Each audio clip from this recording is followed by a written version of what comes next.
Report to come in of a deceased or dying individual suddenly appearing in the middle of a street or someone's yard or living room, or Parmenter stopped to look at him, apparently to assess his reaction.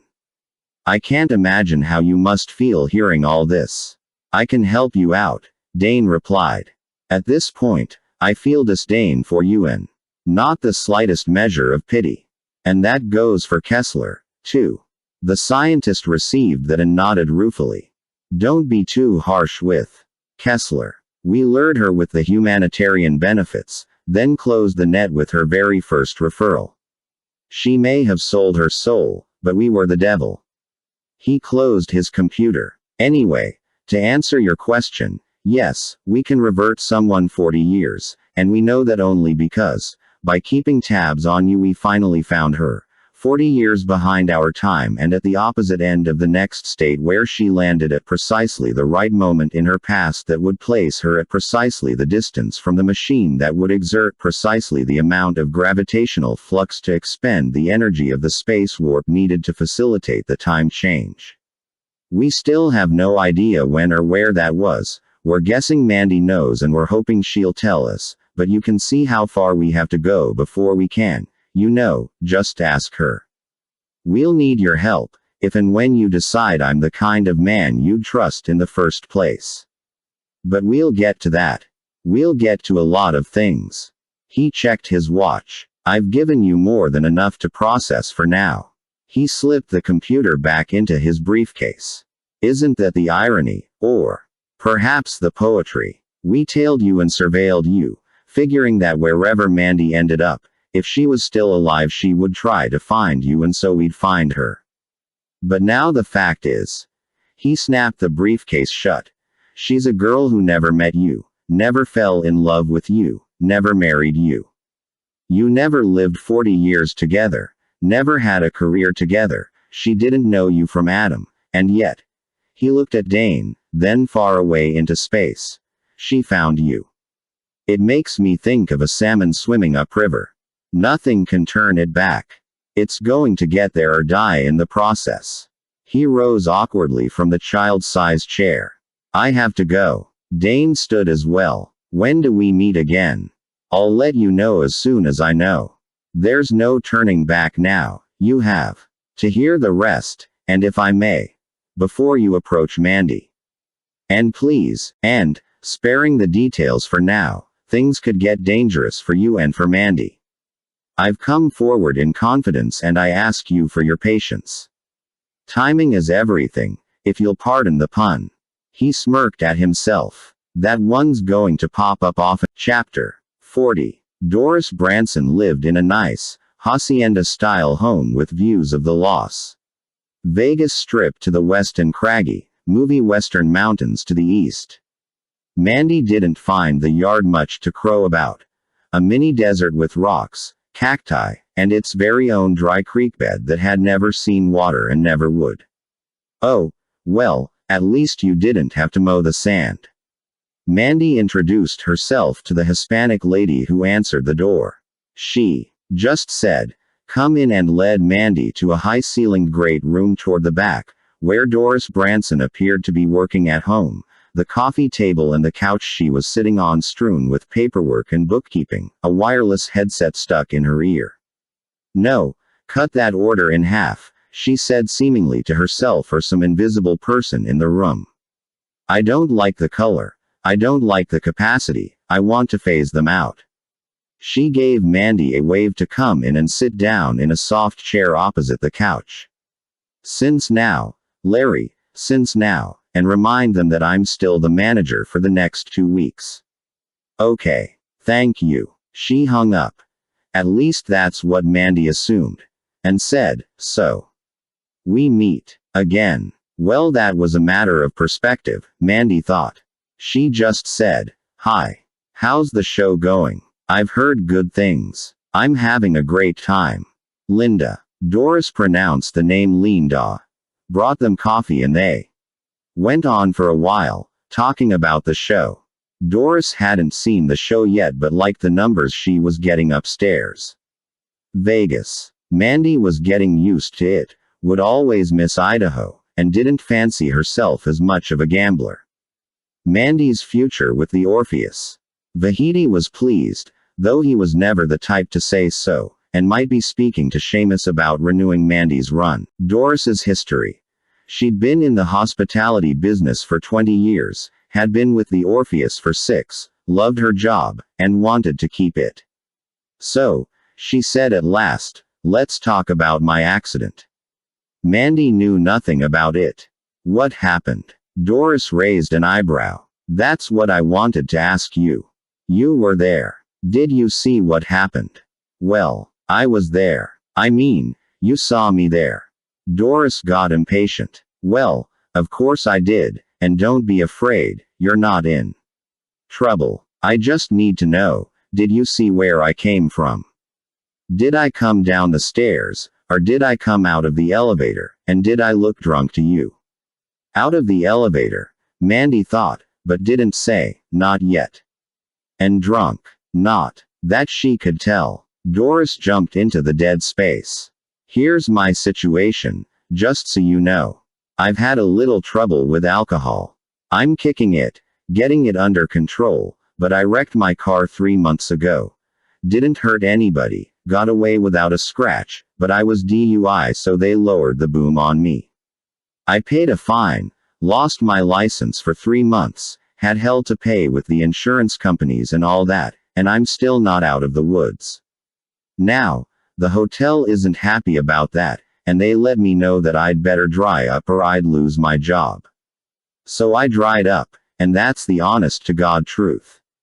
I've never been drunk on the job since the car wreck. But then, a week ago, last Monday, I was working like I always do. I took the elevator downstairs, I stepped out on the casino floor. And I didn't have a drop of alcohol in me, I don't care what the hospital says. And next thing I know I'm on the floor like I got run over. Like Ernie, Mandy thought. But Doris didn't touch her like Ernie did. They never approached each other. So I ended up in Clark County Medical Center and they say I was drunk.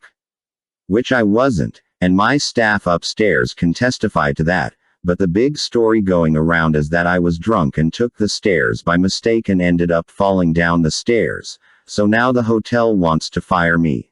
Well, they have fired me, they've given me 2 weeks notice, but I'm fighting it. I wasn't drunk and I didn't take the stairs, I took the elevator. Mandy wanted to be sure. I hope you won't mind my asking, but are you sure you saw me? I'm sure. What was I wearing? Doris didn't appreciate that question either. You want to test me? Fine. You were wearing a blue pantsuit with gold embroidery and a white blouse and you had a hula hoop in your hand. I was about to run you off the floor. It's against casino policy for performers to be prancing around out there. Vahidi knows that. You ought to know that. Wow. Then it really happened. Mandy, in some form or other, was really there. I didn't see what happened to you. Did I come from the stairs or the elevators? Don't answer. Experience told her. She sat there. Doris leaned forward. It's okay. You're not in trouble, all right. I'm not going to fire you even though I could. I just want to be clear on what happened so everybody else can be clear on what happened so we can clear this whole mess up. Now it was you, wasn't it? You're the one who ran into me. Be honest. Oh. Mandy held her peace, smiled awkwardly. You think I ran into you? Doris tried to wave away the awkwardness. It's not. I'm not trying to assign blame here. I'm just trying to clear the innocent. You see what I'm saying? Yes, Mandy knew what Doris was saying, but she also knew what Doris was thinking. She could feel the ache of a moral twist, but whatever she was walking into, it was time to back out. About what time was that? Doris actually my manager, Seamus Downey, was there as well. They can tell you, they can tell anybody that's where I was. But I saw you out on the floor. Did anyone else? Doris had to work up an answer. Of course, lots of people. Then why ask me? I wanted to hear you say it. Mandy shrugged apologetically. I couldn't have been on the casino floor. Because I was in the lounge, and I wouldn't have gone out on the casino floor anyway because it is against hotel policy and it is against the law. I'm underage. Wish I could help you, but sorry. Doris was turning to stone, getting a cold, adversarial look in her eyes. I am going to fight this, you can be sure of that. I was hoping I could keep you out of trouble. Mandy figured it out even as she said it, and her own brazenness amazed her. Well, I can't testify to something I couldn't possibly have been involved in, and just as you've told me, Mr. Vahidi likes my work, the Orpheus and I have a good relationship, and you've been given notice. Pardon the Vegas terminology, but I think it is worth a gamble. She rose. Thank you so much for the coffee. Hope you get to feeling better. For bureaucratic, security, or just plain calendar reasons, Parmenter said he would meet with Dane again the following Sunday, an agonizing stretch of time. Considering how many people he could spill something to and how many ways he could do something unwise if he stayed in Vegas, Dane decided not to trust his own fortitude and fled back to the ranch. At least there he could pace, agonize, sort out, shout out, have heated debates with the walls when he wasn't bouncing off them, and still keep everything to himself. As it turned out, working was better than pacing, so he cleaned up the barn and shop and shoveled snow. He carried on heated debates with God and the forest while snowshoeing in the hills. He thought he might paint the stage, but he couldn't go near it. He couldn't bear to visit the closet, so he relocated most of his clothes. He managed to put some of Mandy's pictures back in their places around the house, but only those taken in the years when she, woman than the girl. Somehow those memories stood apart and above the ones broken. He journaled on his computer, sometimes typing, much of the time thinking, remembering, and simply trying to understand. He never could. The next Sunday afternoon he was back in Las Vegas and met with Parmenter in the alley behind Fong Fong's, a multi-generation Chinese restaurant with tattered curtains, worn furniture, pull-chain toilets, and food that kept the place busy and customers on a waiting list. He and the scientist sat on empty, overturned 5-gallon buckets in front of the restaurant's dumpster, speaking in secretive tones and eating lunch from little white boxes. Dane swallowed some rice and chow mein. I don't know how I or any man could sort out the feelings I should have. I'm in love with her. I always have been, always will be. Parmenter nodded, still feeling disdain for me and what we've done. You did save her life. Parmenter took a moment to bite and chew. All we did was defer her death. Beyond that, we can't be certain of anything. Is she going to be all right? Parmenter didn't take a bite. He just took a long moment to answer. That's why we're talking. Dane set his little white box aside, out of mind. I need you to understand the whole issue of control. When we lost Mandy, we lost control. You know how astronomers discover planets around distant stars. Tell me, they can't see the planets, but a planet orbiting around a star exerts a gravitational pull on it that makes the star wobble. From the size and speed of the wobble, astronomers can calculate the size of the planet and the size of its orbit. Now, Mandy is like one of those planets. A normal reversion of a few minutes or a few hours produces minuscule shifts in time and gravity. Any gravitational influence coming back is measurable, but it doesn't affect anything. Mandy, now she's different. She was reverted 40 years and several hundred miles, which put a really big bend in the universe and gave her incredible leverage in time and gravity. She's like a very large planet making its parent star wobble. In this case, the machine. The machine's following her. It is wobbling back and forth in time, changing its own settings and parameters, its own power levels, everything, to keep in sync with whatever she's doing. The tail's wagging the dog. We can monitor the readings and try to decipher what we're seeing, but as long as she's replicating multiple Mandys on multiple timelines, moving across different timelines and spatial dimensions, dipping into and out of this time and then another, encroaching on other timelines and generating security breaches. We can't control anything. The best I could do last week was a tiny demonstration with a toy block, and only because Mandy was inactive at the time. Dane smiled and even took interest in his sweet and sour spare ribs. So, Mandy's in charge. Parmenter took another bite to correspond with Dane's. After a measured moment, he spoke again. And that teaches us an important lesson about omnipotence and how we don't really have it, much as we want it. For one thing, and this may sound unscientific, but hey, I can read the wobbles. We reverted all of Mandy's atoms and molecules, but we didn't touch her soul.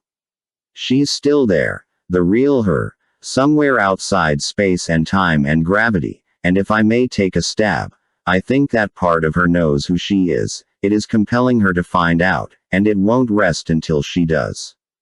Dane was suddenly unaware of his spare ribs. He wasn't even aware he was sitting in the alley behind Fong Fong's. His heart and mind were back in the snowy woods where he had wandered for hours, in the shop and barn where he labored half-mindedly, in his kitchen nook where he sat before his computer but could find so few thoughts, so few words because he could not find understanding, that one missing key to it all. He'd come so close so many times, but denied it, barred it from his thinking as hopeful, sentimental, and foolish. Now Parmenter, the supposedly materialistic scientist, was handing it to him. The scientist must have seen it in his face. You've observed the same thing. The look she gave him when he first sat in McAfee's to watch her perform. Her blue bug at the bottom of his driveway. Her being a little crazy, thinking she was someone else. The dinner she made and the dress she wore for his birthday. The young lady who just had to wear that blue gown, who danced with him. The young magician who dared to bill herself as Mandy Whitaker. It's a simple matter of observation, said Parmenter, and I observe that you are afraid to trust your observations, so I'll tell you mine. She's in love with you too. She always has been. She always will be. I think it is safe and reasonable. It might even be helpful to act under that assumption. He pointed a cautionary finger. But before I lose you, Parmenter just about had. Dane forced himself back into the alley, back onto that 5-gallon bucket. I'm with you. God help me, I'm with you. Don't lose sight of the lesson here, and the pressing issue. Remember, we're talking about control, about power, and this whole uncontrollable mess is reminding us we can only go so far, we can only control so much, and beyond that, we're still nothing but amazed little creatures at the mercy of forces we forgot to respect. So to put the lesson simply, we are not God, and to put the pressing issue simply, nothing irks my colleagues more. They cannot afford for this experiment to fail. He reflected a moment. And for too long, neither could I, which explains. It doesn't excuse, just explains. Why I didn't see what was plainly observable, entirely predictable.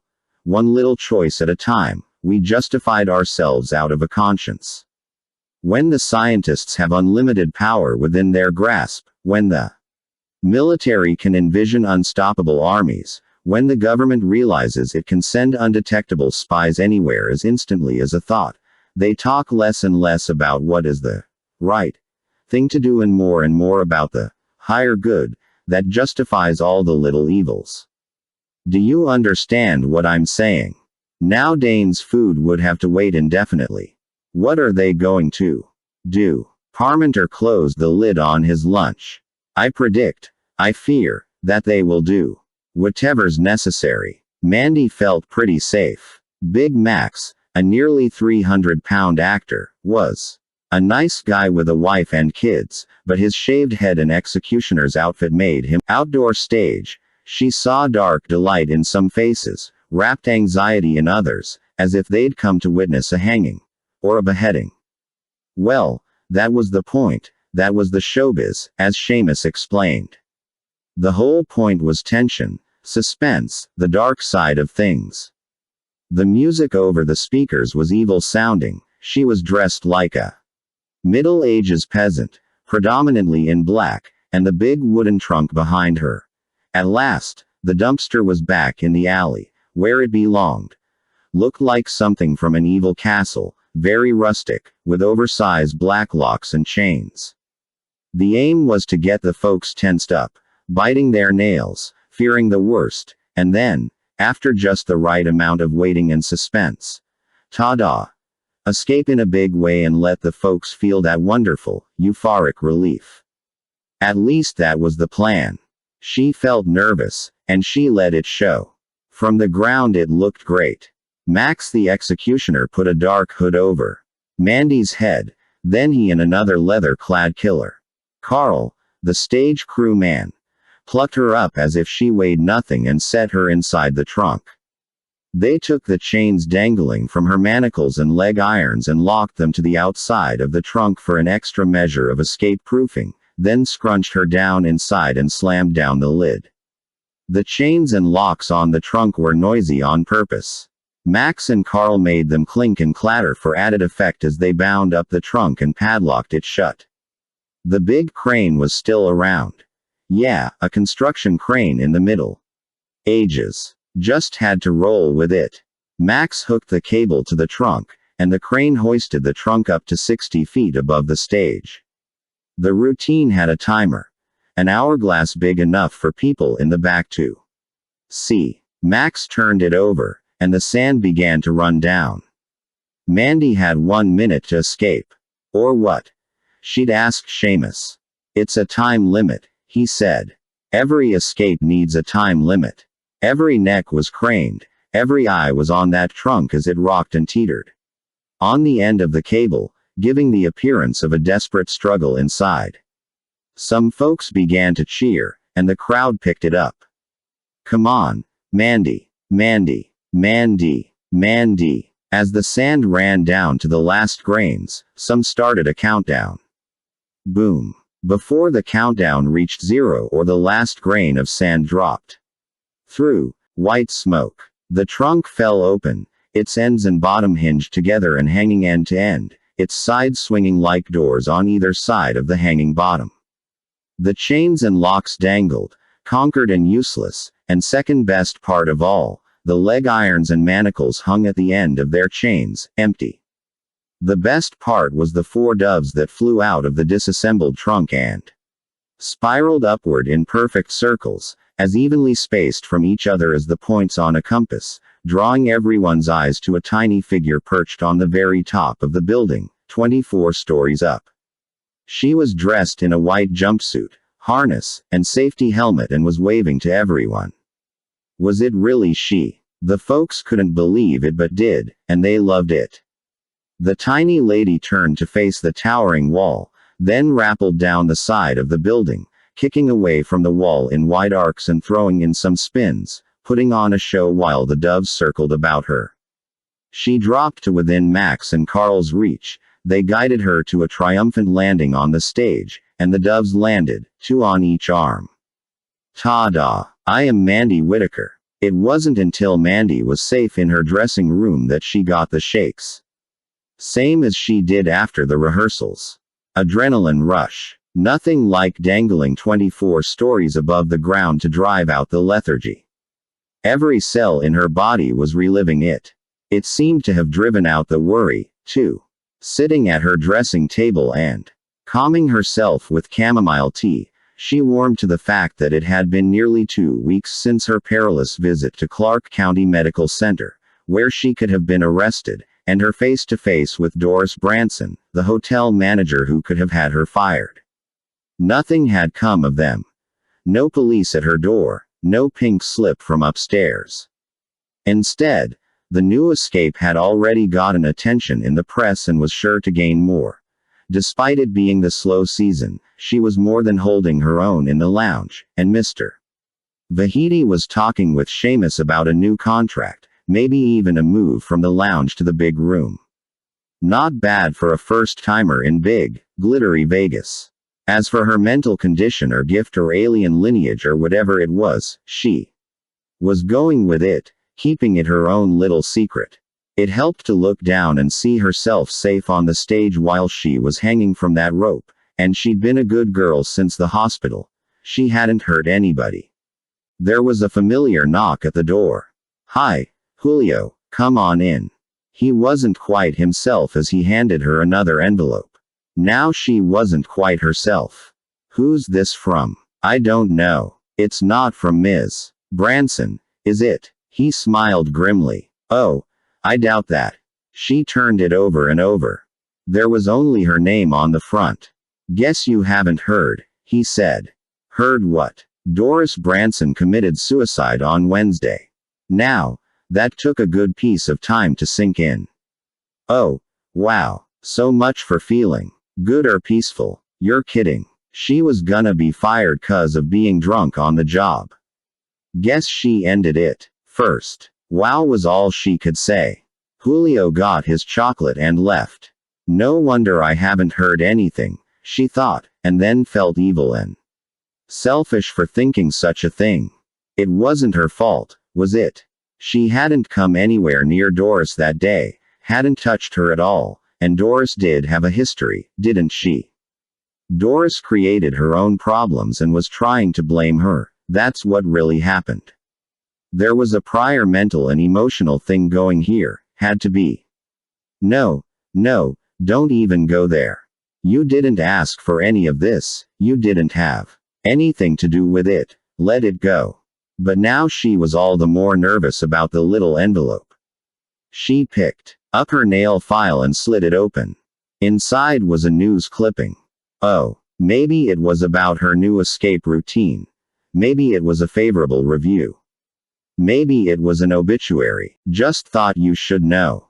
No signature. Chapter 41. The 7 o'clock show was the beginning of sorrows.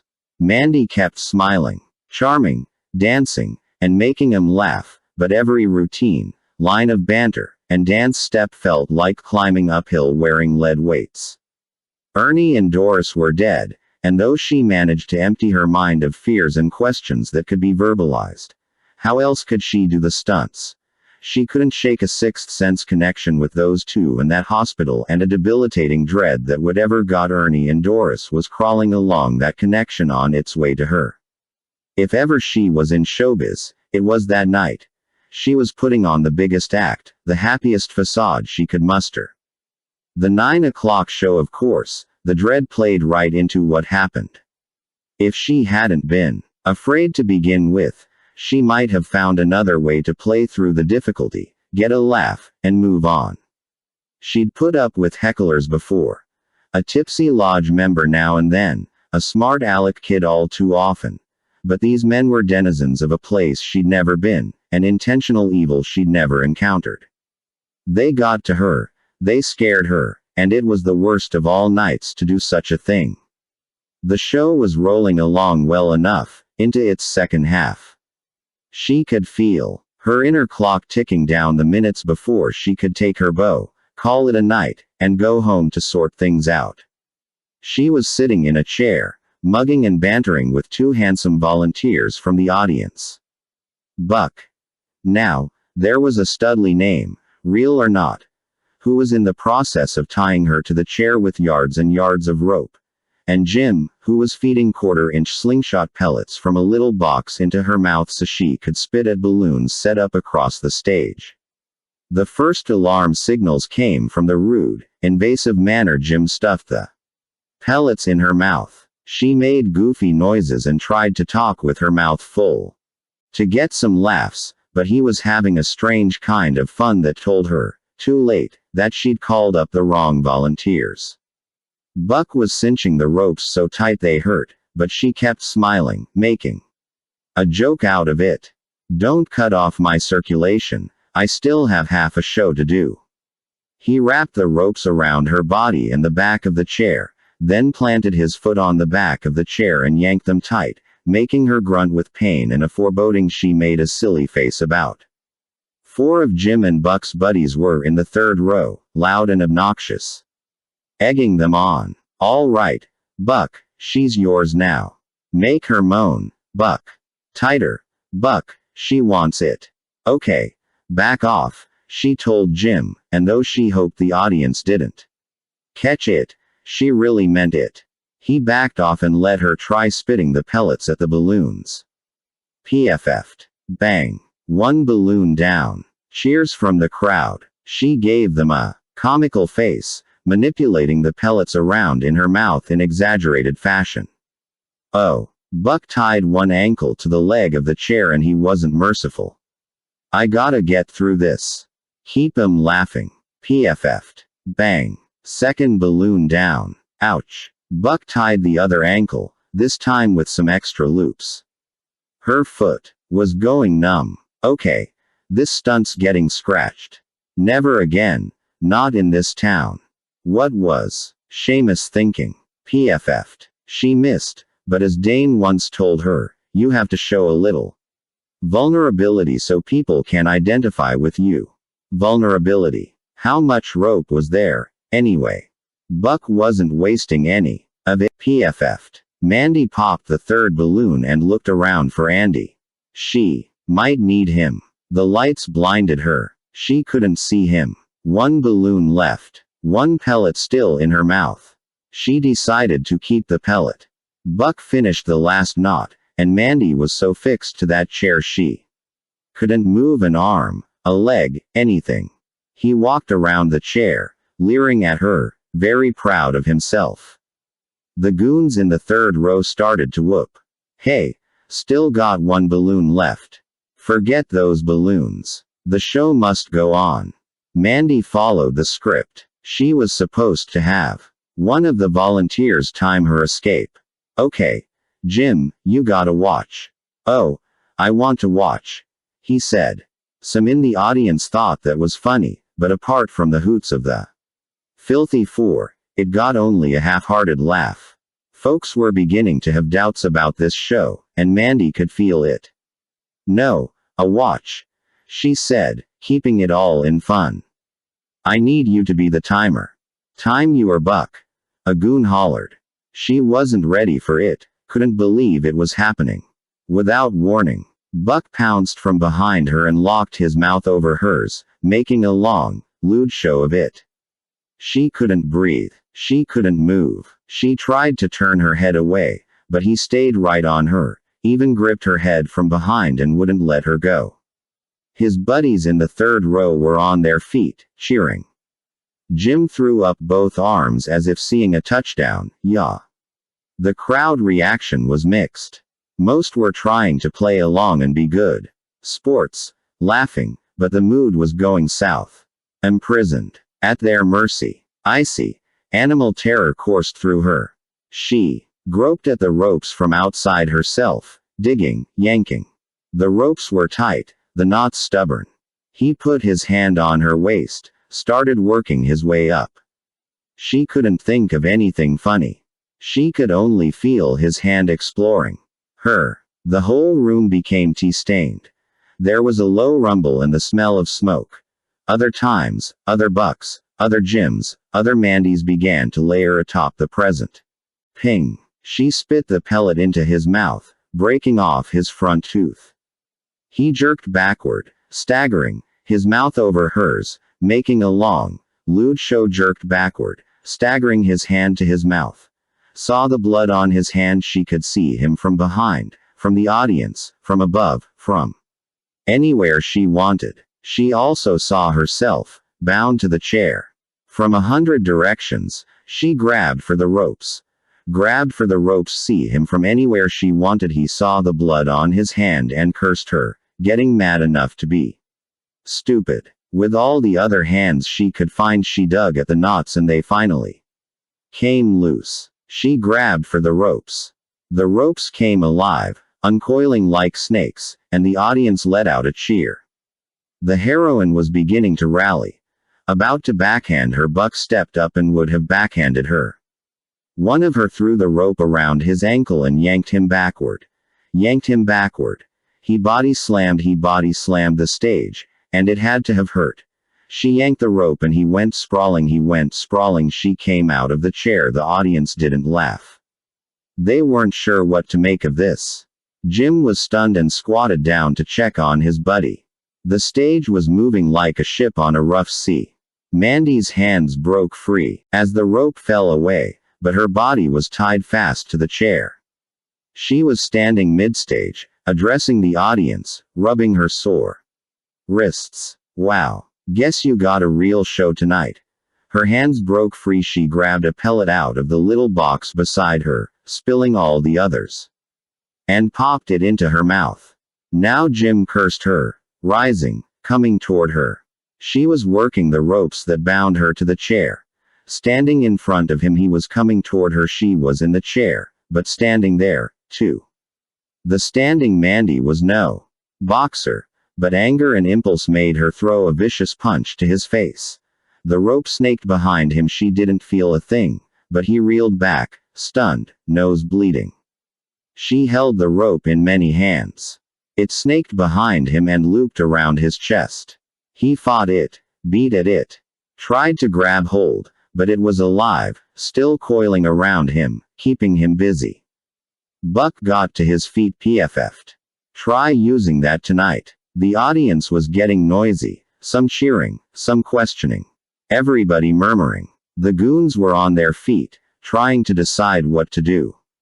Buck got to his feet. It used to work on the moose and deer that ate her and Daddy's flowers, only she used a slingshot to ping them in the ribs. She spit this pellet where it would really hurt, and it did. Buck doubled over. Try using that tonight, you son of a. Yes. She really said it, loudly. And she meant it. She wanted to hurt him, and she wasn't through. Her ankles were free, and the other Mandys were frantically working, uncoiling the rope from around her, whipping and from above. She grabbed hold of the rope. The middle of the rope hefted upward as if in the hand of an invisible giant. Their bodies came off the stage, collided, then dropped in a heap. Jim doubled over, hit in the groin. She rose from the chair, rubbing her sore wrists. Still bound to the chair, afraid by now, at long last, Andy, Carl, and 2 security guys ran onto the stage and gathered up Jim and Buck with the ropes still around them. Mandy wasn't thinking much, just raging, wanting to hit somebody, bite somebody. She locked eyes with the 4 goons in the 3rd row. Her fists clenching. They cleared out, heads down and arms raised to shield themselves. She, in some form, would have gone after them, but Andy put out a gentle hand. It's okay. It is okay. They're leaving. He and the other men hauled Jim and Buck up the center aisle and out the back. Dead space. Mandy stood in the spotlight, hair tousled, face crimson and slick with sweat, her lipstick smeared, half gone. From somewhere she heard rustling, murmuring, oh. There was still an audience sitting there. She rubbed her sore wrists and worked up a smile even though her voice was unsteady. Wow. Guess you got a real show tonight. They were still undecided how to feel about it. In Mandy's worlds, there were still Jims and Bucks on the stage, Mandy's fighting and yanking ropes. Different audiences watching different parts of what had just happened, was still happening, was going to happen. Ladies and gentlemen, came a voice. Let's have a round of applause. Prop man. She focused on the lounge and audience that weren't rolling, shifting, and tea-stained. Ladies and gentlemen, let's have a round of applause for Buck Johnson, our prop manager, and Jimmy Hansen, our hairdresser. Hairdresser. Woo. They had me scared. Now they were astounded, feeling fooled, and so relieved. At least some of them were. Johnson, Hansen. She hadn't a clue what their last names were. Woo. They had me scared. Had me scared. Me scared. Andy made the decision and ordered the curtain dropped. He made an announcement over the sound system that the show would close early. The people filed out of the lounge in many moods. Some were cheering for the brave girl, some thought it was the sickest stunt they'd ever seen, some felt gypped. Everybody left the lounge talking about it. The crew went to work. There was blood to mop from the stage and about 100 quarter-inch steel pellets to sweep up. Back in the dressing room there was yelling and screaming, mostly by Mandy, at Andy. What took him so long? How could he let them do that to her? Wasn't he watching? How dare he close her show? Andy kept trying to calm her down. He wasn't sure how far to let it go, was wondering if she could play her way through it, didn't know they'd be that brazen, was just about to put a halt to it. Was she all right? No, I'm not all right, she cried, immersing her face in the sink, smearing on soap, sloshing and slobbering the water into and out of her mouth to cleanse herself. I've been violated. I've been shamed. And you wanted to keep going. Right. What kind of town is this, anyway? They let people like that run around violating people right in front of everybody. She was crying, even yelling in the sink, her voice bubbling in the water. She soaped her hands and face again. This is Vegas, Andy explained. People can forget themselves. I am not all right, can't you see that? And I'm not one of your stripper show it off showgirl bimbo nincompoops. I'm Mandy Whitaker, and I have some dignity. You've already washed your face. Well, I haven't. Listen, I should call a medic. No doctors. You should let them check you over. No, I'm not all right. Seamus should have known, he should have known. This would happen. What are you doing here? I'm making sure. Well, try knocking. I came in here with you. You could hardly walk, remember? No, I am not all right. How many of you are there, anyway? He shied back, hands extended as if she might attack him. I'll get a medic. She saw herself in the mirror. I gotta get out of this outfit. I gotta get out of here. Mandy, you're upset, you're beside yourself. Is that supposed to be funny? I'll get someone.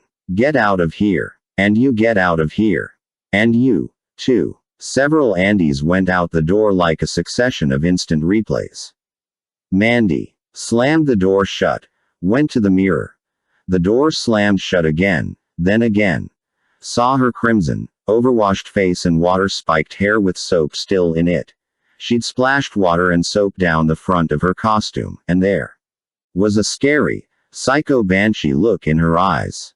If any medics came in here right now, they'd inject her, take her away, and lock her up where doctors would give her pills, take away her clothes, her toothbrush, her freedom. Get out of here. And you get out of here. She toweled her hair, changed into her street clothes, and got out of there, leaving the place in a mess. She worked her way down the hall behind the lounge and into the main casino, staying on the carpeted throughway next to the wall so the security guys wouldn't bother her. She hurried by the banks of slot machines, the roulette table, her hand on the wall to keep from getting lost in the wrong world. The roulette table changed into her street clothes. She couldn't go home because she didn't dare drive, not knowing which car she was driving through which intersection and in what order. She thought she could sit in the Claim Jumper restaurant for a while, just have a salad, stay put, and wait out the storm. The restaurant was just off the casino floor, a short walk. She saw herself up ahead, hanging a left into the restaurant. Okay. It looked like it happened, or was about to happen. She followed herself. The hostess looked right through her, talking to somebody else. Mandy reached for a menu on the counter. Her hand passed through it. Wrong time. She ventured into the restaurant to do a quick visual search and spotted herself sitting in a corner booth, looking miserable and picking at a Cobb salad. All right, the corner booth. Now all she had to do was find the hostess who was here now. She went back to the front, and the hostess noticed her. Good evening. Table for one. How about a corner booth? We have one. When she got there, the miserable Mandy looked up and said, I don't want to talk to you. Go away. You go away. She immediately had to tell the waitress, not you, I was talking to a bug. The miserable Mandy dissolved. The booth was empty and the table was clean. Mandy sat down, ordered the Cobb salad, then anchored her hands to the tabletop to connect with the present world and wait until all the other worlds and times went away, if they ever did. The noise was terrible. Every voice, every spoken word, every jingle of a slot machine or clang of a jackpot was doubled and tripled upon itself, happening, having happened, going to happen, all at once. People walked by on their way to a table, then walked by again on their way to the same table, having the exact conversation as before. She overheard phrases from the tables around her several times before, while, and after they were spoken. 4 people at one table sounded like 20. She even heard conversations between people at tables that were empty, before the people arrived. She was sitting in the same restaurant again and again, all at the same time. Oh, God, help me. The waitress brought her salad, but it wasn't there yet. She came again with the same salad, but Mandy could see the table through the leaves and plate. The 3rd time, the salad was real. The 4th time she ignored it and paid attention to the 3rd. But she could hardly touch it. How many times would she take the same bite? How many times would she swallow it? Maybe this was going to be one of those mythological hells, sitting in the same restaurant eating the same salad over and over again, bite by repeated bite, for all eternity, full and hungry at the same time, the plate empty, the plate full. She almost laughed. She felt like crying. From outside herself she was getting a kick out of this comedy, but inside she was the hapless foil it was happening to, and that girl was quietly, privately losing her mind over a plate of salad. She forked a few leaves into her mouth and chewed. Someone approached the table. The other Mandy dissolved. The Mandy still sitting there slid the salad aside and propped her head in her hand. Tears came to her eyes. She let them flow down her face, but she was too exhausted to cry. She reached in her bag for her cell phone but withdrew her hand, leaving the phone there. It was just a thought. Call Dane. But that was over, didn't she remember? She would never see the ranch, hear his voice, or feel his touch again. She picked at her salad because there was nothing else to do. If she stayed here and didn't go anywhere else or interact with anyone, she shouldn't be a danger. The medics or security or the police would find her eventually and take her where she couldn't hurt anyone. Pills would make all the fear and hurt and disappointment go away. This bite tasted new, like she hadn't had this one before. Excuse me. It was a quiet voice, just one, right here, right now. She looked up into the face of a lady she didn't know. Are you doing all right? Mandy noticed it was quieter. The only people talking were the people who were really there, having conversations as they happened. The restaurant looked and felt like the only one happening. She looked again at the lady, a gal in her 50s, she guessed, still dark-haired, well-built, and fully aware of it. She had a man with her, no doubt her husband. He was bald and, well, retired-looking, but he took good care of himself and looked proud to be in her company. Mandy wiped her eyes, feeling no need to mince words. No, I'm not doing very well at all. Thank you for asking. The lady put her hand on Mandy's. We saw your show tonight. Listen, kid, you were entirely in the right and we were proud of you. The man said, if you haven't met the real me, whoever she is. The lady was still talking. We were surprised that more people hadn't heard about you. That's going to change, said the man with a smile. Oh, I'm sure of that, Mandy said glumly. Now the lady sat in the booth, opposite her. Especially well, maybe you won't appreciate this, but you the lady shook a finger at her, wagging her head. You look so much like Mandy Collins. I know. A lot of people remember her, and you could be her daughter. I'm not. I'm Mandy Whitaker. The lady smiled. In awe, it seemed. And exchanged a look with her husband. Well, even that was something that caught our eye. Your name, and then your face. Mandy started to say something about needing to finish her dinner and go home. It was nice to meet them, blah blah blah, but she only got as far as well, anyway, before the lady kept going. This is something only Terry and I would know about.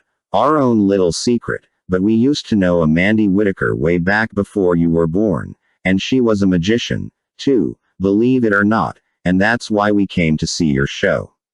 Your name was just so familiar. It was even spelled the same, and we just had to come and see, you know, what this Mandy Whitaker was like, and then. The lady shook her head in wonder. This is going to sound so unbelievable, but you look just like the Mandy Whitaker we went to school with. It's just incredible. Oh, right. Went to school with. Okay. Now it made sense. By now there were so many Mandy Whitakers out there. One of them was bound to bring along some old friends to liven up the party. Mandy could guess the sure, of course. That's where Mandy Whitaker. At least the Mandy Whitaker she thought she was. Went to college, and of course some old friends from Nick would just pop up in a restaurant in Las Vegas at this late hour and they'd run into each other. Mandy went with it. At least when the medics arrived and saw her talking to people who weren't there, they'd know they'd found the right person. Funny, though, how all the Mandys were the same age as she, but these two friends were old, and there was something about the lady's voice, something about her husband's voice. Terry? She asked. Yes, he replied, extending his hand. Terry London. She gripped his hand and stared at him unabashedly, reconstructing his face. From a memory only months old. Wild, red hair like an explosion, black, horn-rimmed glasses, skinny like a road runner. He used to drive a road runner.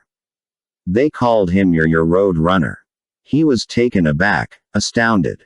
He looked at the lady, she looked at him. And they reacted as if they were seeing a magic show again. He said, "Yes, that's right. You are so amazing." The lady exclaimed, and now the eyes, the wide grin, the naturally gaga expression, were unmistakable. Yes, Terry London was her boyfriend in the summer of 1970. They were getting serious. And yes, it was her voice. Mandy did recognize it, and now the face absolutely, positively, of course. Joni. Chapter 42. The lady stared back at her. How do you do that? She looked at Terry. How does she do that? Mentalism. Right. Said Terry, delighted. Mandy smiled at what she was doing to herself. It was a great show. Good. Enough to sit and watch. Sure. What the heck? And I suppose I got it right. The lady nodded. Yes. My name's Joni. This is so weird. Joni Giddle. Right. Now Joni shifted backward, more than astonished. How did you know that? Even Terry was crinkling his brow. She hasn't been Joni Giddle for 39 years. Mandy had no ill will against these nice folks. How could she when she was the one who created them? It was just the whole dumb situation, just being a total loon that made her start playing around with it. She looked carefully at Joni, as if plumbing the depths of her mind. She even waved her hand in little hypnotic circles in front of Joni's face. I see Coeur d'Alene High School and Coeur d'Alene Junior High, and before that, Baker Elementary. Right. Joni was really stunned now, and that face, boy, it was the same face she made in Mr. McFadden's class when she heard Kennedy was shot. She could only nod. Oh, wait. Now I see a big gray house on Howard Road. Except it is green. Now and it is a real estate office. Joni pointed at her, getting a spark of an idea. Sure. Born in Spokane, raised in Hayden, went to school in Coeur d'Alene. So they all laughed and said, how about that? And enjoyed the amazing coincidence and how small the world was.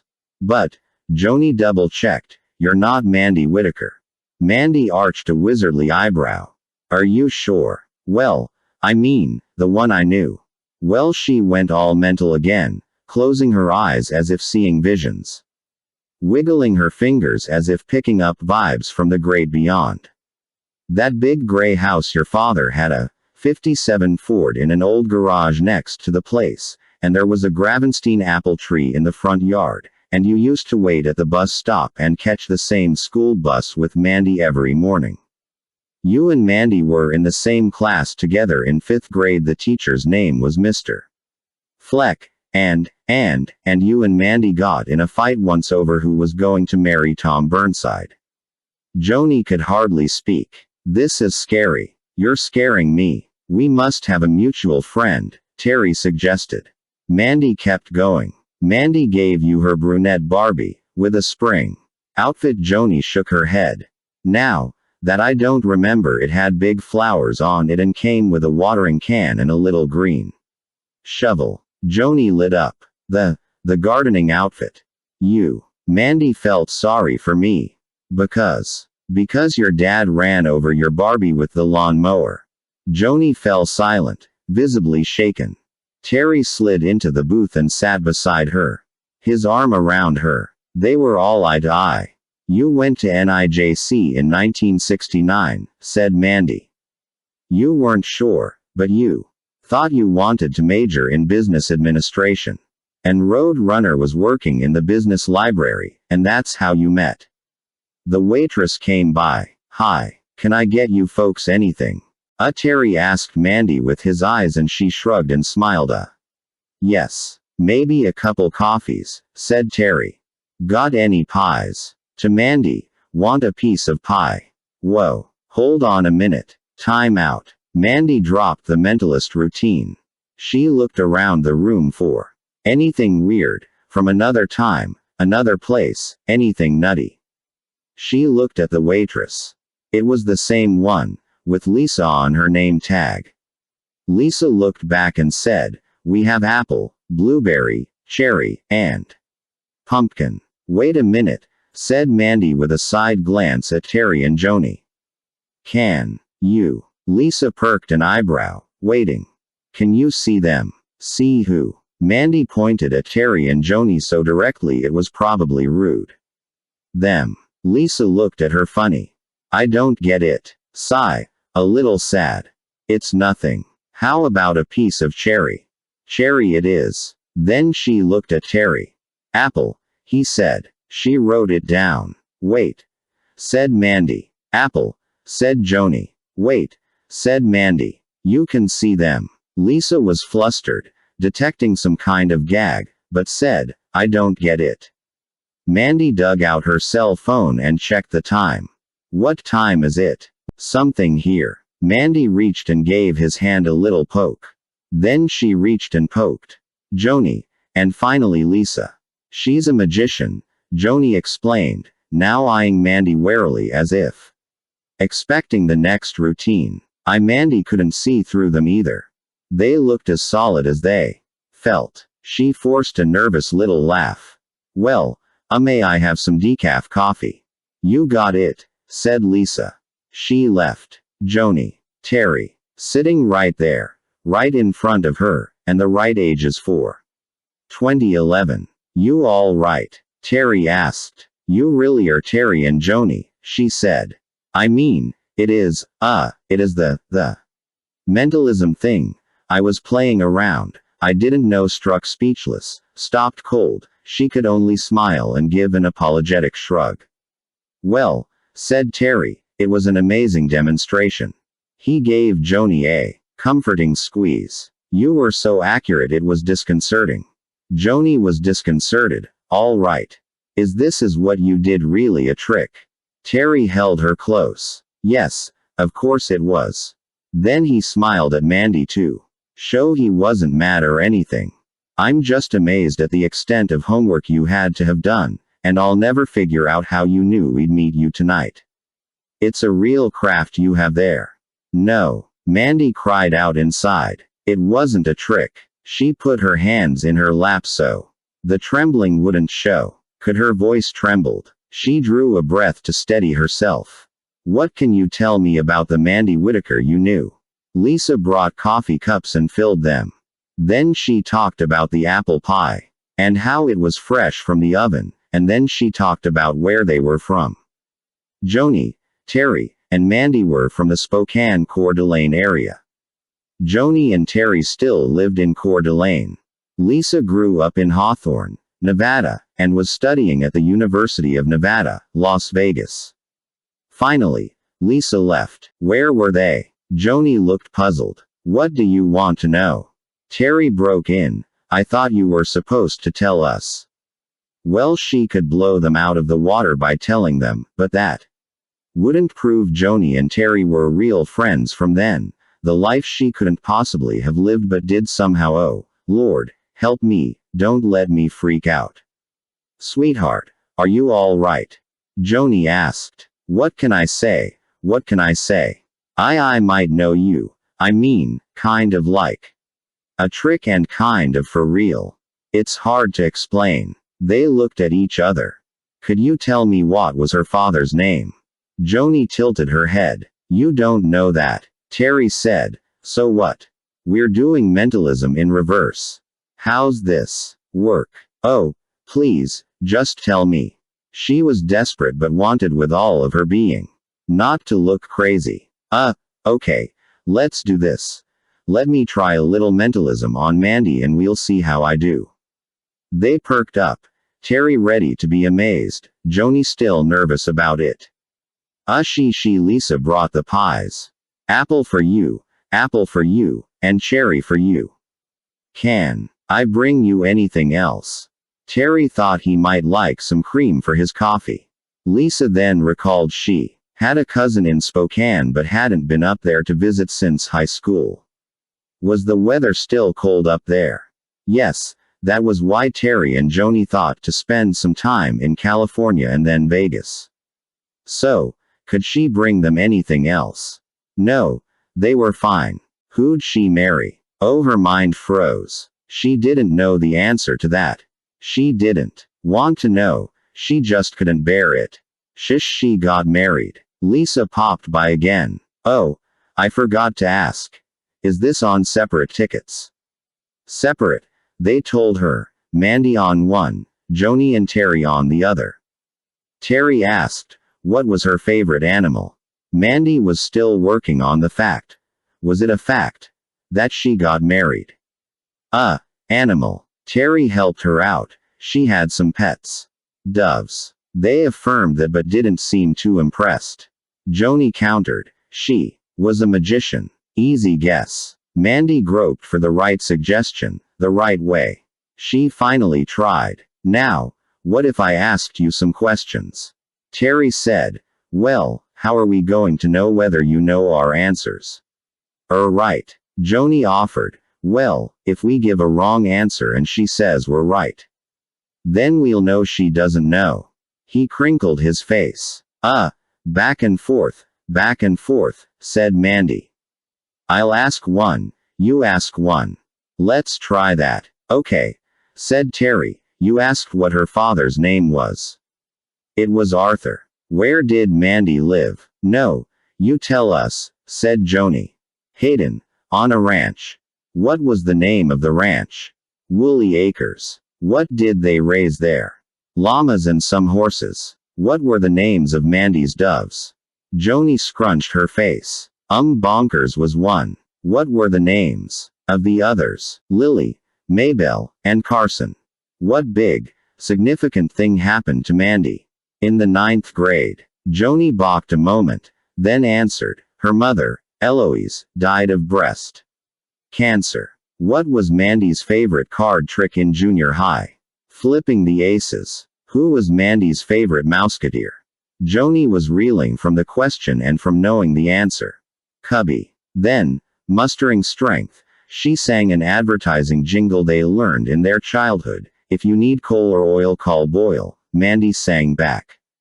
Fairfax 81521. Joni's hands went to her face and she gazed over her fingers at Mandy. My God. Yes, Mandy thought. Silence. It was her turn. She didn't want to ask. Is Arthur Mandy's dad? Is he? You mean, is he alive? Asked Joni. Yes. Joni seemed to sense the game was getting serious. She spoke as if bringing bad news to a friend. He died from a heart attack in 1992. I think he was about 83.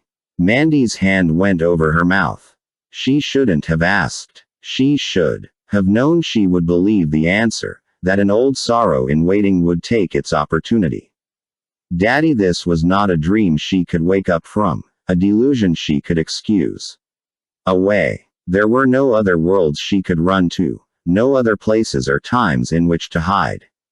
There was only this corner booth in the Claim Jumper restaurant at 22 after 11, and all of it, including the couple sitting there, was real.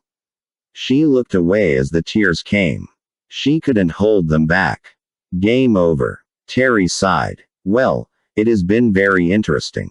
But Lisa had not brought their checks yet. Mandy tried to recover, couldn't shake it, signaled she'd be okay.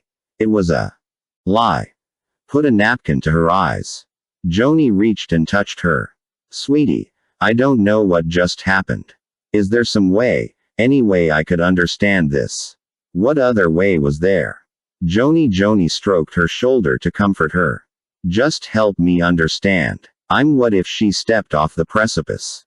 What if I really was Mandy? What if I really was born January 15th, 1951, and I really did go to school with you and we were friends, and well, what if that could really happen? Joni's gaze lingered. Did she believe? Did she? Terry fidgeted and looked for Lisa. Mandy could see her words had fallen to the ground. Joni's eyes, though sorrowful, were perplexed and disbelieving. Sweetheart, I'm sorry, but that just can't be. My friend Mandy is dead. Dane was back at the ranch where he could wake up in a plain and simple life, think without distraction, believe most everything he saw or heard, and live in the world as it was, not as it was dressed up to be. From this vantage point he could handle things with a reasonable perspective. Things like the letter he got in the old-fashioned U.S. mail from Jerome Parmenter instructing him to call Parmenter at such and such a time at such and such a number, and be sure he called from a public pay phone of his own random choosing. He chose the pay phone outside the Conoco Quick Stop on Highway 95, and for an added touch, he wore his cowboy hat and kept his coat collar turned up to obscure his face. Parmenter got right to it. I'm going to ask you a question from out of the blue. All right. Please don't ask me to explain it. It would take too long and I may be off my nut in the first place. All right. All right. You've obviously seen Mandy time and time again as the young girl. We know that. Yes. But she was always quite real, solid. Yes. She worked for me. I saw her shovel and move and clean things. I also kissed her. Right. Now, was she always the same age? What do you mean? She had a birthday in January. I missed it. No. Try a different age, a really different age, specifically. Well, how old was she when she was in the accident? 59. Ever see her at 59? You mean, after I met her again, after I thought she died? Yes. Thank you for the clarification. No. Hold on. Hello. When it happened he thought it was a flashback or a drug reaction, but now his whole world was changing and another impossibility had to be reconsidered as possible. I may have. Now there was a pause at Parmenter's end. You may have. Well, I need to know. Did you or didn't you? Well, that's been a pretty big question all along, hasn't it? No, Dane, no. Now you know you aren't crazy, you aren't seeing things, so please be honest with me. Did you see Mandy at the age of 59? I don't know what age she was. She was older. She looked pretty much the way she looked when register something. When? Well, a few months ago. No, not a few months. I need to know the exact date and time, as close as you can get, down to the second if you can. Oh, brother, I'll have to get back to you on that. Do find out, as precisely as you can, and get back to me. Do you know exactly where she was when you saw her? Yes, I do know that. She was upstairs, looking out the east windows. Ah, excellent. That's half the battle right there. Was she solid or transparent? I would say she was solid. I could have touched her. I could smell her hair. Oh, he sounded as if he were having his own little Parmenter version of a fit. All right. Here's what I need you to do. This was where a stable mental platform was necessary. Sometimes. Like, now. Dane felt he was playing the clueless, cooperative sidekick to Parmenter's mad professor, shades of those old Back to the Future movies. He listened carefully, taking notes. Date and time. Dane pored over the calendars on his kitchen wall, in his computer, in his cell phone, and on the wall in the loft, trying to remember. He saw her in the house right before he saw her running across his pasture, chased by the beat-up and mysterious Clarence. So when was that? 2 weeks after Arnie took him to see Mandy Eloise perform at McAfee's and he walked out on her. That was November 7th. Hold on. Did the fire department keep logs? He got the number from the phone book and spoke with the dispatcher, a cheerful lady named Maureen. Yes, they did keep logs. He told her somewhere around mid-November. She looked, and bingo. Well, I guess you'd know, she said. I wasn't born yet. Right. Who was any more? So he called 911 at 10:40. He called Shirley right before that, brought Mandy into the house before that, rescued her before that, saw her running in the pasture right before that, saw her standing at the window. Couldn't have been more than 20 minutes. Okay. November 22, 2010, close to 10:20 a.m. PST. He wrote it down. Now to call Parmenter. Chapter 43. Mandy closed her 3-week run at the Orpheus on Wednesday, February 16. The next day, she arrived at the Spokane airport, where Seamus met her. I'm sorry I couldn't be there, he said as they drove I-90 eastbound through the city. I'm all right. You look like. I said I'm all right. Well, if you need to unwind a day or two, that's no problem. Are you gonna help me or not? Peace. I've talked to the head of maintenance at the fairgrounds. He'll be there to let us in if that's what you want to do. She let out a breath and tried to calm herself. I'm sorry. It's okay. What you've been through, I leave you for just a few days and yeah, I know. So how's the practice? Oh, we're current. I have some court dates next week, have to do some depositions tomorrow. Pamela's helping me juggle everything, which reminds me. Vahidi and I talked yesterday and had a very nice conversation. They're offering the big room. That news was as good as it was big and it did thrill her. To an extent. She had to crawl out from under her preoccupation to tell him, that's wonderful, Seamus, it really is. I'll be more excited about it, I promise. He wants to open next month, but I want a bigger budget than they're offering. We're going to need a whole new soundtrack, and with that bigger stage you're going to need some stage extras and eye-catching and classy. She winced. Are we going to have enough time for all that? We don't even have a show designed. Don't worry, your industrious manager is on it. But that's all for another day. We have today's business to think about. The Spokane County Fairgrounds were a different sight on a cloudy day in February. Dead quiet, deserted, coated with snow and slush. Only a quarter of the parking lot was plowed clear and in use for the 3-day home design show in the main exhibit hall. Mr. Talberton, the maintenance guy, let them in through a gate in the fence. And gave them 2 security passes to wear on lanyards. Apparently he and Seamus had already discussed the agenda for the visit and any applicable fees.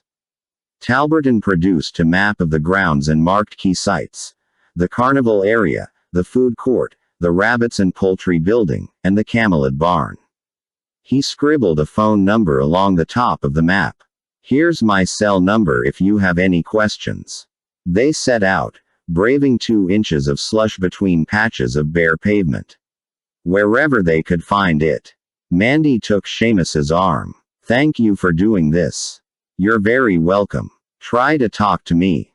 Tell me what you're feeling. They were nearing the carnival area where Mandy, Joni, and Angie overindulged on the stomach-turning rides. Except for the permanently built roller coaster and the shrouded carousel. Mandy could recall the music it played. There wasn't a ride in sight. The game pavilions were boarded up. There was a flat, slushy expanse where rows of craft and souvenir booths had stood. Mandy indicated a general area. I bought an anklet from an old Indian guy right about there, and she peered through a grove of trees to another empty space in front of the livestock barns. Over there, that's where the great Marvellini was going to do his show at 2. There was a stage and some bleachers, and now there was nothing. It was eerie, and brought back the same old fear she'd borne for months, that she was out of her mind, imagining things. Where she remembered carnival rides, there was nothing. The old Indian who sold her the anklet could have memory that placed a stage and bleachers in that spot. That would have been the North Stage, said Seamus, pointing at the map. Mandy studied the map. The North Stage was there, at least. I'm so glad. So there is a lot of fact here. There really is a fairgrounds. The locations are all the same. Yes, at least now, in this time, they are. But let me be sure now. What you've described so far took place in 1970. She looked down at the snow, feeling so strange, so afraid. Come on, now, let's just work it through. Just show it to me. Go through the process. The point is to get it right out on the table where you can see it, own it, take charge of it. If it is yours, you can do what you want with it, but as long as you hide from it, it'll keep chasing you. It was September 12, 1970. Joni and Angie and I were just about to start school again, our sophomore year at NIJC. And this was the same Joni you met last Friday night. Yes. And she was real. She was 40 years older and she remembered all the same things I remembered from when we were growing up, so she had to be the same Joni I was with that day, so that day had to have happened, right? She was here with me, she and Angie. We were just having fun at the fair, you know. My dad was showing his llamas over in the well. There's a Camelot building there now, but it was another building then. They walked down a wide paved walkway spanning an empty field where rows of food booths on each side once formed a village of junk food eateries. We didn't want to eat any of the junky stuff, especially Angie. They came to the end of the walkway, where 2 permanent buildings stood in the shadow of the grandstand. This one here used to be the Spokane Junior League booth. I bought a basket of chicken here, but Joni and Angie wanted to get something else, so we were going to meet the north lawn. Heat of a lunchtime sun. The place looked so immensely different in September of 1970 and 2010. The big honey locust tree was still where she remembered it. She walked through the snow to the thick trunk, touched the bark, and looked around to get her bearings. This is the spot, she said. This is where I woke up, and it was 40 years later. Seamus came to her side. Right here where I'm standing. I sat down and leaned against this tree in 1970, and the next thing I knew, emotion choked her voice. I was sitting in the same spot and the tree was bigger, and it was 2010. She steadied herself against the tree and took in the north lawn, the empty concession buildings, the vacant grandstand. And I can't describe the feeling. Like being a little kid who's lost. You just don't know what to do. She didn't know what to do now. She'd hoped that if she could go back to where it all started, some clue might reveal itself. Perhaps a feeling would occur, or a vision. Maybe a portal would open that would take her back. But there was nothing here, only the cold, the quiet, the gloom of winter.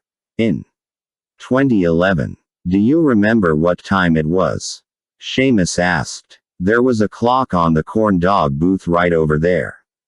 The booth was gone. She pointed to where it was on that day. It was 1:05. In 1970. In 2010 the corn dog booth and the clock weren't there anymore. That would have been Pacific Daylight Time. Seamus took a pen and marked the location and time on the map. Anything else? Just bring it out. Envision it. Take command. She described the people she saw before and after the jump in time and how things changed from one year to the other. The paint on the buildings, the clothing and hairstyles, the sudden advent of strange little gadgets such as iPods and cell phones, the funny cultural shifts such as tobacco-free zones and hand-washing stations. Standing against a real tree in a real place, both of which confirmed a real memory, she discovered a new resolve and dared to say it to another person for the first time. I think there is no crazy woman standing here. It was real. All of it. I can't explain it, but somehow it was real. Everything I've seen, everywhere I've been, Joni last week, it is all real. She looked at him for his reaction, but there was no skepticism, no condescension in his eyes. He simply said, take hold of it. Own it, whatever it is. She nodded and drank in the scene. It was hers. She'd really been here in both the recent and the distant past, and that was all there was to it. As for explanations, I need to find Joni. You can use my car. Parmenter's super sophisticated GPS and then some arrived by FedEx, and Parmenter's enclosed list of instructions was clear enough. Dane went upstairs, stood in the exact spot where the mysterious vision of Mandy stood, and switched it on. The screen booted up, some numbers scurried across the LCD screen, and then it was ready. He pressed the function button, then the waypoint button, and in seconds he had the numbers. This time he used the pay phone on the outside of a bank in Hayden and wore a hooded jacket. Very good, Dane, thank you very much. So what's this about? Oh, it is probably nothing. Then again, it could be everything. So close to knowing. Mandy's hands trembled as she paged through the Coeur d'Alene phone book and found the number for Terry and Joni London. Real names, a real number, proof that the couple she met in Vegas a week ago was not illusory. If the same Joni answered the phone. Oh, Joni absorbed the sight of her, then stepped out and gave Mandy a sisterly hug. I don't know who you are, kid, but any friend of Mandy's is a friend of mine. They went into the quaint old house that Terry inherited from his parents and remodeled. On the hallway wall were pictures of their children and grandchildren. The kitchen was modernized. Joni had a latte machine and took Mandy's request for a mocha. As the machine ground and tamped the beans, Mandy had to marvel. Wow, you've never seen one of these. Oh, I have, but it seems like everybody has one now. Oh, they're the thing. All we had was one of those little coffee makers with the paper filters. Joni caught the rich brew in a small cup. So you know about computers and cell phones, and I got a cell phone. It still amazes me. And computers. Guy, it is unbelievable. Joni handed her a mocha in a mug. Thank you. It smelled heavenly. Joni reflected, smiled, and said, Guy, I haven't said that in years. Where'd we ever get that, anyway? Mandy shrugged. A takeoff on. Gosh. Or. Golly. Do you? Mandy waited. Do you remember Mrs. McQuaig? Mandy cracked up and imitated how their third-grade teacher would get so involved in finishing a thought she'd run out of air. Boys and girls, master these tables and they will always be at HAAAA. Whatever happened to Angie? Mandy asked. Joni shook her head. I don't know. Lost track of her after college. They sat at the dining table, coffee mugs in hand, and neither seemed to notice how bizarre it was for a woman near 60 to be sharing old times and old names with a girl who'd just turned 20. The Playday race that Mandy won 2 years in a row. Joni and Mandy doing a tap dance at the talent show in 4th grade. Pretending to be Tennessee Walkers out on the playground. Steve Randall turning his eyelids inside out and chasing them. Mandy's magic act with interlocking rings in the talent show in 6th grade. Dave Leverson being a jerk from the 1st grade and all the way up through high school. Mandy being King Lear's daughter. What was her name? In drama class, and Joni being King Lear. At last, Mandy drank down the settled chocolate from the bottom of her mug. And asked, "So how are you taking this?" Joni thought a moment, gave her hands a little upturn, and said, "Just going with it. Going with it." They used to use that term whenever things got freaky. So, you never skip a beat.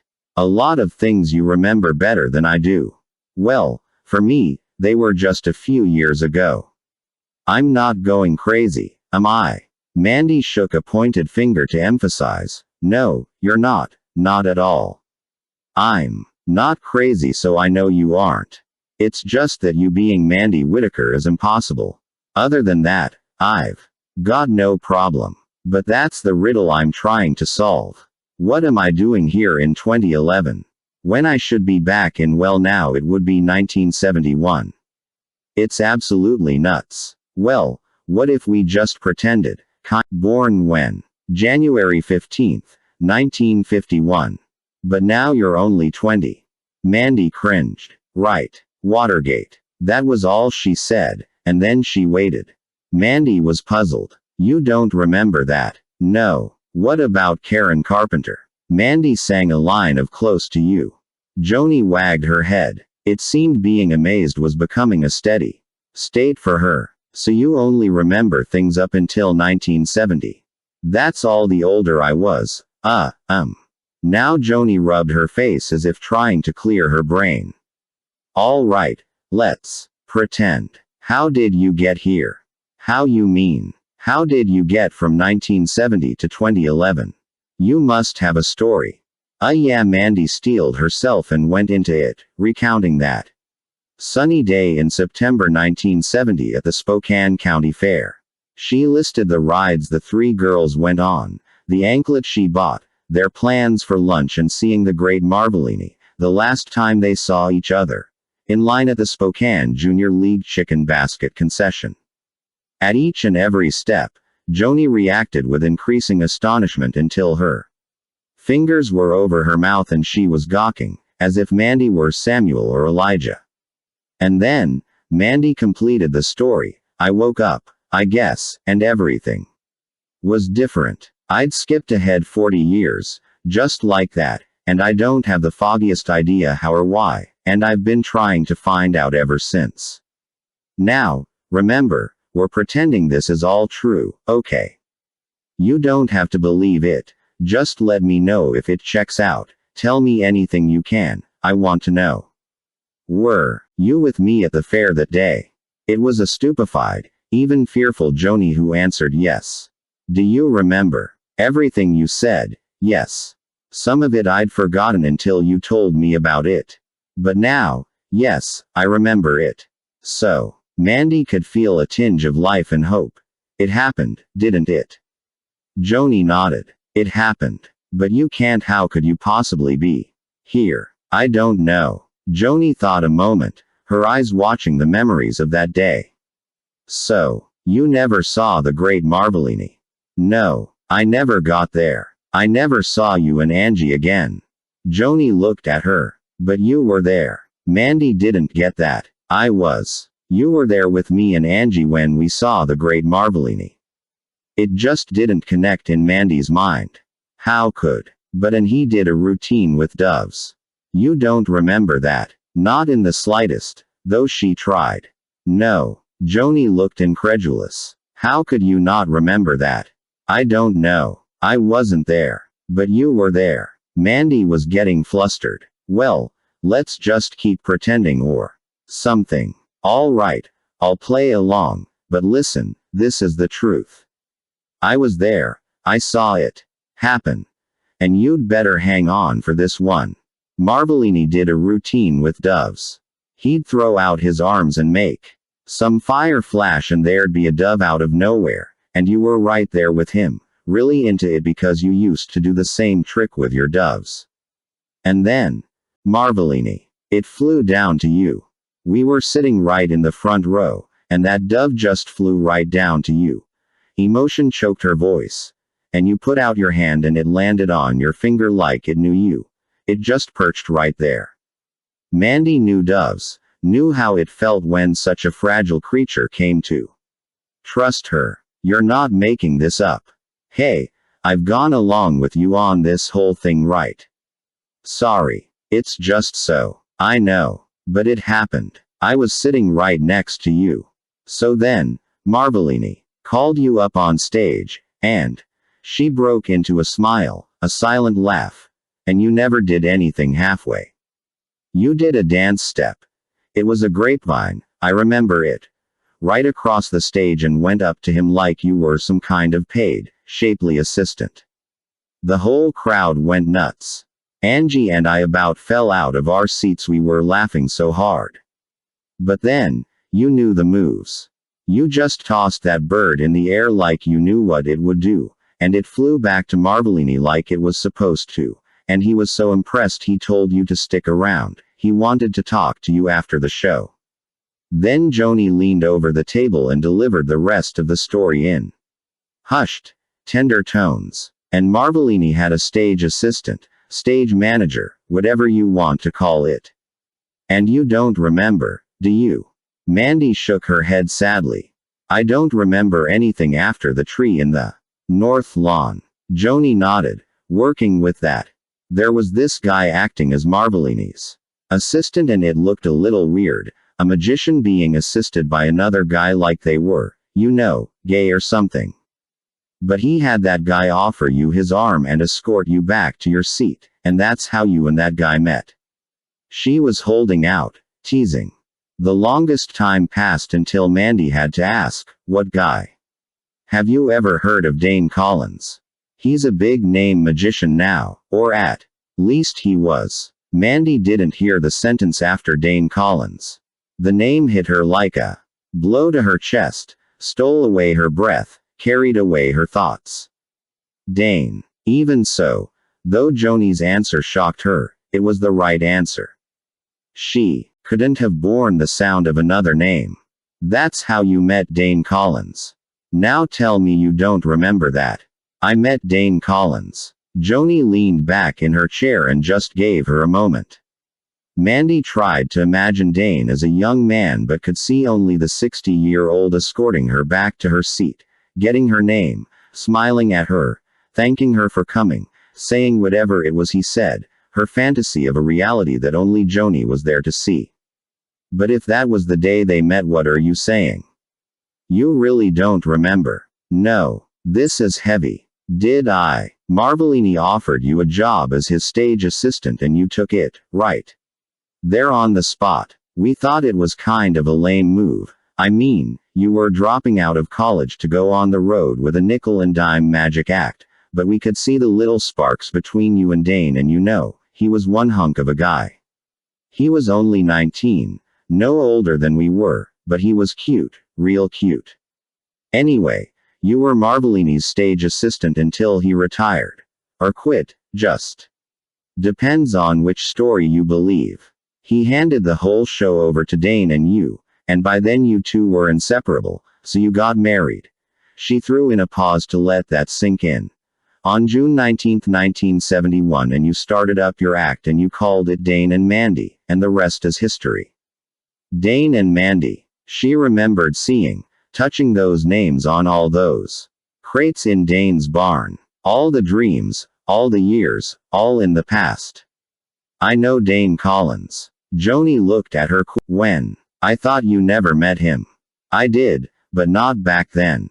Mandy tried to explain how the gypsy girl and then the Hobet met up with Dane Collins and became his protege and worked on his place and learned how to put on a show, and how he never talked about his wife unless she asked him and didn't have any pictures of her in the house, and how she just had to be around him, and how she didn't know why she had to try on Mandy's costumes and dresses, she just had to, and by the time she got to that part she was in tears. She didn't say anything about their parting. She just couldn't. Joni dabbed her eyes with a napkin. And let me guess. You're in love with him.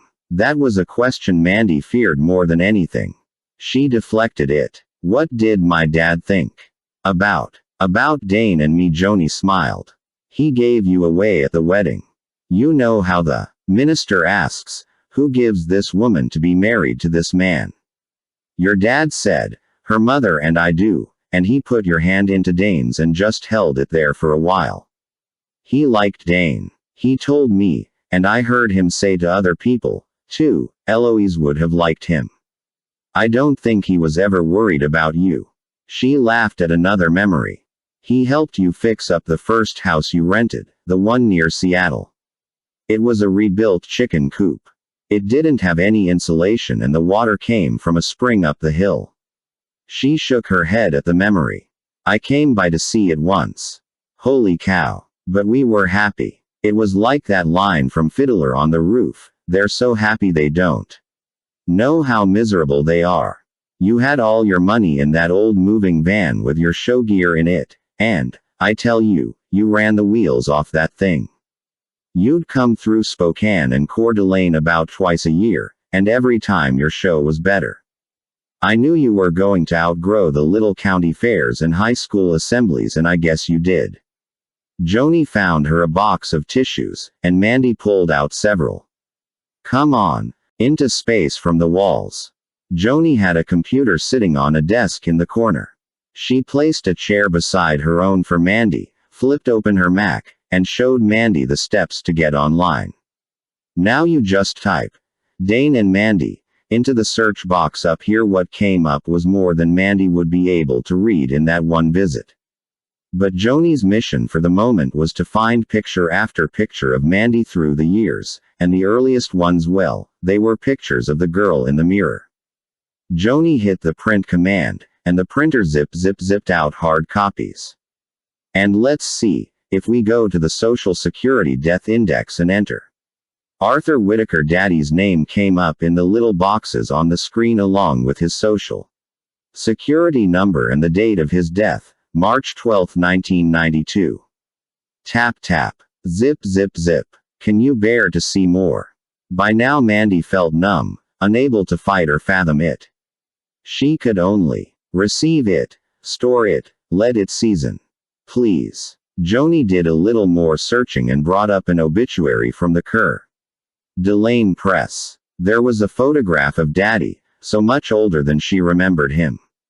Joni scrolled down to the part that read, he is survived by his daughter, Mandy Eloise Collins. That's you, said Joni.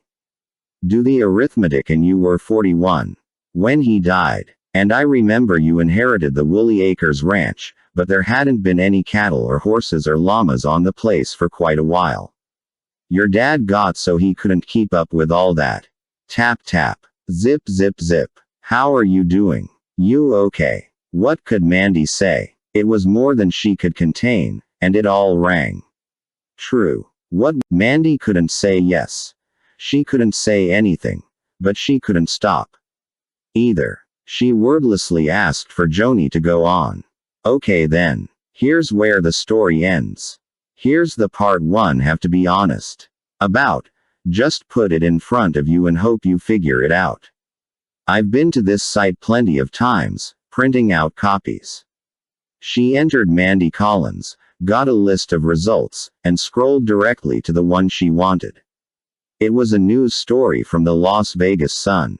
Fiery wreck kills magician. Mandy Eloise Collins, best known as the witty and offbeat wife and partner of Dane Collins in the magical duo Dane and Mandy, was killed yesterday, and her husband, Dane, injured when the Collins' car was side-struck by another motorist, also killed in the crash.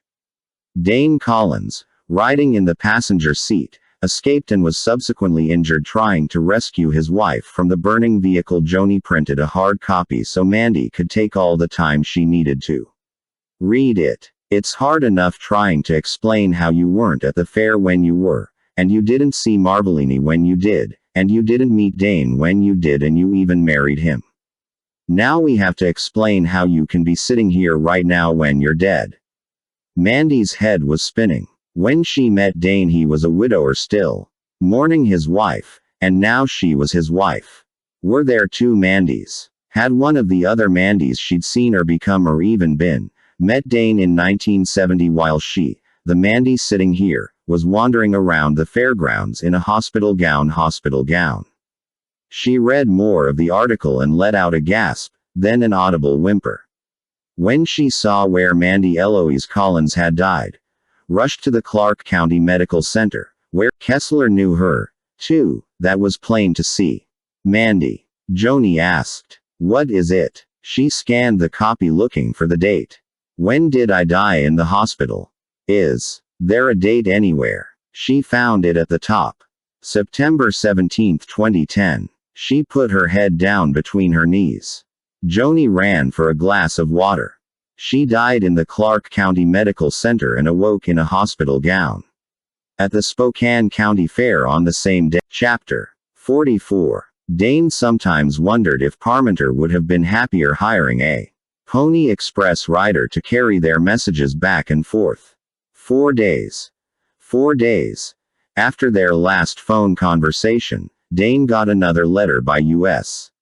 mail and made another call from a pay phone in Athol, Idaho, this time wearing a raincoat and a billed cap and feeling overtly melodramatic.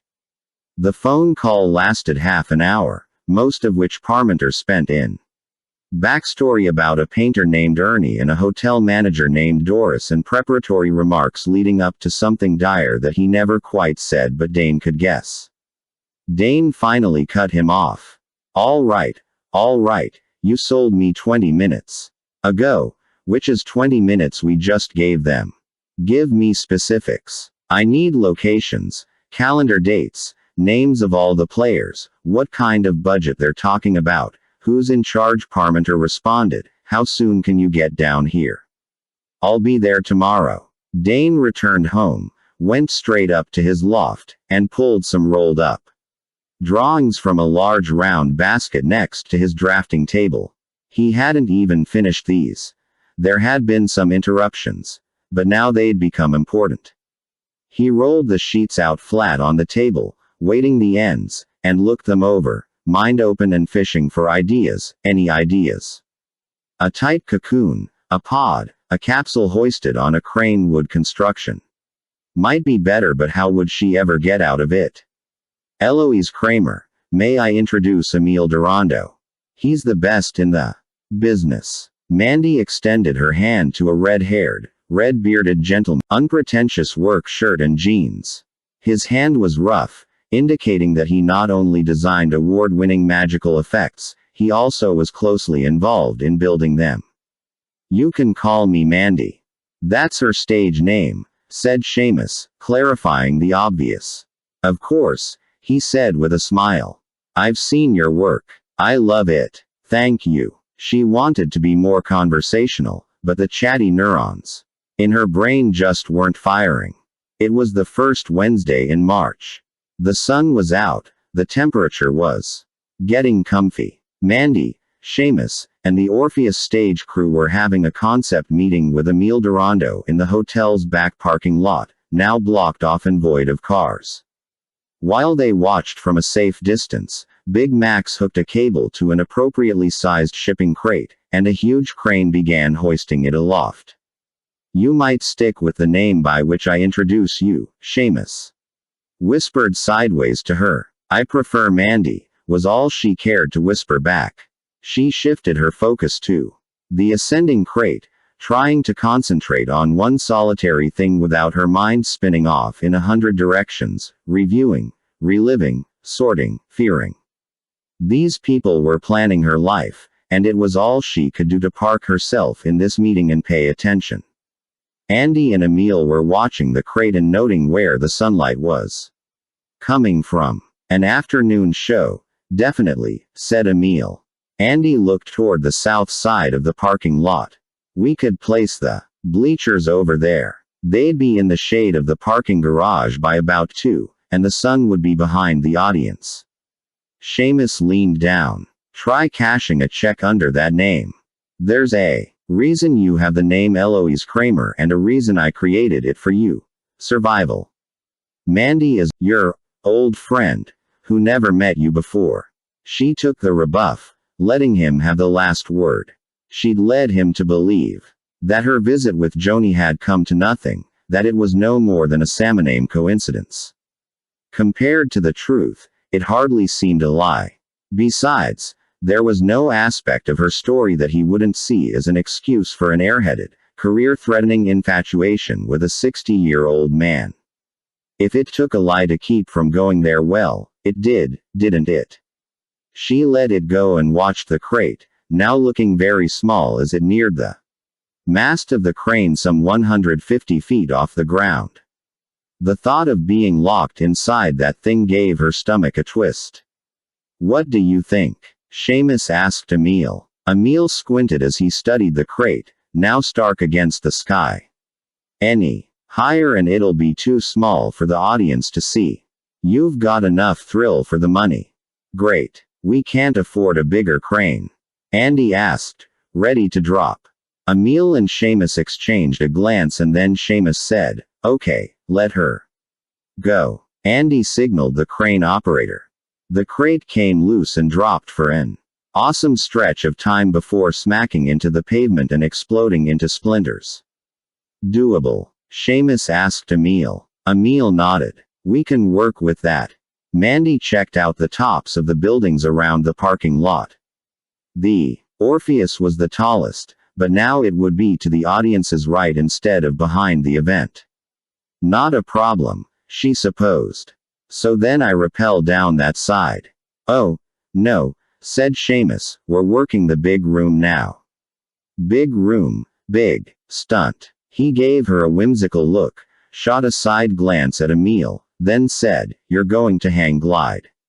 Her mouth dropped open, but she immediately liked the idea, looking up at the hotel, envisioning it. "I have an instructor lined up. We can get you started on that right away." So Seamus traced the imagined spectacle with his hand. "You're trapped in the crate. The clock is ticking, the time runs out, and the crate drops into the pit, boom. But then your doves appear. They circle to draw attention, then they fly up to the top of the hotel, where you cast off from the roof on a hang glider with the doves flying in formation with you. You circle down, make a pass in front of the bleachers, you come in for a landing right in front of them, the doves land on your arms, ta-da. Big finish." She shook her head, but there was that twist in her stomach again. "Guy, you have a lot of confidence." He put his arm around her. Yeah, I do. But it is all up to you. We're going to need all your thoughts, all your senses, everything you are, and everything you have directed this way and nowhere else. This is your career. You're on the rise now and you can be unstoppable if that's what you choose. You understand what I'm saying?" She regarded the splinters of wood littering the parking lot and the dizzying height of the Orpheus Hotel. "Oh, I understand. Good. Very good." As he walked away he looked back and pointed at her. Eloise, the lady who arrived at Priscilla's boarding house, drove a Mercedes, but her eyes were empty as if the soul were gone, and her clothing was plain, like any unknown person on the street. She introduced herself to Priscilla as Mandy Whitaker's Aunt Betsy. When Priscilla didn't quite buy it, she said, "Oh dear, yes, I forgot." She would probably use her real name here. Eloise Kramer. Priscilla led Aunt Betsy into the house, but only as far as Eloise Kramer's door. Aunt Betsy slipped a little pink envelope under the door, said thank you, and left. That evening Mandy ducked into her room at Priscilla's like a rabbit evading a hawk. She locked the door behind. "Time out," she prayed. "Time out, please. Dane. I'm gonna call Dane and I'm just gonna tell him. I'm gonna tell him everything and I don't care what he thinks." She reached into her shoulder bag. There was an envelope at her feet. It was small and pink like the envelopes for thank you cards or baby shower invitations. She cringed. Judging from the last time she saw an envelope like this, it wasn't good news. She picked it up and tore it open. Inside was a note, same handwriting as before. "Dear Ms. Whitaker, though our personal acquaintance comes no closer than that moment in The hallway at Clark County Medical. I am familiar with the circumstances that have befallen you since September 17th and was, I regret to say, one of the instigators who brought them about. As such, let me settle some questions I'm sure have haunted you.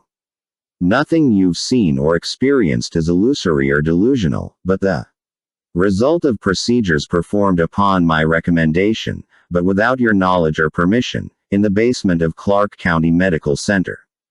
It is all explainable and you are not mentally ill.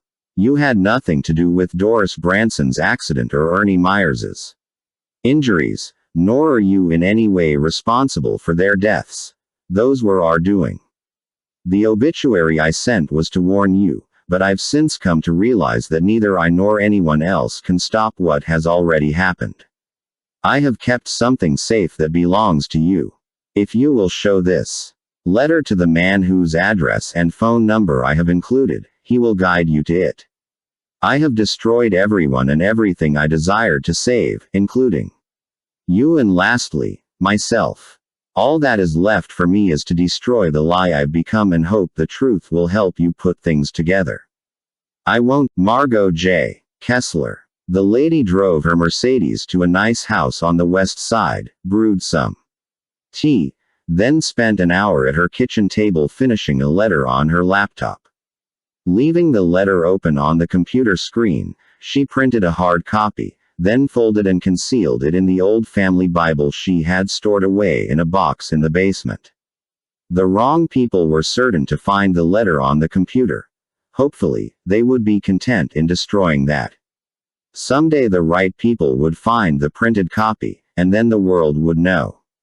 Satisfied, she went to her bedroom, said a rosary, then injected herself as she lay upon her bed. It was cold enough to wear a jacket, dark enough to make street signs and address numbers hard to read. Mandy used a penlight to consult a map and Dr.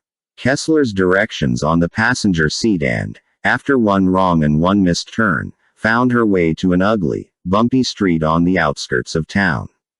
At this hour, her bug was only one of the occasional cars, so she shifted down a gear, eased off the pedal, and carefully eyed the boxy, weathered-walled, single-story businesses she passed. Used furniture, appliance liquidators, recycling center. She passed a vacant lot, a redneck bar, an old school with plywood over the windows, and then came upon a high chain-link fence with hundreds of hubcaps hanging on it. This had to be it. Yep. There was a sign in customary black on yellow wire to the fence next to the gate, J&J's Auto Wrecking. Mandy pulled up to the sagging chain-link gate and beeped her horn, as Mr. Jansen had instructed her. He turned out to be not as scary as he sounded on the phone. Sure, his voice was gruff, his coveralls were greasy, and the bill of his J&J all-the-way cap was finger-smudged to a nearly even black, but he had a friendly smile with all his front teeth still there. He didn't chew and spit, at least in her presence. And his dog, a half lab and half everything else, was friendly, the licking sort. "So you must be the one," he said, touching the bill of his cap. "Pardon my not shaking hands, I've been working." He showed her his hands. No further questions. She gave a little bow and touched the brim of an imaginary hat. "Pleased to meet you, and I don't really know what this is about. Do you have the note from the doctor?" She had it in her hand and gave it to him. He opened and read it with the aid of his flashlight, his face darkening with each line. "Holy cow." Then he asked, "What do you do for a living?" "I'm a magician. I'm going to be opening a show at the Orpheus in 3 weeks. He nodded, satisfied. "You're the one, all right." He handed the note back, now bearing his fingerprints. He pulled a rag from his hip pocket and wiped his hands. "And I don't know what this is about either, but let's get her done." Using his flashlight, he led her through a meandering canyon of misshapen, dismembered automobiles piggybacked on either side. His dog, at home in this place, disappeared into the blackness ahead and occasionally looked back, retinas shining in the flashlight beam. Mandy, Unsure of where she was stepping and kicking against rattly, tinny little things in the dark, pulled her own penlight from her pocket and put it to use. The doctor had a Hulk brought here, said Jansen. It had been in a wreck and I guess she bought it from the insurance company. They trucked it in on a flatbed and she's been paying me to keep it safe, keep anybody from touching it or crushing it until a lady magician comes looking for it. Guess that's you. They rounded a corner and came to an open space near the back fence. Parked up against that fence were what Mandy assumed to be Mr. Jansen's keepsakes. A street rod with great paint but no engine. A mid-40s Dodge Power wagon with no windshield or seat but with a winch on the front. A half-size yellow school bus and the fire-ravaged, caved-in, cut-open remains of a BMW sedan, its paint seared away, its crooked body ashen gray. That's it, said Mr. Jansen, sweeping his light over it. She knew he was waiting for her side of the story, her explanation, but all she could think of was the distance between herself and the twisted cage of metal and how afraid she was to cross it. No, she felt. I'm safe over here, away from you. I'm alive. You have nothing. Driver's door was gone forever, the driver's seat a blackened, metal outline with chunks of foam clinging like mold. But I'm alive. This never happened to me. Walk through, it said. Find out. No. Longing against fear, knowing against hiding. She went closer, her penlight playing over the soot-blackened windows. The rear passenger window on the driver's side was shattered. Someone must have tried to get in. Dane Collins was subsequently injured trying to rescue his wife from the burning vehicle. The frame on the driver's side was smashed in, the floor buckled, and the seats askew. When the Collins' car was sidestruck by another motorist, she was here. The girl in the mirror, the dancer in the blue gown. Mandy Eloise Collins, wife of Dane Collins, killed yesterday. Mr. Jansen stayed alongside, holding his light for her. The covering on the dashboard was split open, peeled back, exposing yellow foam beneath. The center console had folded in upon itself, sagging, wrinkled, the gearshift a blackened stock. She could smell the stench of burned cloth, leather, plastic flesh. She knew that smell. She shied back. This is death, where the story ends. But how else can I ever live as me?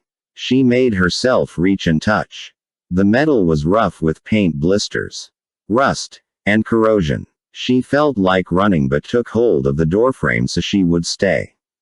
Careful, said Mr. Jansen, pointing with his light. That metal's sharp. She ran her light along the tear in the roof. It was jagged, like a bread knife. She placed her foot on the bottom of the doorframe, her hand on the frame of the seat back. Whoa, here, wait a minute, said Mr. Jansen. He dashed to the in a slow and careful process, placing a hand here, a foot there, watching for sharp edges. She settled into the creaking skeleton of the driver's seat, into the center of the ashes and smell, steeling herself to look at the warped and bubbled instrument panel, the black crumbles of melted handles, buttons, and air vents on the seats and floor. In the beam of Mr. Jansen's light, she placed her hands on each side of the out-of-round, skeletal steering wheel and looked into the dark through a misshapen void that used to be the windshield. A good space of time passed before Mr. Jansen said anything. You all right? She was, and it bothered her. She tried to imagine the hood and grill of another car plowing into her left side faster than she could react, the scream of tires, the slam of metal, the flying particles of glass and the brain-jarring impact, how it must have sounded and smelled, how it must have felt to be trapped in this crumpled cooker while the smoke and flames roasted her alive. But she'd never been here. This was all part of another story she'd never lived. Well, she said at last, it happened to somebody. That's a fact. She would have climbed out, but Mr. Jansen stood on the ground, immediately to her left and didn't move. He was shining his flashlight at the floor of the car, at the ashes and crumblings around her feet. What? she asked. He just wiggled the flashlight to draw her attention, so she looked. With each wave of his light, something amid the ashes sparkled. Something pretty in the middle of all this ugliness. She bent over, reached for the sparkle, and felt a small, crusty chain between her fingers. At first it was just another forlorn piece of someone else's tragedy, but when she lifted it from the ashes and spread it across her palm, a silver chain, stained by ash and smoke, the tiny links wilted by the heat. The ends broken and burned away, and in the center of its length one indistinguishable lump of silver, and one intact silver dove. I saw it there when they first brought the car in, said Mr. Jansen. But drive, Kessler said. No, don't touch it, leave it right where it is. He tilted his light to study her face. Looks like it was. Chapter 45. Parmenter was driving the car. Fortunately, it is after 8. The main crew's gone home and Moss is the only one there. Dane was lying on the floor in the back. What does he know about your contact with me? Just about everything. I had to contact you first. You had knowledge of the past 40 years. You already knew who Mandy was. You know who she is. With a little explanation, of course. While Mandy is, or was, a young girl with no idea in the world that she'd been married to you for 40 years, no way to fathom or believe what we would tell her. We needed you to help us contact and communicate with her, which meant contacting and communicating with you, which meant letting you in on all the pertinent details. That much he knows. Do you trust him? Well, I don't. Right. Don't. Okay. Here we are. Just drive on in and act normal. Act normal. Dane felt the car slow, then turn, then roll to a stop. Parmenter rolled down his window, and Dane could hear the beep from the card reader as Parmenter swiped his card through it. A faint mechanical whir told him a gate was opening. They drove down a ramp to underground parking, the sound of the engine and tires reverberating off the concrete walls. Parmenter pulled into a parking and shut off the engine. He gave the area a quick 360-degree sweep, then said, "Okay. We'd better make it quick." An entry door was only a few yards from where the car was parked. They ducked through, took an elevator up one floor, went down a bare hallway to a service door, stepped through that to another hallway that led to another door that Parmenter unlocked with his security card. Inside that door was a cluttered office. A desk piled with blue-penciled computer printouts, stacks of binders and manuals against the wall, 2 whiteboards filled with incomprehensible formulas, and a computer system with 3 monitors side by side, each one showing a fluctuating display of columns, numbers, graphs, and vaporous, undulating shapes. Parmenter rolled a chair from a corner. "Have a seat." Dane settled in, appreciating all the scribblings on the whiteboard. Even if Parmenter had faked all of it, it was still impressive. "That's our bottom line, I suppose," the scientist said, waving a felt tip marker at the whiteboard. "I reworked it several times, from several directions, and every time I landed on one conclusion." He sighted down the marker at some scribblings in the lower right corner of the second whiteboard, some letters mixed with some numbers and a squiggle sitting on top of some other letters and numbers divided up with slashes and squiggles. Dane ventured a guess. "Mandy's in deep soup." "Well, we all are, but she is at the heart of the problem.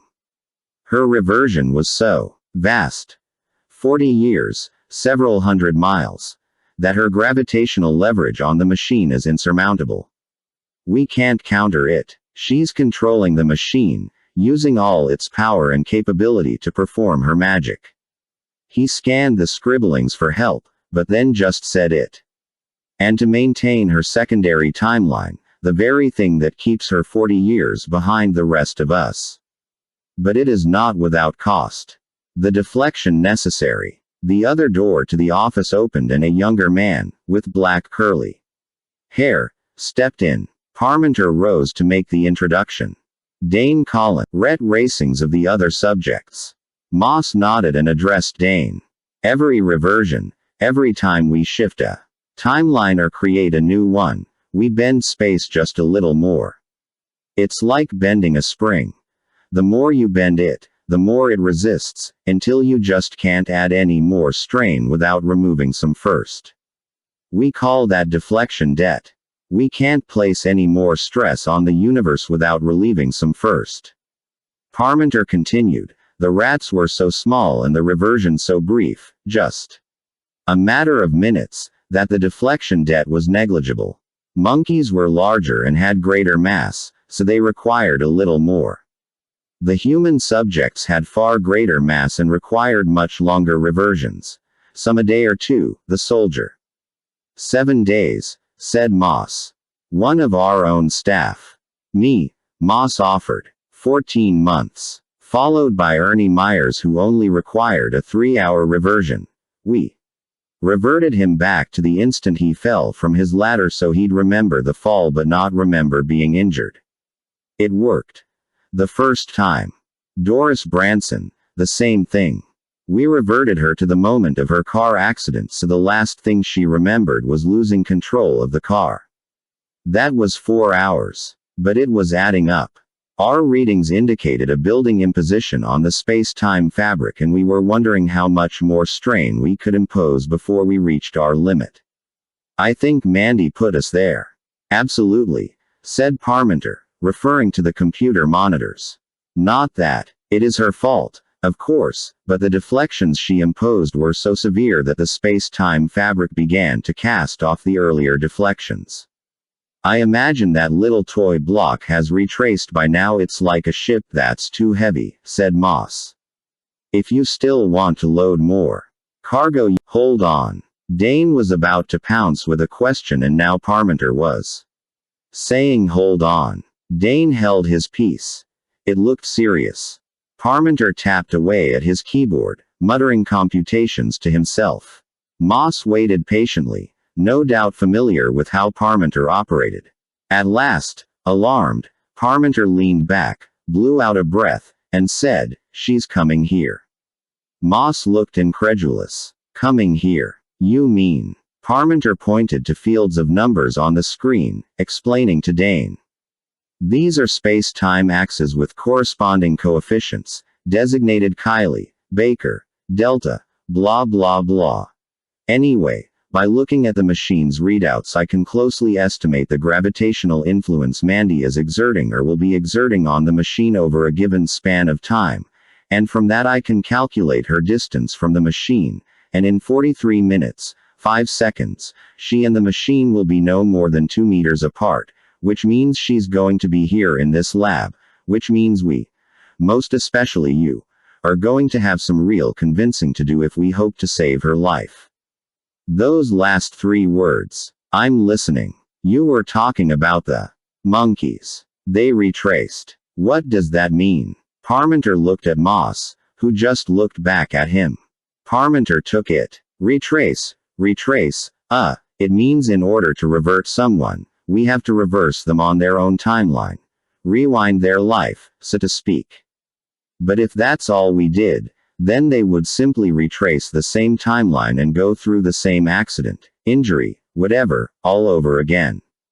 That's why we create a secondary timeline, one with an open future that hasn't been lived yet. When we place the subject on the new timeline, they effectively bypass whatever calamity befell them on their old timeline and continue living as if it never happened. That's the whole object. But you had to burn the monkeys. Parmenter was a little surprised. I suppose Mandy told you about that. She did. They died. Their reversions failed because their secondary timelines failed. And they fell back into their original timelines and retraced.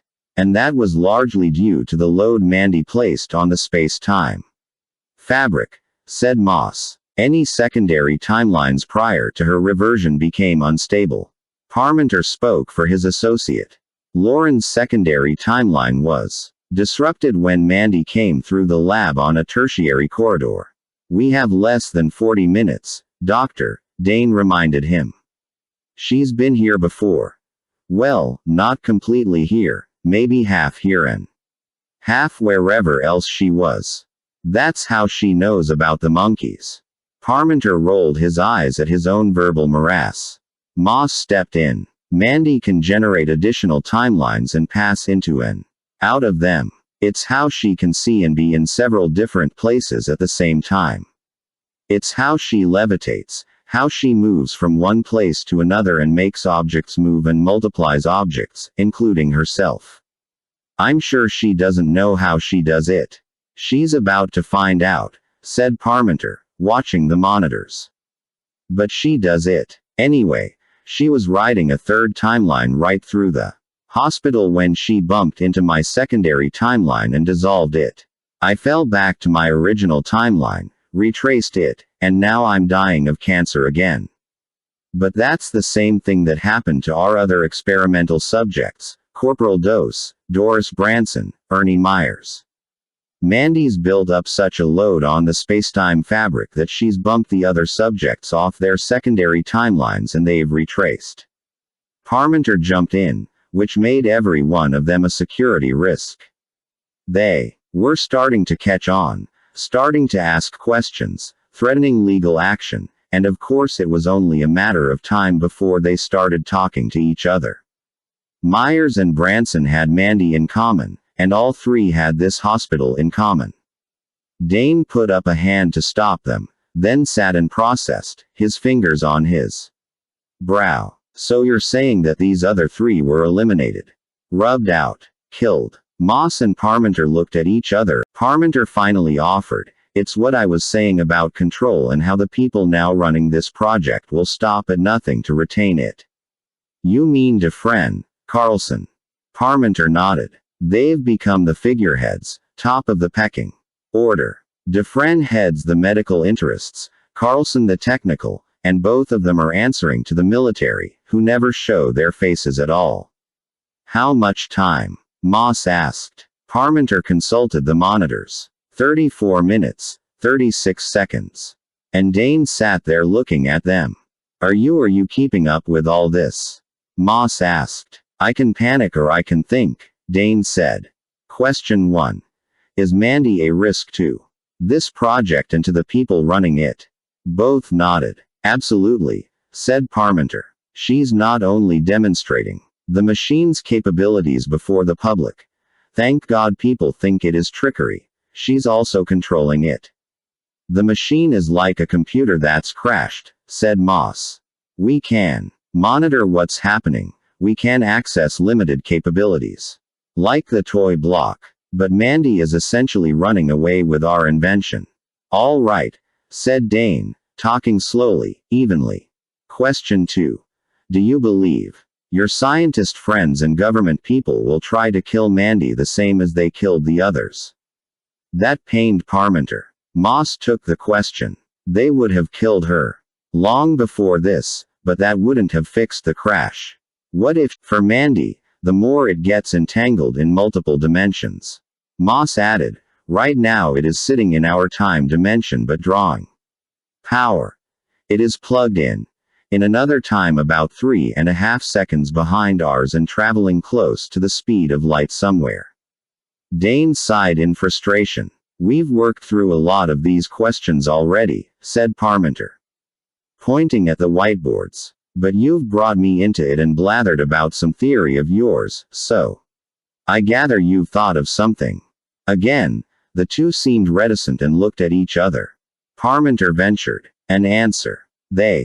We need to recalibrate the machine, completely reset it, and the only way we can do that is to find out exactly what the machine did on September 17th so we can work backward through that process and undo whatever it did.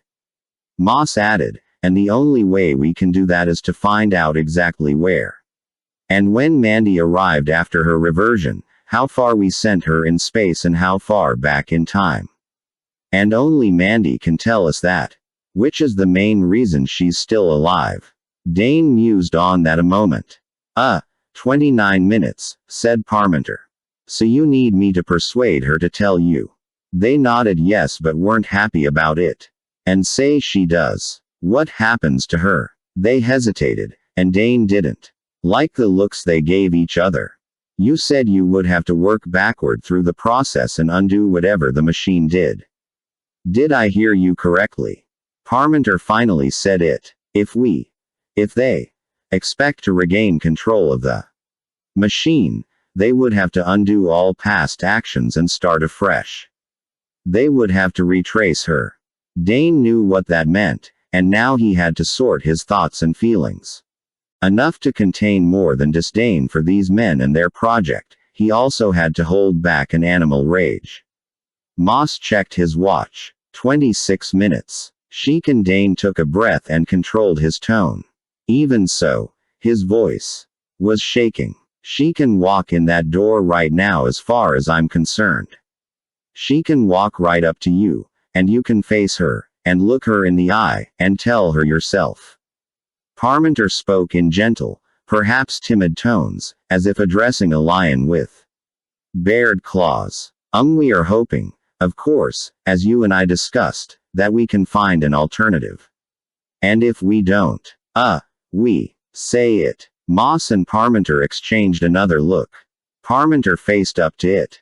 If we don't find an alternative, then the only way to reset the machine and clear the deflection debt is to retrace Mandy, and she will burn to death all over again.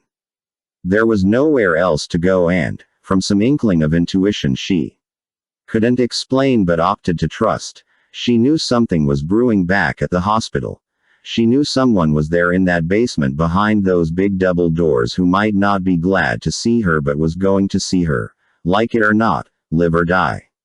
She parked her VW in the visitor parking and, rather than risk being seen, remained inside the car, relaxing, immersing herself in the space around her, the streams, currents, ripples, and folds of other times and places.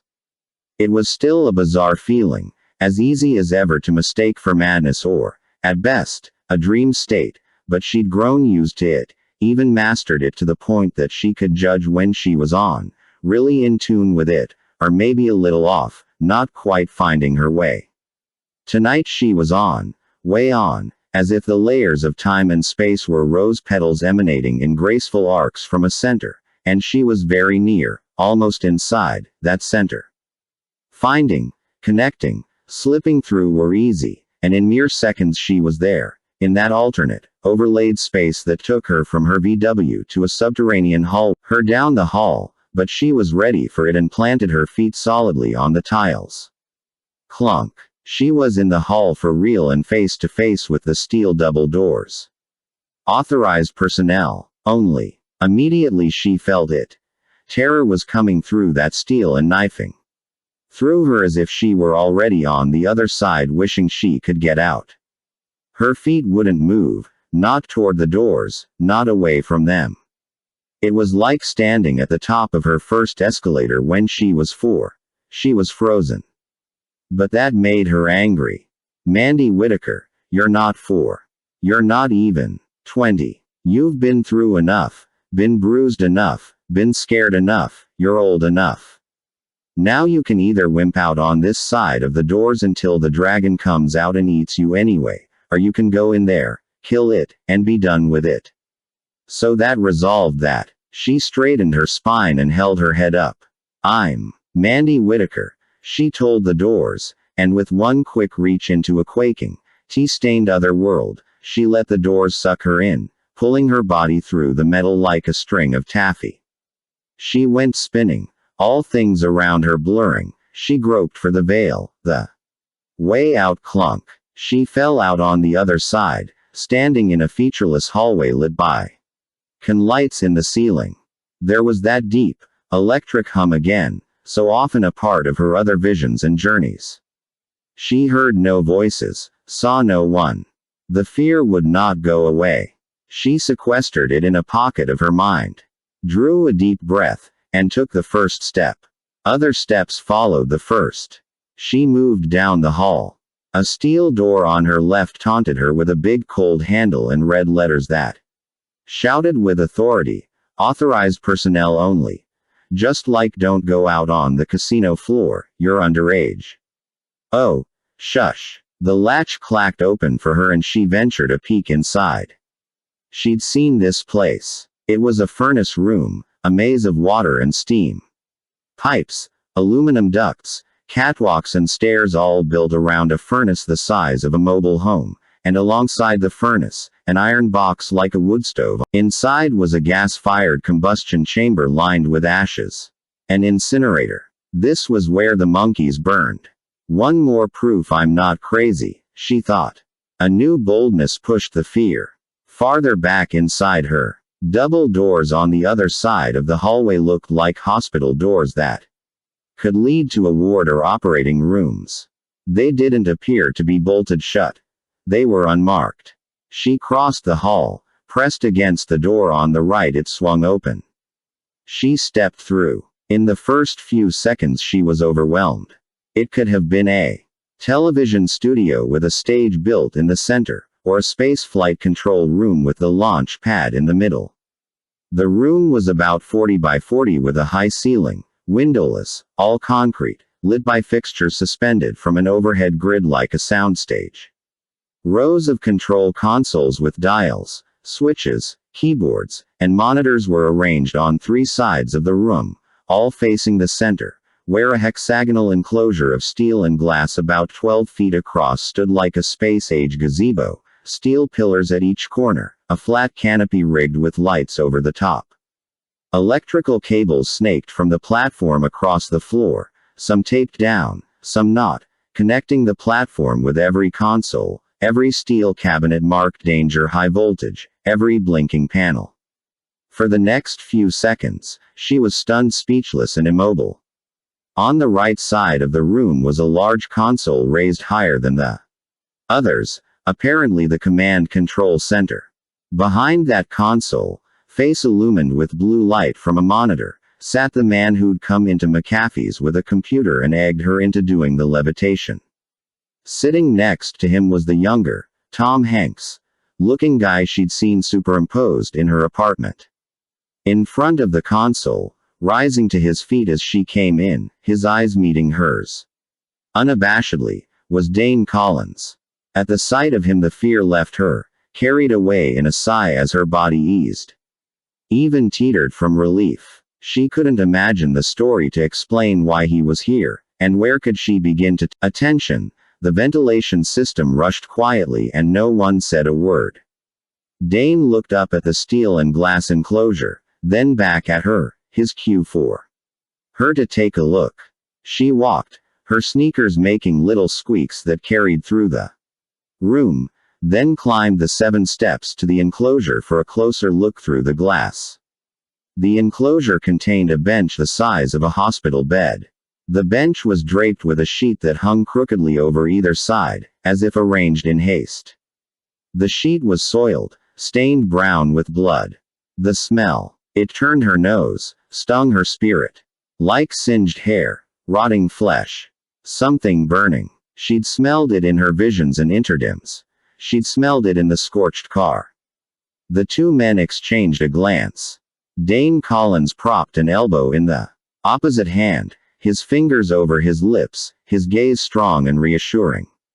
She descended the steps and walked toward the raised console, reaching into her pocket. Dane turned, and they stood facing the two strangers together. She drew out her hand.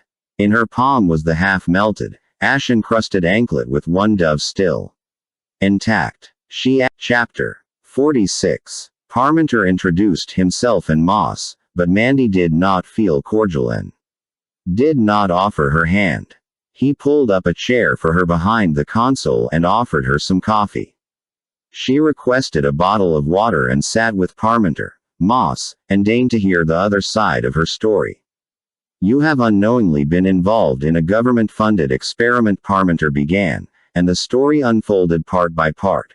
"We'd never tested the process on burn injuries, so your case was an irresistible opportunity. The bloodstains on the sheet are all that remained.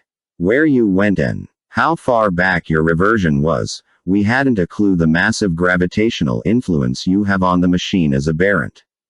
Totally unexpected. What you're experiencing is alternate, parallel timelines woven through space, And what's astounding is how you've learned to create them at will. The audacity of these people was incomprehensible, enraging, tempered only by the fact that Mandy was still alive. Her anger made her bold, her questions and comebacks sharp-edged. Parmenter and Moss accepted and endured it, explaining, never defending. The meeting became a bilateral debriefing, the scientists as earnest to hear her side of it as she was to hear theirs. Mandy felt they could get along, but she wasn't ready to be friends. They showed her the machine. We haven't opened it, haven't touched or tampered with anything. Including the soiled sheet. Yes, I guess you could call it a crime scene. We didn't dare disturb anything until we had the crime solved. The bench contains the machine's interdimensional core. It resembles a big black domino, about 6 feet long, 10 inches thick, accelerated to 95% of the speed of light. Oh, it is traveling that fast, all right, but in relation to an alternate dimension of time and space while maintaining a motionless foothold in ours. You could say it has its foot in the interdimensional door, holding it open so people and objects can pass through, which you've been doing on a regular basis. Every bouncing tennis ball, every levitation, every vanish passes through that core. Oh, and every journey through time and space, such as your encounter with Moss. They showed her the makeshift sleeping quarters where she surprised Moss during the night. It was just as she remembered it. She remembered parts of the lab as well, in fragmented images of consoles.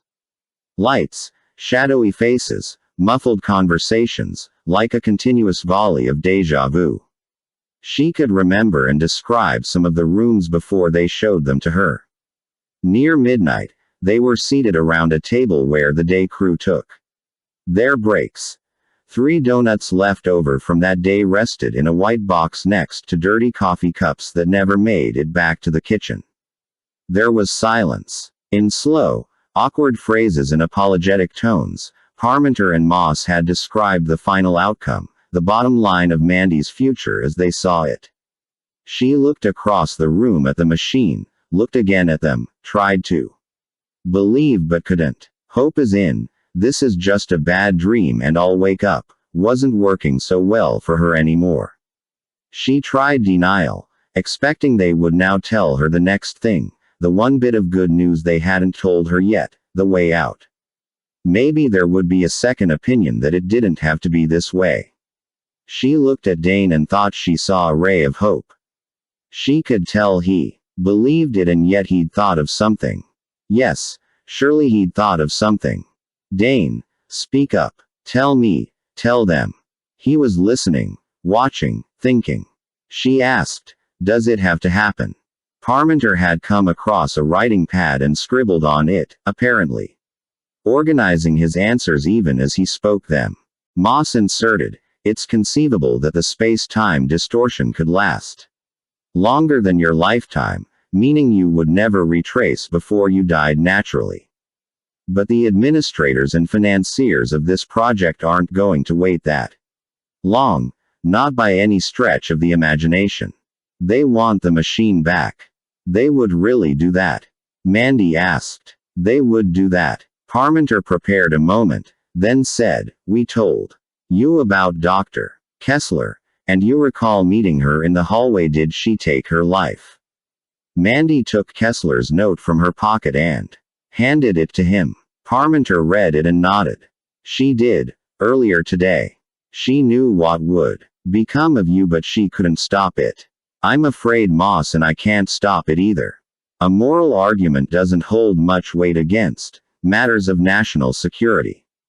But please, he looked at Dane. Dane laid his hand upon hers.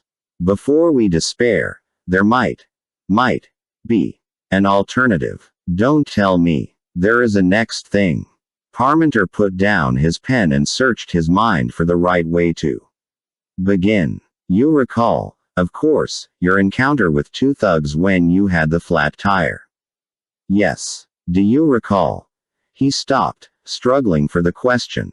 What your mental processes might have been immediately afterward. My mental, I'm not sure what you're asking. Dane said, Remember running across my pasture, trying to get away from Clarence. She fervently wished she could. I don't remember anything after they gave me that shot. I just remember waking up on your couch. Parmenter pressed it. No longing, reaching, whatever it is you do to influence the machine. Dane pitched in, right before I looked out my window and saw you running across my pasture. I saw you in my house. Now, this was news. She wrinkled her brow and stared at him. He continued, only, you were. Now he stumbled. You were older. The way you were before the accident. You don't remember that? Asked Parmenter, and then he shook his head at himself. Well, how can you? It hasn't happened yet. Mandy was frustrated. Guys, try to make sense. Parmenter regrouped with a little clap of his hands. Okay, here's my theory on this. Before all this began, before we started adding timelines, before anyone or anything was reverted, you had your timeline and the machine had its timeline, and at that point everything was in balance, no space-time distortion. So the point is, if we dissolve all timelines secondary to the original two, yours and the machine's, there would be no stress on the space-time fabric, and the two timelines would play themselves out in the natural order of things. It would be as if we never tampered with them. Which would be wonderful. For the universe. Parmenter pointed his index finger upward. Ah, but. Dane saw you in his home in Idaho at the age of 59 after the accident, which suggests to me that somehow, in some way, you will exist as your chronologically correct self, intact and alive, subsequent to the accident, which suggests that somehow, in some way, you managed to circumvent the accident, and there's only one way I know of to do that and still allow the universe to remain in balance with no additional timelines. Then he waited as if they might guess. They didn't. Trade timelines. You take the machine's timeline, it takes yours. It plays out your timeline and burns up. You play out its timeline and live out your life with the man you love. If the theory is sound, that is. But why wouldn't it be sound? She said to Dane, you saw me alive in your house. Parmenter countered, all of this is theoretical, entirely contingent. Dane, seeing you in his house. Your house, the house, is one outcome that flashed through given the conditions at the time. Anything could change, any outcome could result. No promises, in other words. No, but if it did happen as Dane saw it, then it could happen if we can replicate it. Now, admittedly, there are problems. For one thing, the trade would mean the destruction of the machine, which the other scientists and the government guys will never allow, which is almost moot in light of a bigger problem. The interdimensional mass of the machine, that part of the machine actually straddling time dimensions, is, he scribbled it as he said it, 1,632 pounds. And how much do you weigh? 108 pounds. You see the problem. Not yet. It's like a pair of scales, like a teeter-totter. If you're going to trade timelines, the trade has to be weight for weight, mass for mass, the same on both sides, an even trade, and you don't weigh 1,632 pounds. That's a lot of candy bars. He rested his head on his hand. Oh, and there's another problem. In order to force the trade, to make the machine bump from its timeline to yours would have to be the only other timeline available, which means we would have to dissolve your secondary timeline, the one you're living on right now, so that you fall back into your original, but of course, should you do that, you'll immediately retrace the original and come to your original end, you'll perish, in a fire. She looked at Dane again. She could tell he was really thinking, his fist propped under his nose, his eyes like steel. Oh, and there's still the other problem, Parmenter continued. The mental state, the reach, the method you used to generate that momentary linger on the machine's timeline. That would be the moment you appeared in Dane's home as, yourself. Whatever you did, however you felt, whatever method you used, it was an incredible fluke, An accident, but it put you ahead in time. He scurried over to the command console and came back with a 3-ring binder full of notes and computer printouts. The machine forward in computer simulation, but at any rate, the readings show a major deflection in the machine's timeline at that point, meaning an incursion of another timeline into its own. If the theory were sound, and if you'd weighed 1,632 pounds at that point, and if you'd occupied only your original timeline, you could have bumped the machine from its timeline to yours and taken its place. You could have done it. If you had any idea how. He calmed, looking at his notes. But, of course, you didn't weigh 1,632 pounds. You were occupying multiple timelines at the time and had no idea how you were doing what you were doing, and so here you sit. Which brings us to the last problem. Are you sure? No. It's just the last one I can think of at the moment. Go ahead. Your reversion, which we still don't understand, and all the manipulations you've imposed on the machine since then have rendered it, well, it is all messed up, okay. We can't make any of this work until we recalibrate it, and we can't do that until we know the exact extent of your reversion, where you went and when you got there. Dane clarified. He needs to know where you were when you suddenly appeared in our time, and exactly what time and date it was. Do you remember? Of course she remembered. She and Seamus had verified it on site at the fairgrounds. Still, she held her peace, reading their faces. Oh, said Parmenter. Before you say anything, there's still one more problem, and it is only fair to tell you. Once you supply the information and we recalibrate the machine, it will be fully controllable from this room, meaning anyone with access to the controls can dissolve your secondary timeline and retrace you. They will be able to end your life at will. She almost laughed. She did smile at the inescapable cosmic joke being played on her, the pitiful sense of doom coursing through her. If this was sanity, Parmenter looked at Dane. So she looked at Dane, and Dane began, I've been working on a plan. She signaled stop with her hand. No, just hold on a minute. Then she looked him over. First, tell me who you are. He met her eyes, but then he couldn't and looked away. The pain she saw all over him took her back to his bedroom when he stopped the dance and backed away when he didn't dare look at her as she was leaving. There's so much to think about right now, so much we just can't get wrong. Mr. Collins. Only his last name felt safe. At least give me that much.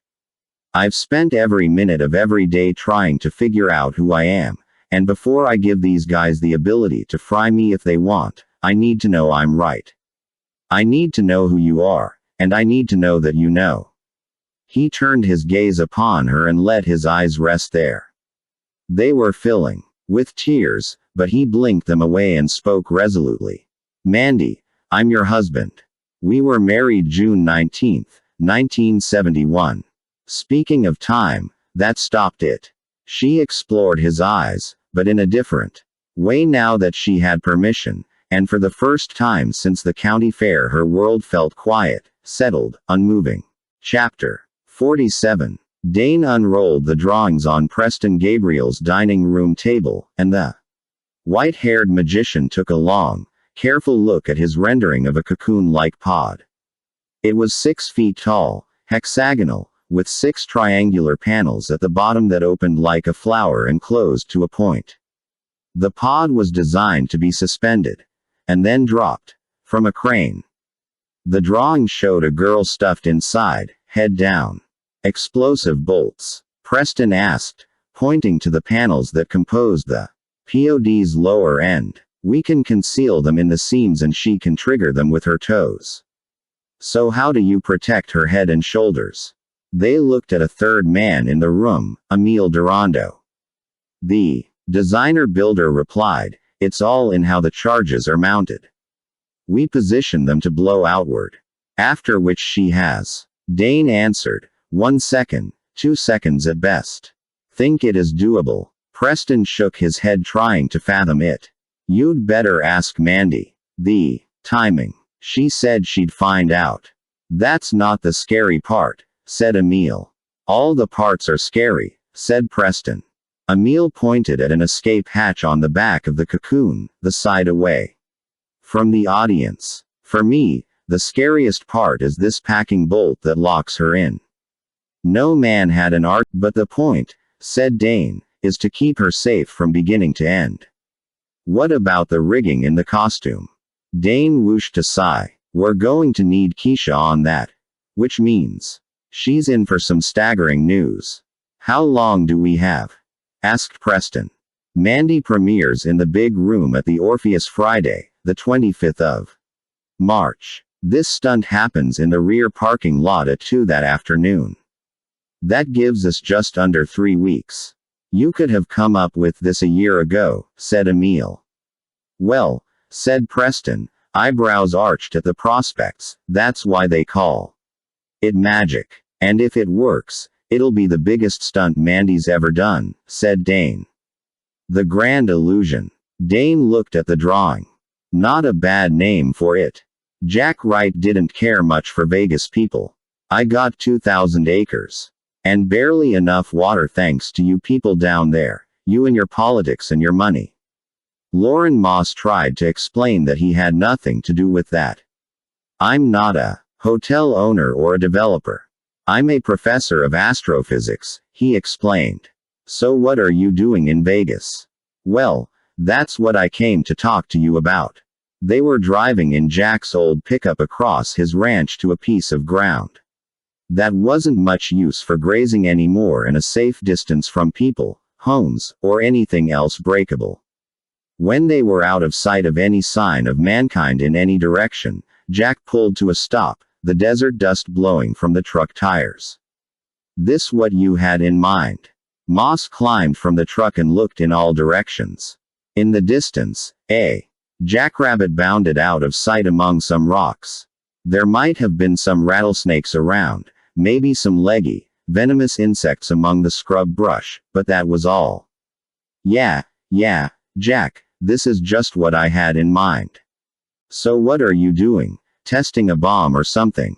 Moss laughed. Oh, no, it is just an experiment we didn't want to do in town. Depending on how things go, there could be an explosion, maybe a little fire. Jack took that in stride, surveying the bleak surroundings from under the brim of his hat. Well, you won't hurt anything out here. So we got a deal. Soon's I get the money. Moss handed Jack $2,000 in hundreds. And by the way, you don't know anything about this. Never heard of you. 18 days to Mandy's premiere. Just standing on the ground harnessed to the hang glider got Mandy's adrenaline going. The wing quivered and tugged with any breath of wind. She could jump up and feel it grab the air as she came down. It was like Mary Poppins's umbrella, only for real, big enough to ride on the wind and take her and her instructor with it. Which it did. Hands on the control bar, face down the hill, start running into the breeze. Control bar slightly forward. Ooh. Wow. It still thrilled her the way the wing picked them up, just like that, and the hillside dropped away. Feel it, feel it, feel it. Pull the control bar from the direction you want to turn. Push forward to nose up. Pull back to nose down. Don't overcorrect. Anticipate where the wing is going. Time it out. Catch those updrafts. Sailing through the air wasn't much different from sailing through time and space. In both environments you rode currents and waves, negotiated through surges and ripples. The mental discipline was exactly the same. Feel it, anticipate, don't overcorrect, get the rhythm. Her instructor was impressed with how fast she caught on, as if she'd done it. At dusk, in the middle of Jack Wright's most desolate acre, Mandy tried not to fidget as Parmenter affixed sensors to her forehead to monitor her brainwaves and advised her as she affixed some more to herself to monitor her vitals. Wires from the sensors led to an interface. The interface was connected to Parmenter's laptop computer, the computer was hooked up to a satellite receiver, and back at the lab, Lauren Moss was monitoring the data at the machine's central console. This stuff was still mind-boggling. They were set up under a shade canopy where Dane had neatly stacked exactly 35.76 concrete blocks with a combined weight of 1,520 pounds. They'd brought them in Lauren Moss's pickup truck, each one carefully weighed and labeled, including a block they had to chip down to 0.76 of its original size and weight. Parmenter checked the readings from the sensors on his computer and nodded satisfaction. "All right. Now, Mandy, if you'll take a seat on top of the blocks." She stepped carefully onto the blocks, holding the wires from the sensors so as not to snag or tangle them. Dane took her chair next to Parmenter's picnic table workstation to observe. "Comfortable?" Parmenter asked. "Just dandy," Mandy replied, secretly wishing she could sit on a pillow. Parmenter said she could have one, but if she did they would have to chip away some more of the 0.76 concrete block to allow for the added weight. "All right," he said, tapping away at the computer keys. "You and your clothing and the concrete blocks should now total 1,632 pounds. You are wearing exactly the same clothes you wore when we weighed you." "Same clothes. Nothing new in your pockets?" "Nope." What about that gum?" "Oh." He put out his hand and she spit the gum into it. "Very good." Parmenter gave the gum to Dane. "Now, according to Dane's best recollection and the cut of your later costumes, you weighed an additional 4 pounds at age 59, so we've factored that in." She tried not to make a face. Her face was always saying things she didn't mean to, always giving away her thoughts and feelings. How could that guy be so doggone clinical about this? She was not only going to gain 4 pounds in a matter of minutes if not seconds, she was also going to gain 39 years and, if she couldn't stir up the magic feelings, thoughts, or vibes needed to pull this off, she was going to burn to death. But hey, no sweat, no big deal. It might work, it might not, you win some, you lose some. But whatever happens, it'll be fascinating and educational. She stole a look at Dane, careful not to look too long, not to let her eyes place any obligation on him. As he tried to say, there were so many things to think about, so many things they couldn't get wrong. Their love was too big a question to tackle now, and for all they knew, the whole matter of Dane and Mandy and their bond of 40 years was meant to end on September 17th.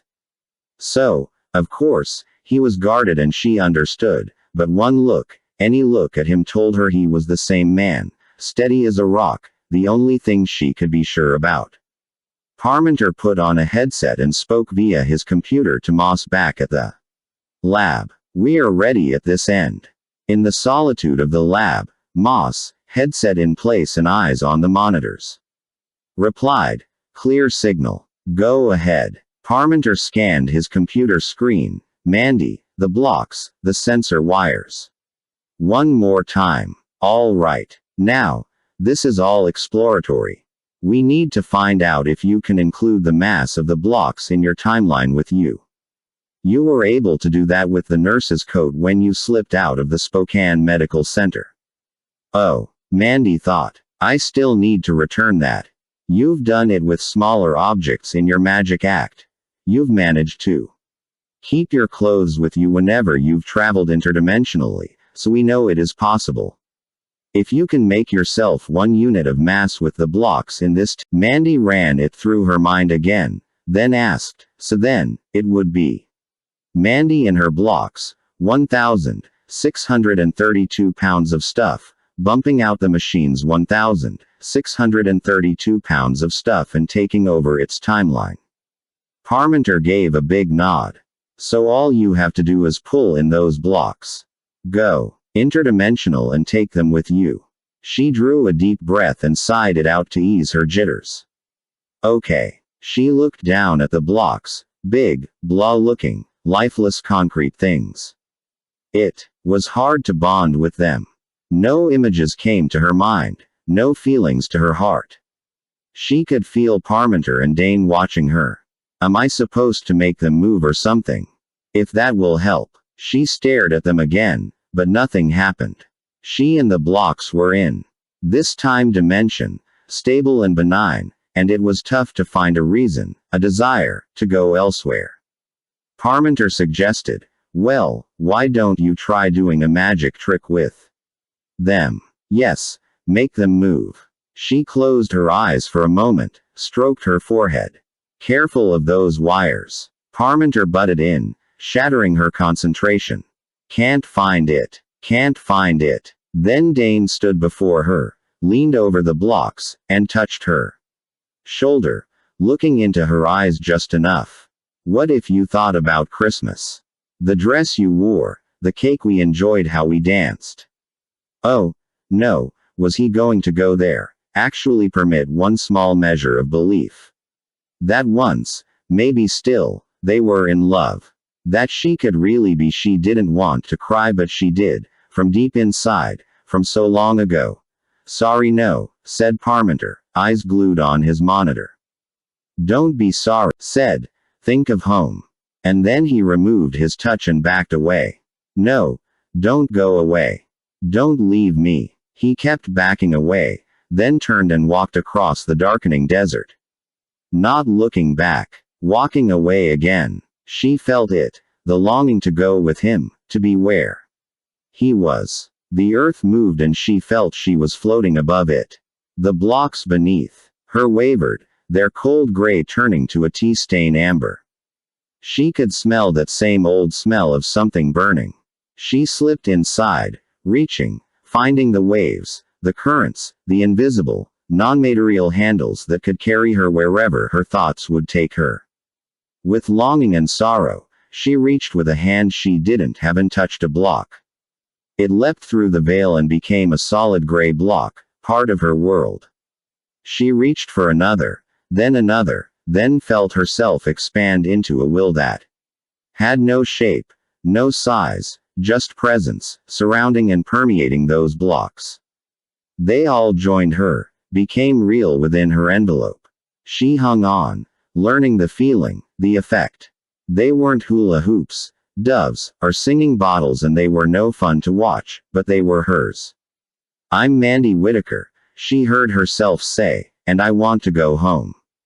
Excellent. Parmenter shouted. Excellent. Wham. She was back under the canopy, sitting on the blocks. Her backside was getting sore without a pillow. They'd have to have a word with Parmenter about breaking her concentration. Parmenter was on his feet, calling into his headset. Did you get that? Moss was impressed, scanning the monitors. I copy Delta 32 on 32, Kylie 12 on 12, Baker 23 on 25, a little short but within limits. I would say we have a match. So you got what you wanted?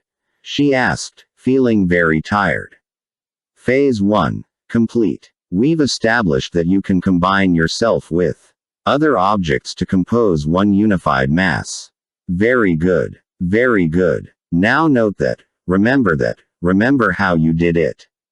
Dane returned from the dark, stepping back under the canopy. I guess we got it, she told him.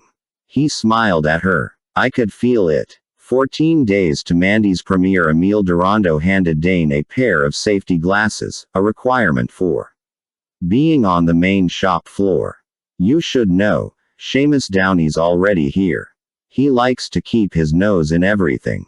Oh, that's good, Dane replied, putting on the glasses.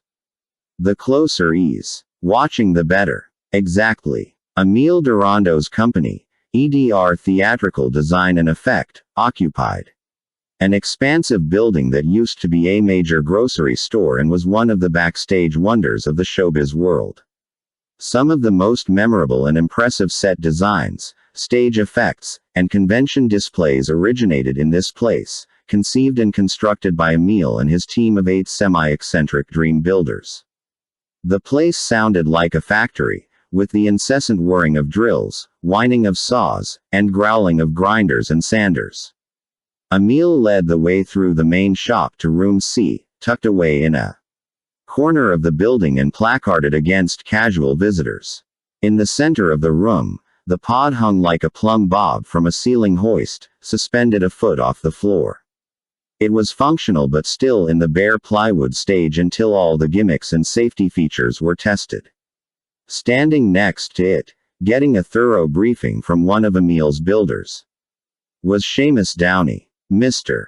Downey," Dane called out, walking right up to him. "Mr." Dane extended his hand. Downey shook it and asked, "What are you doing here?" Emil piped in, "It was my request, actually. Eloise needs a safety coach." Dane was the first one I thought of. Turns out they already knew each other. "Yeah," said Seamus, his smile crooked. "Small world." Dane looked the pod over, allowing himself to come close to Seamus for a lowered voice conversation. "Just so you know, you are her manager, Mr. Downey, and I respect that. I'm only here to assure her safety. It's a technical role. Looks to me like you couldn't stay away." Dane smiled. "Well, we have our friendship, but we'd make a pretty odd-looking couple, don't you think?" He poked his head through the escape hatch, inspecting the pod's interior. "Just give her some time. As near as I can tell, you're definitely in the game. As for me, when the stunt's over, my job's over and I'm going home. But it is a privilege being here and I want to thank you." Seamus eased a bit. "Okay. You're welcome. We all want Eloise to be perfectly safe." Emil called, "Eloise, you ready?" Mandy was perched on a chair against the wall, watching the little encounter between Dane and Seamus and reminding herself not to show any feelings about it. She was wearing navy sweats and a body harness and wrapping each ankle with a sport bandage to protect her from the shackles. One final wrap around her left ankle and she was ready. Dane greeted her and talked only about the stunt. "Now, I know heights don't bother you much, but you're going to be upside down and hanging by your ankles 150 feet off the ground, so we're going to do a little fear inoculation and step through this slowly." Emil signaled the hoist operator.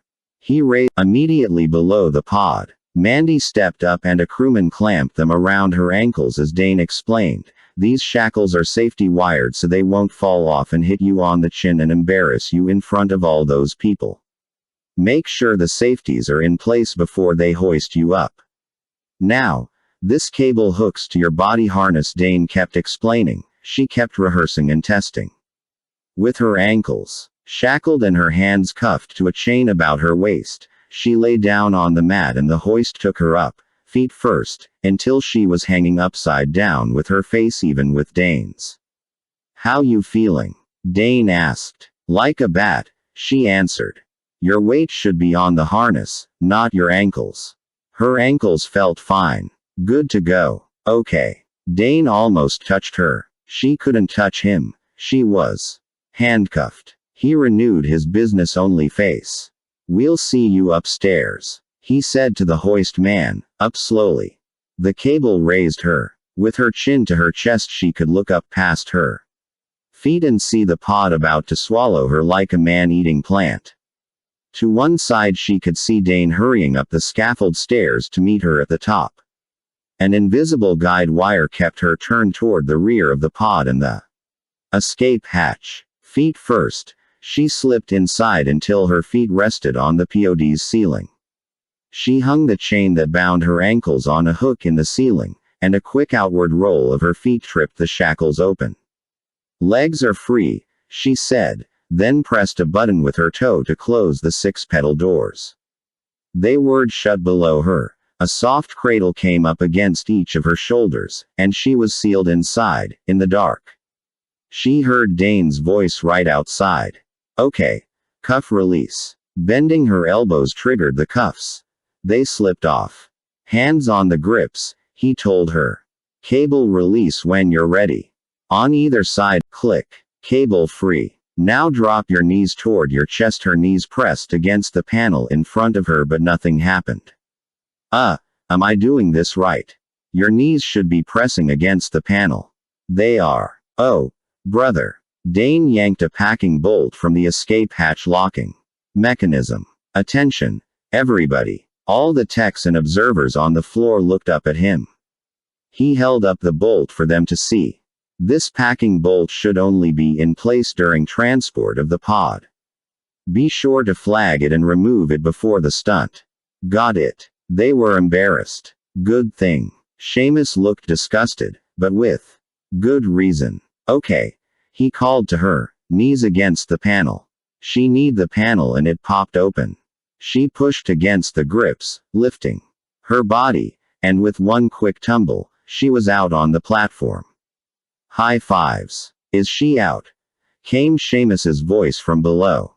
Mandy peered around the mirror system that would hide her escape and gave him a thumbs up. He looked astounded, then delighted.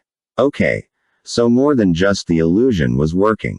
12 days before Mandy's premiere, Dane met with Preston Gabriel, Emile Durando, and Keisha Ellerman in a tree-shaded picnic area behind an elementary school near Preston's house. Mandy's checked out in the pod, Dane reported. All systems are go. Emile asked. Go. Going. Keisha told him. All systems are go. It's old astronaut talk. Oh. Dane asked Preston, comfortable with the big room show. It's coming together on schedule. Emile's building the sets and I'll bring up some effects from LA. We'll be ready for the premiere. So Keisha, what have you got? Dane asked. Keisha opened her sketchbook. The grand illusion involves these two designs. She flipped to the pages. This one, in black leather with silver tunic, is in keeping with the macabre, medieval aspect of the stunt's opening. The cuff release is integrated into the waistband, and I'll include some extra banding around her ankles as she requested. It's cut with a little extra room to fit over this one. The flowing, angelic costume in glimmering white got an immediate reaction. This was her idea, something totally opposite the black outfit to express a metamorphosis from death to life, escaping this world and soaring to heaven. The train and the streamers fold up against her back inside the leather suit, and the quick change deploys in less than a second. Keisha loved the thought of it. Like a butterfly from a cocoon. Weight? Preston asked. 10½ ounces. He nodded with a smile and wrote it down. The harness is sewn into the gown in this waistband, in the sash, and in the bodice. And these slots running along the tops of the sleeves will hold the torso rigging and trapeze clamps. Those clamps are nearly ready, Emile told her. What about the rigging? Dane asked Emile. Emile looked at Preston, who shared his concern. The weight turned out to be a problem. We'll have to go with a smaller size filament. It'll handle the load, but it is tougher to keep from tangling, and obviously it is tougher to see. We're sewing it up right now, said Preston. We'll test it tomorrow. And Chapter 48. 10 days before Mandy's premiere, hands on the control bar and take off running. Feel that big kite lifting. Pulling on the harness. Step off. Ride on the air. You're a bird. It was Mandy's second solo, and none too soon. She sailed close to the mountain slope, picking up speed. Rocks and scrub blurring under her and looking close enough to tickle her belly. Down the slope was an SUV parked on a dirt road, its tailgate open, its cargo space filled with cages of doves. Preston Gabriel stood ready. She'd reached through time and space and guided her doves plenty of times before, but never from a hang glider, and never quite as many. Preston released the birds. 12 this time. And they fluttered from the SUV like tiny angels, wings flashing in the sun. They were circling, orienting, looking for her. She veered slightly left to keep them to her right. Come on, birdies, she called. She reached, wide awake, eyes open, much of her mind on her own flying. There, she found Carson, her veteran, El Primo. He responded right away. Flying in the envelope of her invisible hand, power climbing to meet her. Maybelle and Lily followed him as they always did. Bonkers came around from one of his search circles, made eye contact, and came from behind. She had them, could feel them, and they could sense her, their mama dove. Now for the others. She'd worked with them on the ground and gotten them used to the effect. She hoped the training would stick in flight. It did. First one, then two, then another one, then three more, then the rest all responded to her interdimensional touch. Oops. Not that way. Over here. And followed as she swooped past the SUV. She caught an updraft and could feel the sudden lift in her stomach. Come on. Birdies. Come on. They followed her in no particular formation, just flying along, playing a game. Okay, Carson, take the lead. She reached and guided Carson to a point straight ahead of the wing, then set Lily and Maybell wing to wing behind him. Bonkers happily slipped into the rear of the diamond formation. Now for the point of the exercise. Could she handle the rest of the birds and still have enough awareness to fly the glider? She still had envelopes around the others and extra copies of herself to keep track of things, so she and some other she's. She didn't count how many. She was too busy flying the glider. Went to work putting this dove here, those two over there, arranging, holding in place, aligning. Wow, what a trip. The doves seemed to like it. They certainly weren't alarmed. Maybe they felt sheltered, as if back in their nests. The moment came. She got them into formation, the diamond out front, 4 wing to wing on the left in a swept back line, 4 wing to wing on the right in a swept back line, one big, graceful migratory V aligned perfectly with the glider's leading edge. And they were holding formation. She could feel, touch, guide each and every one of them, and they were letting her, easy and steady, just doing what birds do. It was weird, but oh, so beautiful. 8 days before Mandy's premiere, Preston Gabriel had to strike a few deals and grease a few palms, but he got what he wanted. Use of a rubble-strewn vacant lot where an old hotel had been imploded and a new one would soon be built. The lot was one of the few open areas left in town, and as luck and providence would have it, only 1 block from the Orpheus. Wearing orange reflective vests and hard hats to look like they belonged there, Preston and a crewman walked the empty ground and, now, that was one impressive volcano. When the 40 propane jets ignited and filled the crater with flame, the effect made Dane jump. He could feel the heat halfway up the bleachers. Andy, the stage manager, had warned all cast and crew to clear the stage for the burn, and with good reason. The heat was enough to singe their hair, if not worse. Emil, who sat beside him, asked, "What do you think?" Dane had to force himself to look at Emil's creation, the conical top of a volcano about 15 feet across and 6 feet high, the right size to dominate center stage and incinerate a pod dropped down its throat from 150 feet. Had he the presence of mind, he would have said it drew curiosity, looked big budget, created anticipation, would be fun to watch, brought thrill to the stunt, but he couldn't find the words. He could see her through the blackening glass, crumpled over the steering wheel, the deflated airbag curling at the edges, melting into her face. The volcano was setting afire the disposable fake trees near the crater's edge. The effect was meant to frighten and add an element of danger. It worked. Dane looked away from the flames. Impressive, Emil. I mean, really impressive. Emil had to speak up over the simulated, amplified roar of the eruption. As good as I could do for the money. I told Vahidi it didn't have to be this big, but he's concerned about the other volcano in town. He wanted something that would compete. Are you okay? The heat, the sound, even the smell, her hair crinkling, vaporizing down to her scalp, steam and smoke rising through her blouse. Well, let's give it a go, he said, just wanting to get it over with. Emil radioed the crane operator. Let her go. 150 feet above the volcano, a dummy test pod hung from the cable. When the crane operator released the hook, the pod fell. It seemed to fall forever. and landed in the volcano with a carefully engineered crash and explosion that produced a ball of fire and a shower of fireworks.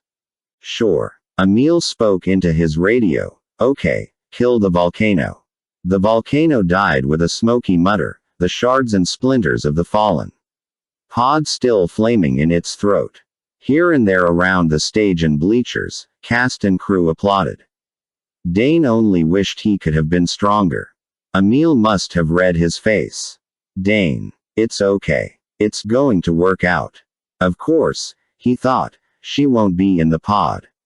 She'll be long gone. They'd run everything, starting at 2 o'clock, and the whole show took 20 minutes from Mandy's magical appearance in the maw of the volcano. No fire at the time. To her soft as a feather landing back on the stage in her hang glider, her doves circling about her. Turning on and testing the volcano came afterward just in case something unforeseen occurred that would have posed a danger. Nothing unforeseen happened. Not that it couldn't. Mandy, out of her costume and back in her jeans and jacket, came back on the stage. With an assist from Andy, she inspected the smoldering embers of the dummy pod in the volcano. When she looked up at Dane, he could tell it was for reassurance. He could only send her a thumbs up and mouth Emil's words, "It's going to work out."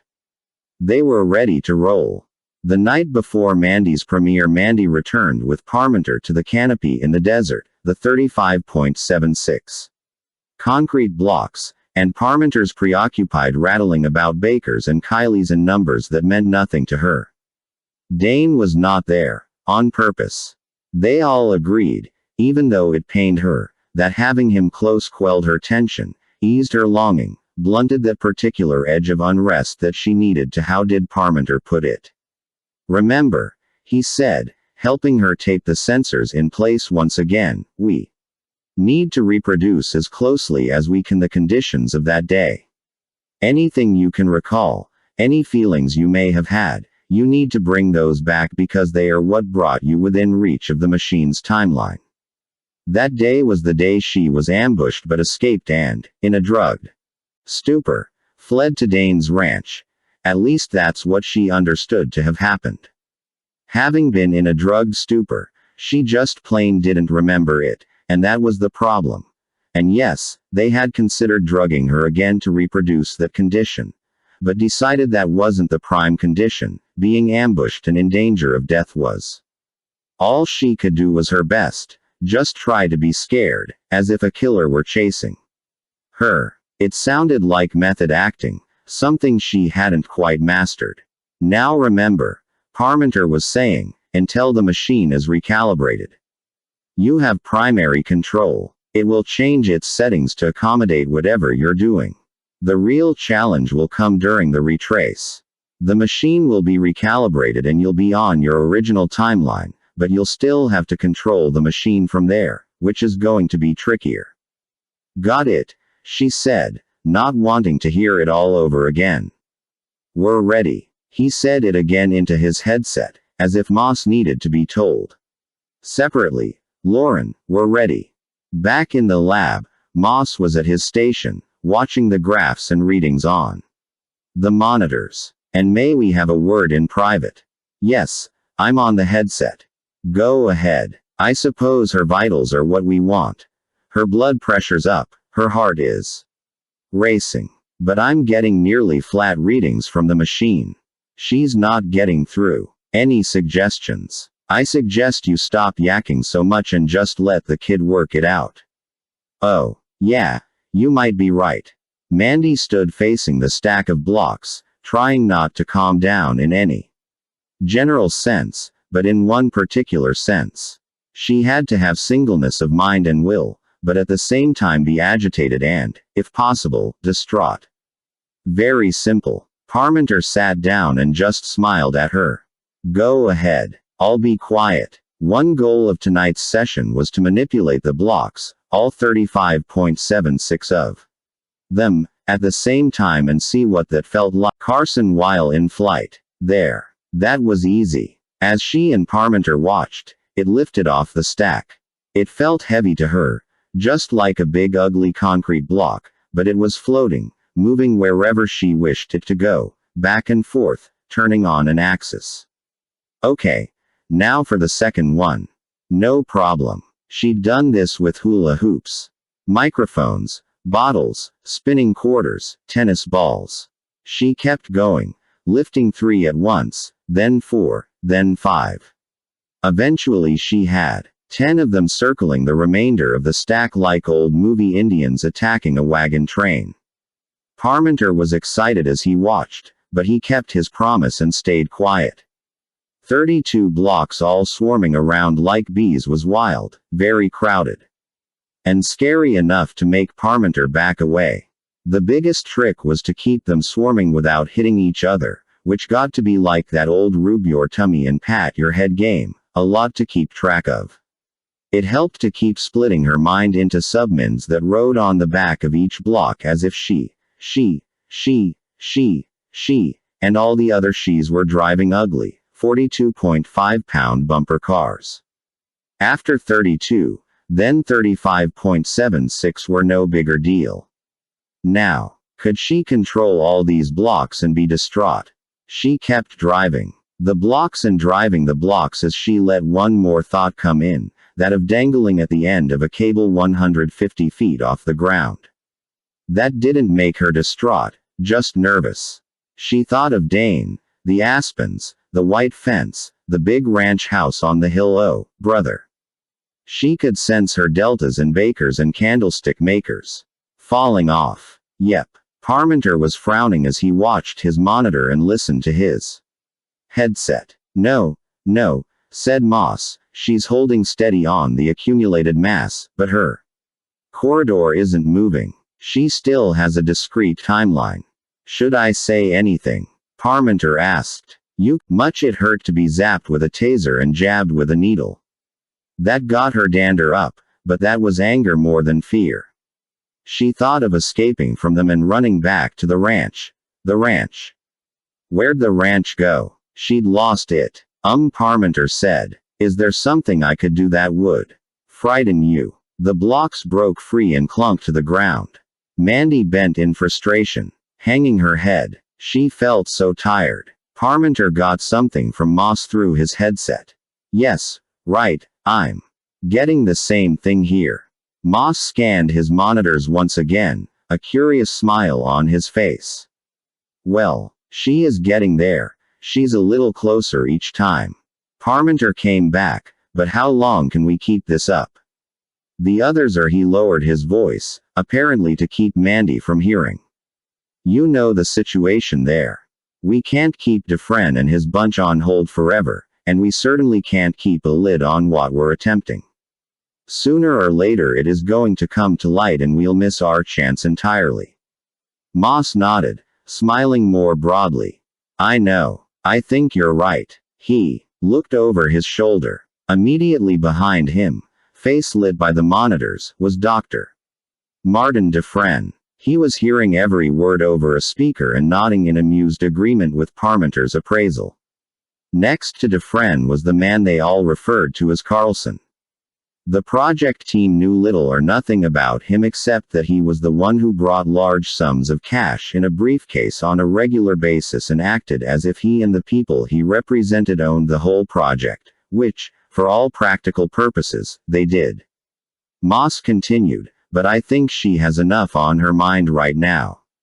She has a premiere tomorrow. You can't expect her to handle all this tonight. Parmenter nodded to Moss, who couldn't see him, then addressed Mandy. You've done very well. Time. Page after page after page. Every item was already verified and checked off twice by himself, Preston, and Emil, but if he wanted to sleep at all tonight, he would have to go over it one more time just in case that one little thing that slipped everyone's mind would come to his.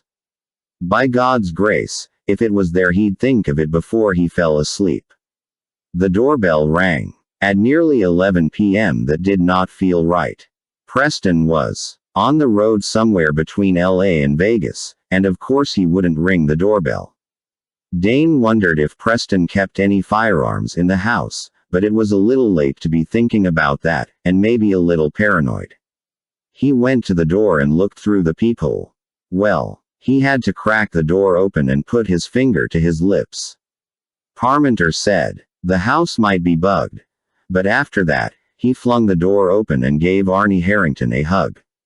It was Parmenter's turn to sleep overnight at the lab. He'd worked and bargained and made offers to make it happen that way, and Moss seemed only too happy to sleep in his own bed that night. Well and good. Parmenter had things to do he didn't want anybody to see, such as weighing himself on a medical scale he'd borrowed from upstairs, then combing carefully through his office for his notes, files, and hard drives, all the essential secrets of the machine's development and how it worked. He put them all in a box, then weighed himself holding the box. Not quite. He threw in a paperweight and 2 manuals. Too much. He took out the paperweight. Okay. Within limits. Just after midnight, 2 semi-trucks exited the Las Vegas freeway and turned up a street 1 block from the Orpheus. They belched, rumbled, and hissed onto the rubble-strewn vacant lot and parked side by side. Preston Gabriel and 2 of his crew hopped down from the cab of the first one. 3 more of his crew climbed down from the cab of the other. They would sleep in the trucks that night, but first they had a lot of prep to do. Dane took Arnie for a walk through the neighborhood and told him enough to keep him awake worrying. The rest, he supposed, would have to wait until a day long after tomorrow when the story would have an ending. With Arnie tucked in on the living room couch, Dane turned in, easing into the big 4-poster in Preston's guest bedroom. He set the alarm for 6 in the morning, clicked off the lamp and lay sleepless for a little while, dwelling on an image that hovered in his mind. A snapshot that still existed in an album back in Idaho. Mandy, not in a glimmering gown on a big stage, exulting in the thrill and applause of her audience, but in pants and a top she made herself on a portable sewing machine they took everywhere with them on the road, standing at an outdoor picnic grill in a public park, cooking up their dinner. They had no roof over their heads other than a travel trailer, no future beyond a month or 2 of low-paying festivals, county fairs, or Grange Hall gigs, and yet there she was, flipping burgers and boiling green beans, her heart chained to his for the distance. That was 40 years ago. Only the Lord God could have brought him such a woman. He never could have found her himself, never could have known hers would be the kind of love that would last so long and still be so tenacious despite a gulf of age and memory. She was a kid who didn't even know who he was, but still she came looking. He hadn't thought of it in these terms until now, but maybe this was why he always opened doors for her, let her take his arm when they walked, stood when she entered the room. Loving her had always been easy, but somewhere along the way he just knew he had to honor her. Mandy was numb with exhaustion, 1 blink away from sleep, but at long last she was alone and it was quiet, and after tomorrow nothing would matter the way it did now. She knelt by her bed.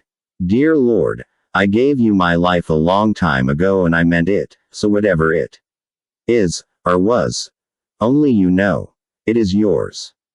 Near as I'm allowed to know, most of it has already happened and it is like I missed it, so I hope you know and I don't, so I'm just saying this, just asking. If it is okay with you, could it really be true? Could I please have lived my life with Dane? Could I please have been his wife?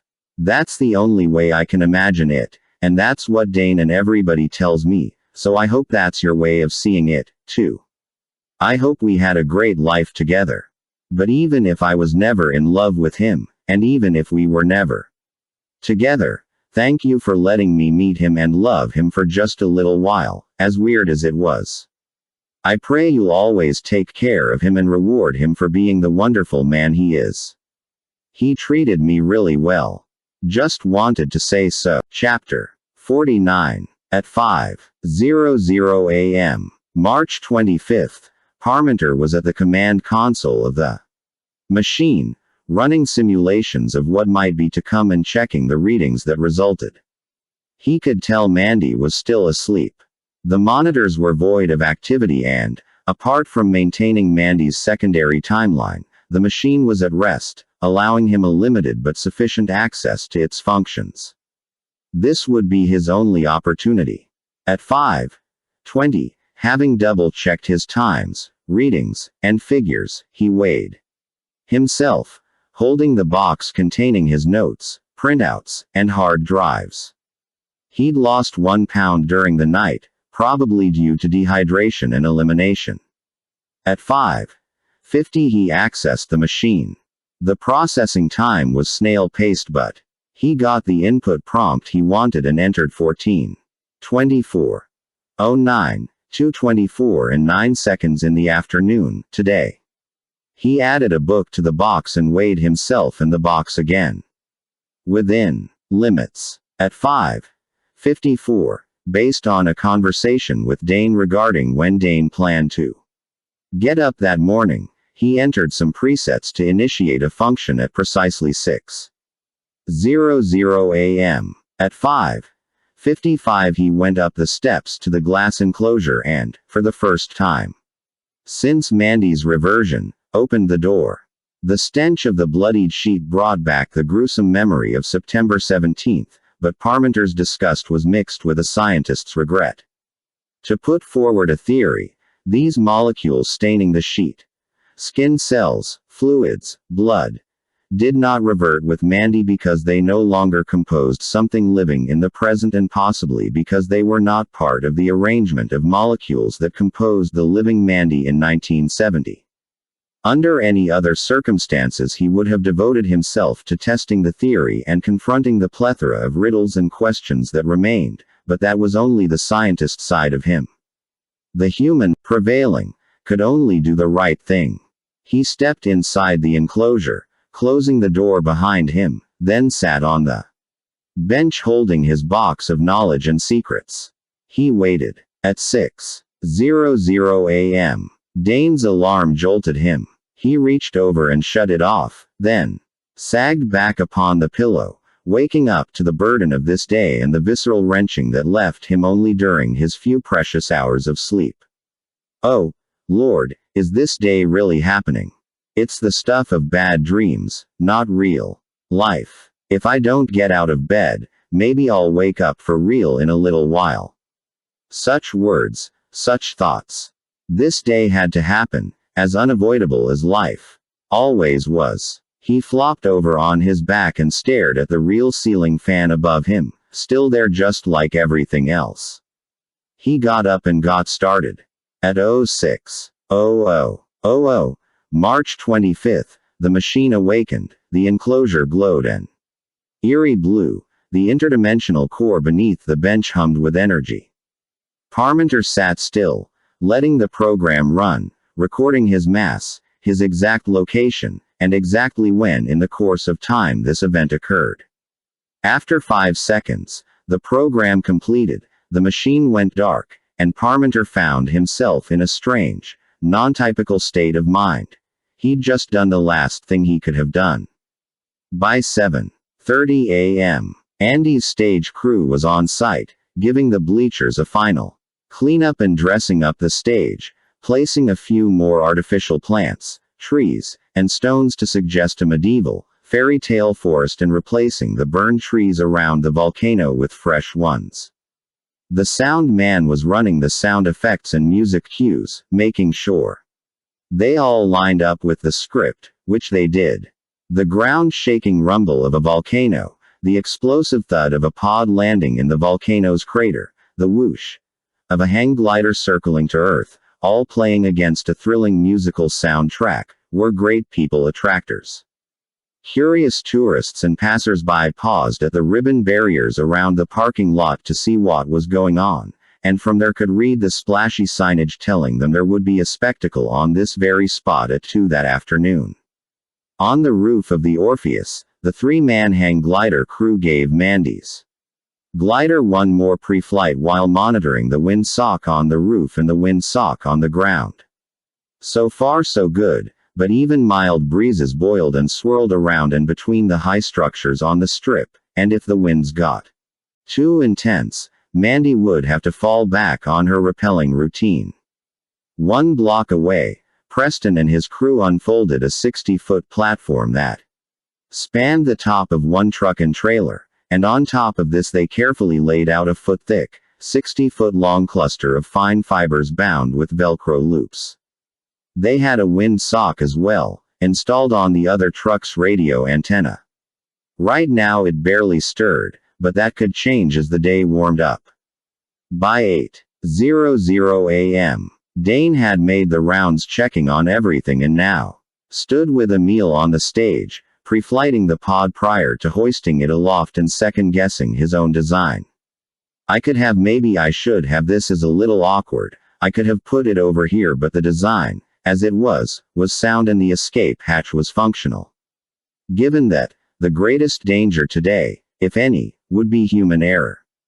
Which put it all on Mandy, and if there'd been an easier way he would have taken it. At 9:00, Mandy arrived with Seamus, and while Seamus oversaw everything and took videos, she squeezed into the pod for one last go-through with Dane and Emil. While she squirmed inside the pod, testing the pedal doors, shedding the shackles and cuffs and tripping the escape hatch, she remained detached and clinical, never suggesting through tone or action that there were any galactic-size issues overshadowing this whole day, never showing that there had ever been or would ever be a love between herself and Dane, the clearest and farthest opposite of the truth. Dane followed the same script, to the point that she hungered for assurance, for one moment when they could say something, anything. Maybe when it was over. For now, with the clock ticking, there was only the grand illusion. The timing, the devices, the costume change, the winds, getting it right. And, of course, there was Seamus. At 10:05, Seamus called Mandy, Dane, and Emil together and suggested they run one more test flight of the hang glider. Mandy was agreeable, but given that it was the surprise ending for the stunt and that people were beginning to linger around the perimeter of the parking lot, they decided to forego it. Everything else was ready. The pod was safe and sound with the stage crew keeping an eye on it, ready to hoist into position at the top of the show. At 11:23, Parmenter and Lauren Moss were seated at the command console, monitoring the readings as they had been doing for days on end, and of course, until the grand illusion actually took place, there wouldn't be much to monitor. At the moment, Mandy's readings were predictable, quivering, fluctuating, exerting small flashes and distortions on the space-time fabric as if she were troubled and nervous. Parmenter and Moss found it easy to stray to other topics of conversation. Two staff members, by now indifferent to this whole monotonous process, sat at the table eating some fresh donuts and talking about sports. At 12:00 noon, as the signs in the newspaper and television ads all promised, the ribbons around the parking lot came down and folks were allowed to drift in, find a spot in the bleachers, get comfortable, and wait. They arrived in small trickles at first, but there was no doubt the trickle would turn to a flood as 2 in the afternoon approached. Along with the people came the news trucks. Vahidi had seen to that. Mandy's grand illusion would be broadcast live on 2 stations and on the evening news on all of them, which was the greatest free publicity the Orpheus Hotel could ask for, and all the more reason to give them a real show. At 12:30, Moss and Parmenter availed themselves of microwaved sandwiches from the kitchen and nibbled at them as they watched the monitors showing nothing interesting. One of the staff had brought in a television so they could watch the live broadcast, but right now the station was carrying a network show, 6 political pundits sitting around a table interrupting each other. When Parmenter turned down the sound, no one complained. "What are we expecting, anyway?" Moss finally asked. Parmenter had to think to come up with something. "I suppose we could be seeing the machine approach its limits. From what I understand, this is going to be one heck of a stunt." "Oh, that's for sure," Moss piped up. "Bigger than what we're planning in the desert." "What?" Parmenter put up a hand of caution. "Not here." Moss looked at the 2 staff members finding something to do at another station. They can't hear us. We don't discuss it here. Well, maybe in cloaked terms, not in any terms. But it does look promising. Parmenter answered, if only to end the topic. Yes. I would say the theory's working. But Moss looked all around the lab. Does it ever bother you? Do you ever consider the cost in terms of the progress we've made? We would lose all of this. We've already lost it. We can't contain or control what this is, what it means, what it can do. What it can do. You can imagine how that looks through my eyes. Parmenter nodded. I realize. Do you? I'm dying. And this? He looked around the room at the amazing machine. This could have saved me, and come on. Being realistic, of course I have to wonder if there isn't something we don't know yet, some tiny, hidden secret yet to be discovered that could change the rules. Well, Parmenter thought, it has happened. Lauren, you do remember all the steps we went through where we talked just as you're talking now, and how those steps brought us to this pitiful point. If we hadn't stolen Mandy's body and reverted it without anyone's permission or knowledge. If we'd not tried a cover-up of Watergate proportions instead of admitting our error. If we hadn't, from the start, chosen the machine over every human life we entangled with it. If we hadn't reached the point where we were actually plotting to retrace and kill an innocent young of the machine coupled with the nature of mankind. We've already demonstrated the results in this very lab, in our own choices and actions. I see it differently. I can understand that. I was expecting it, to be honest. Is that why you didn't trust me with Mandy's reversion data? Well, now we're getting down to it. Lauren, I would hardly trust myself, and it was an extreme act of trust for Mandy to do so. She trusted me with her life. Just then the hallway door opened and several men came into the room. Parmenter recognized Martin Dufresne, Carlson, and 3 other physicians in Dufresne's camp. Speak of the devil. There were 3 other men he'd seen maybe once before. They were the government interests who stayed deep in the background, unnamed, unseen, making things happen, definitely not to be trusted. Last through the door were 2 men he'd not seen before. One was dark, Mediterranean, perhaps Middle Eastern, the other blonde, with a ruddy, pockmarked face. He nodded at the men in greeting. They didn't nod back or say a word as they assembled in a rough line behind the command console, eyes unfriendly, wary. Parmenter eyed them all, then Moss. Don't tell me. You've changed sides. Moss gave his hand a little turn upward.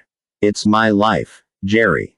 If we keep going, with the machine recalibrated and Mandy no longer a factor, we might find a way to make a reversion stick. Yours, I take it. Moss jerked his head in the direction of Dufresne and company. They put me first in line. Parmenter knew he had little or nothing with which to bargain. I could never betray Mandy's trust. I can't give you the information. Moss only smiled. We have it. Mandy let Seamus walk her to her dressing room. The new one above and behind the big room stage, the one with the rich carpet, mile-long make, particularly pleased to show her her name on the door, just the way she liked it. Mandy Whitaker. Facing her, his hands on her shoulders, he told her, this is it, sweetie. But don't think of this as an arrival. Think of it as a beginning. This is where we place the bar and we rise from here. I hope I can do you proud, she said. I have every confidence that you will. She cut off his sentence with a kiss, then gave him a look she hoped would show her appreciation. Gotta get ready. He enjoyed the kiss, she could tell. We'll all be waiting. He threw her a little salute and backed down the hall, keeping her in sight until she closed the dressing room door. Once inside, she rushed into the luxurious, marble-floored bathroom and washed the kiss from her face. Parmenter didn't have to ask. Dufresne seemed nearly bursting to tell him. Seamus Downey was hired by our friends here, which meant he had all the inroads and connections with the government he could have needed. He got her a new identity so she'd blend into the system unnoticed, be able to work for a living and have as normal a life as possible, and most especially, confide in him when the time came. Moss was allowed to finish the revelation. When she visited the fairgrounds, he was there, taking note of the time, the date, and the exact location. We ran the information through the simulator, and with a little finessing we got the numbers to jibe. We can recalibrate. Parmenter pushed Moss to say it, maybe think it. And then we recover full control of the machine in a space-time fabric. Free of deflection, a blank slate. Parmenter looked at the gathering. Or what will happen to me? Dufresne spoke. It would be impossible to ignore your immeasurable value to this project. We can only hope that, in time, you'll be able to put the greater good above these momentary difficulties. I can assure you, you'll be kept safe and the process will be painless. As a matter of fact, Moss added, this is one way your invention can do you a world of good. When you wake up, you'll be a year younger, and as far as you'll remember, all this trouble never happened. The thought of fleeing had no sooner entered Parmenter's head than a lightning bolt shot through his body and every motor nerve seemed to short out. He saw the pockmarked face above him and felt the prick of a needle in his neck, but he could do nothing about it. At 12:54, Mandy sat alone at the oversized makeup counter where she really had to get going on her showbiz face and her showbiz hair, but had to be sure, had to try things first. Cradling her chin in one hand and keeping the other in her lap, she toyed with the lipsticks, makeup brushes, eyeliner, foundation, and blush, making them scoot about the counter like little bumper cars, each one independently controlled. A tube of mascara, an eyebrow pencil, and a lipstick brush did a drag race, popping wheelies at one end of the counter and zipping down the counter until the mascara spun out, the eyebrow pencil sputtered out, and the lipstick brush won, screeching around a tight victory circle and then dancing in victory. The foundation and a lipstick were doing a figure eight and about to collide in the middle. She made the lipstick jump over the foundation and continue on. She closed her eyes and placed herself aboard each little item as it scurried around the counter. This would have been a load of fun any other day. As the makeup kept moving around the counter, she eyed a chair, reached invisibly, and lifted it, holding it in space. Beyond the chair, the three aspens jutted up through the floor and disappeared through the ceiling. The white paddock fence divided the room. Sure would like to be there right now. Looks like our magician friend is rehearsing, said. Things move. She is really good at this. She has 12 separate timelines working right now, each one controlling a different object. Dufresne expressed the sentiments of all. We have got to master this. We need to achieve this level of control. We will. Or may I say, I will. So what happens when we recalibrate? Will that kill her ability? Now's when we find out. Moss entered the vital numbers. We enter the ending point, 13:05:23, September 12, 1970, and have the machine reverse calculate from there back to 10:17:24, September 17, 2010. That should bring the machine back to its original setting and we can regain control. He entered some more commands until the cursor blinked on the final field, initiate. Hang on to your hats. He hit the enter key. The monitors filled with a flurry of numbers and graphic patterns moving faster than the eye could follow. Clunk. The chair landed on the floor and toppled over. Mandy's mind went spinning away from the objects on the counter, and she could no longer see herself piloting each one. A lipstick and a makeup brush fell on the floor. The vision of the aspens and the fence dissolved. The room was deathly quiet, and Mandy felt as if she were totally, really there in the room. A solid floor beneath her, solid walls around her, no sense of drifting, no invisible currents and eddies swirling around her. What happened? She felt strangely awake, as if she'd been in a trance for the past several months. Was this how normal really felt? She forcefully blinked her eyes and looked about the room, just trying to perceive and understand it. So this is where I am. She could smell the newness of the carpet, the sweet smell of the makeup for the first time. There was no burning smell to cover it. Is this normal? Maybe it is. But I can't have normal, not today. She looked in the mirror and saw the same Mandy Whitaker she'd been since the county fair. That hadn't changed. But something had. Chapter 50. The bleachers were filling up. A busload of bald and blue-rinsed retirees. Making a special stop.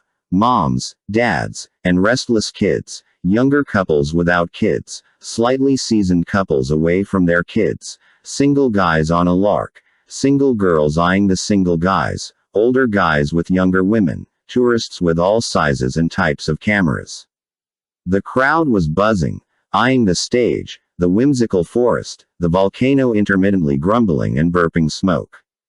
The TV crews were setting up their cameras along the top of the bleachers, down on the ground, anywhere they could get a good shot, and Emil was advising them what would be happening and where. Dane blended with the crowd, sitting on the top row of the bleachers but about to surrender his spot as the crowd pressed in. From here everything looked ready to roll, but he was making sure of the last few items on his checklist. Cable cinch, tight. Escape hatch packing bolt, removed. Release hook, functional. Stage clock. The oversized hourglass that ran for 1 minute. Operative. The winds were favorable. One thing still unchecked. The call he would have to get from Parmenter by 1:30 if, and only if, there was no need to go ahead. He checked his watch. 1:10. In the makeshift sleeping quarters adjacent to the lab, Parmenter lay on the bed unconscious, his phone in his pocket. In the lab, as Moss and Dufresne watched and the others wondered, streams and columns of numbers counted down and graphs jittered until finally, with an electronic warble, the machine rebooted and the original control interface filled the screen. The field's clear. With one victorious clap of his hands, Moss announced, "Gentlemen, we are back online. I'll keep the fields open for her input and let her have control." Dufresne spoke to Mr. Stone and Mr. Mortimer. "Let's get it done." They hurried out the door. He asked Moss, "So what if she tries to go interdimensional to escape?" Moss wagged his head. "We won't give her that. The moment she's in the pod, we retrace." He puffed a little sigh of relief. "And with her total weight no more than 112, she won't have anywhere else she can go. Except the volcano," Dufresne suggested, amused at his own wit. "What more could we ask for?" One of the staff set a video monitor atop the console. "Seamus is sending video." The monitor lit up and after some snow and flicker the picture appeared. Seamus was shooting from the parking lot, looking up at the bleachers, panning across the stage. Dufresne donned a headset. "Seamus, can you hear me?" Seamus, wireless earpiece in place, kept taking in the scene as he replied.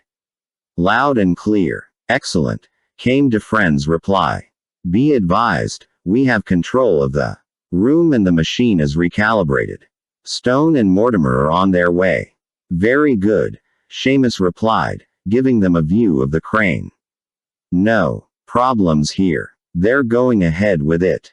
Mandy stood in the middle of the dressing room, eyes closed, a silver glimmering hula hoop in her hands, feeling the texture and weight, the curve of the circle, smelling the plastic. Her palms were sweating. "All right, now remember."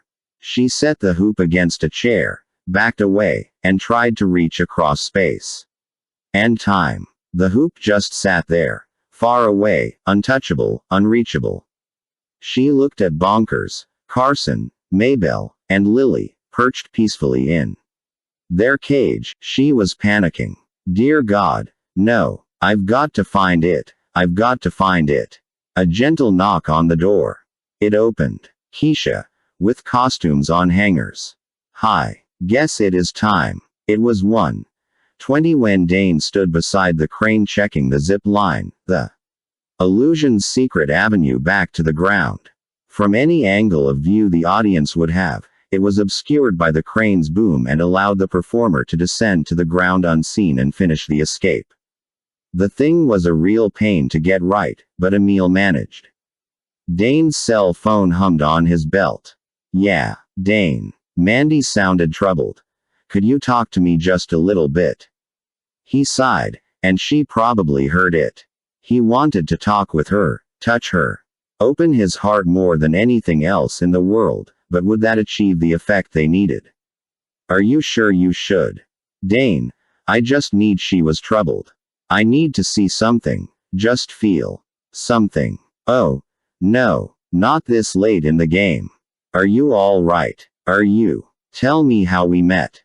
He checked his watch. You mean, at the fair?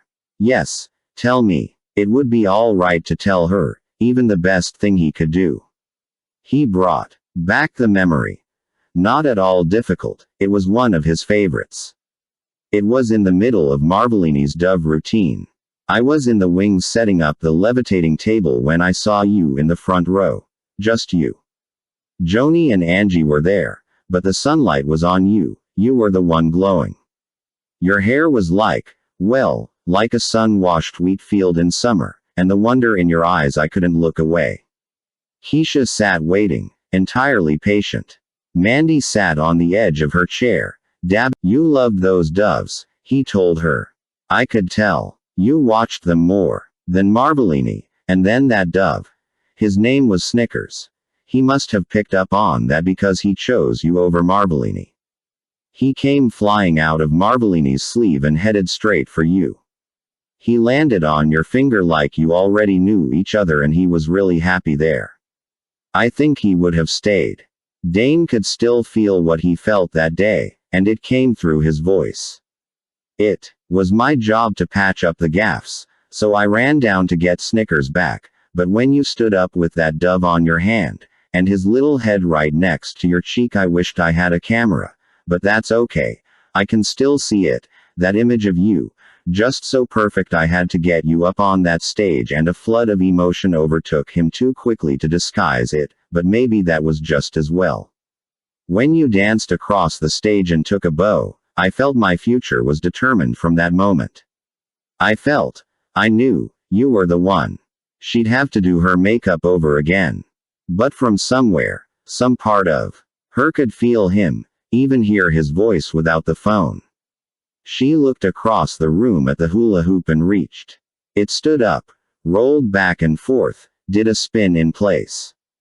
Thank you, Mr. Collins. A quick, tear-blurred glance at ever-patient Keisha. I gotta go. Dane clicked off his phone and slipped it back on his belt. He cleared his eyes just as three people appeared on the stage. Seamus Downey and Dane edged behind the crane, out of sight. Remarkable. Shocking, actually. The other two were dressed in uniforms to make them look as if they were from the fire department. One carried a clipboard, and they seemed to be giving the stage an additional, last-minute once-over. The olive-skinned guy he was seeing for the first time, but the blonde guy he was wearing sunglasses and a fireman's dress hat, supposedly to hide his appearance, but his war-torn face Dane remembered vividly. He'd almost had a knockdown, drag-out fight with him back in his pasture in Idaho, and come to think of it, Mandy actually had. Dane, fire inspectors. We've already passed inspection. Seamus called for it. He wanted to be sure. Oh, he did he? I just got off the phone with the fire department. They didn't send them. I'll get right back to you. So Seamus Downey, who miraculously produced a $50,000 settlement from the Spokane County Medical Center for hiring those two guys, was now in their company as they snooped around the effects. Bernadette Nolan was right. The hospital in Spokane never hired them. But Dufresne and his government backers did, along with Seamus Downey. Mandy's big-hearted manager, who made it a point to find out exactly where and when Mandy's reversion placed her. The three men were spending a noticeable amount of time checking out the pod.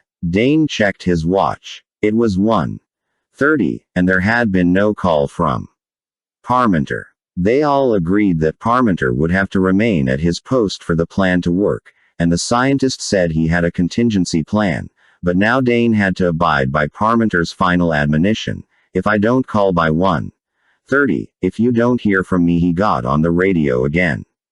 "This is Dane. We have a go. Please acknowledge. This is Emil. We have a go. This is Preston. We have a go." Atop the semi, Preston and 3 crewmen unfastened the Velcro loops from around the bundle of webbing and carefully lifted the top edge of what looked like a huge fishnet woven from fine, nearly invisible fibers.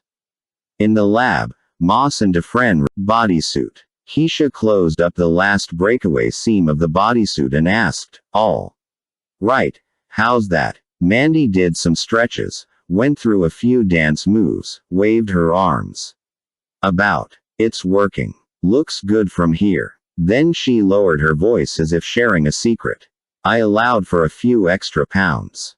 She winked. Mandy slipped a silvery tunic over the bodysuit and looked in the mirror, seeing once again Keisha's signature touch. "Just like old times," Keisha said.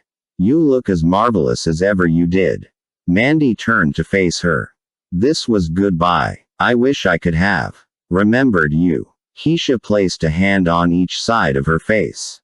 "I do earnestly hope to see you again." At 1:40, Dane, Mandy, Emil, Max, Andy, and Carl met under the stage for a word of prayer. Mandy figured it was a prayer meeting one would only see in show business.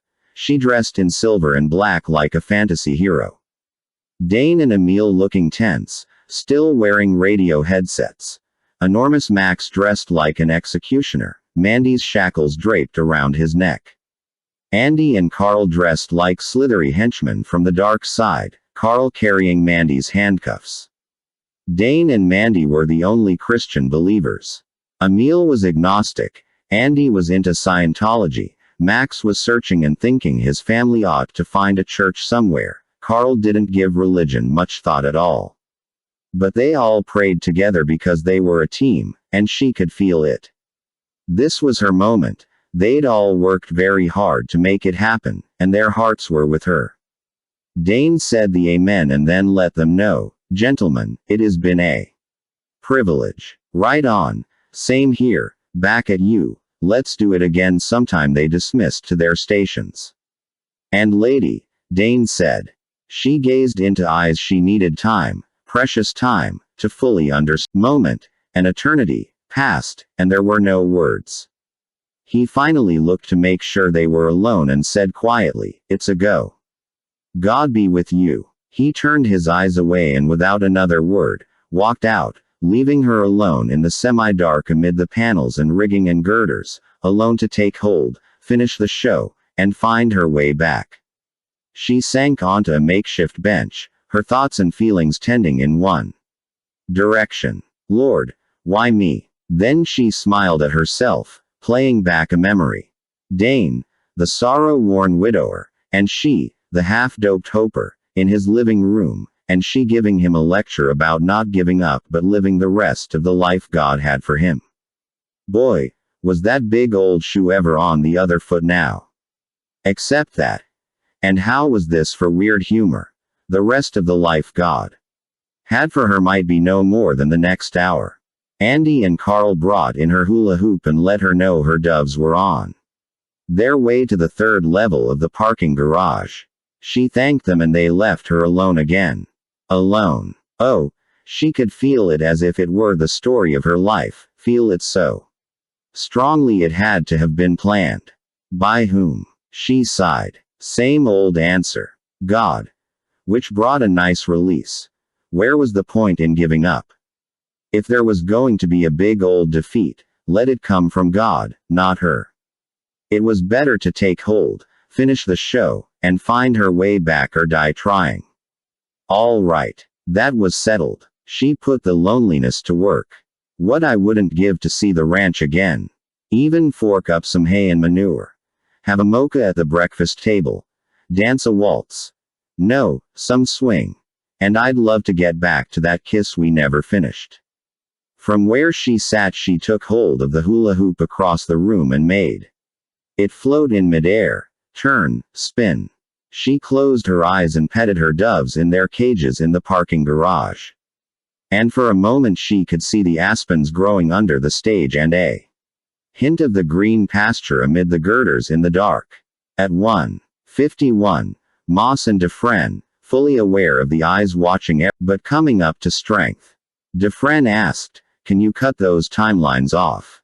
Moss nodded with confidence. "Just giving her some rope." "Seamus, it looks good."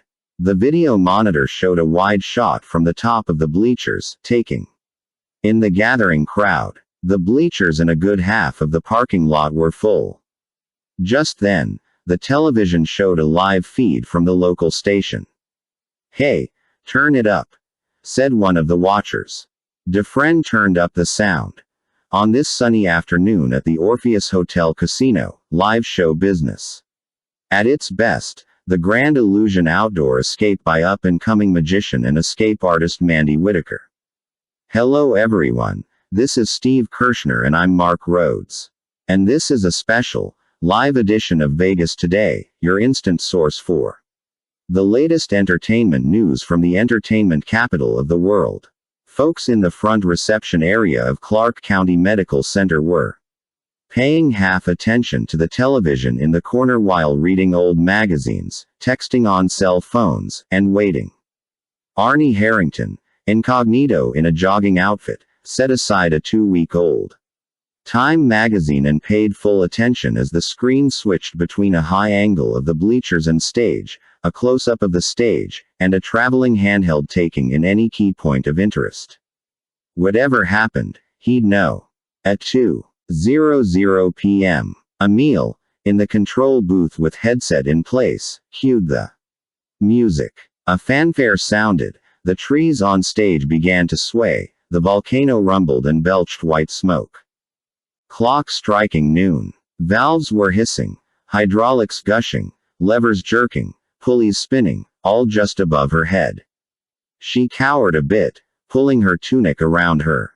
Seeing Emil's marvelous brainchild from the bleachers was one thing. Seeing it from inside was entirely something else and no less frightening. Max, Carl, and Andy took it in stride. In the middle of all that busyness they hurried under the stage to their posts, Max and Carl onto the hydraulic lift, and Andy to the control panel to wait for the strains of creepy music, their cue. When the music played, Max and Carl gave a little wave, Andy hit the up button, and up they went.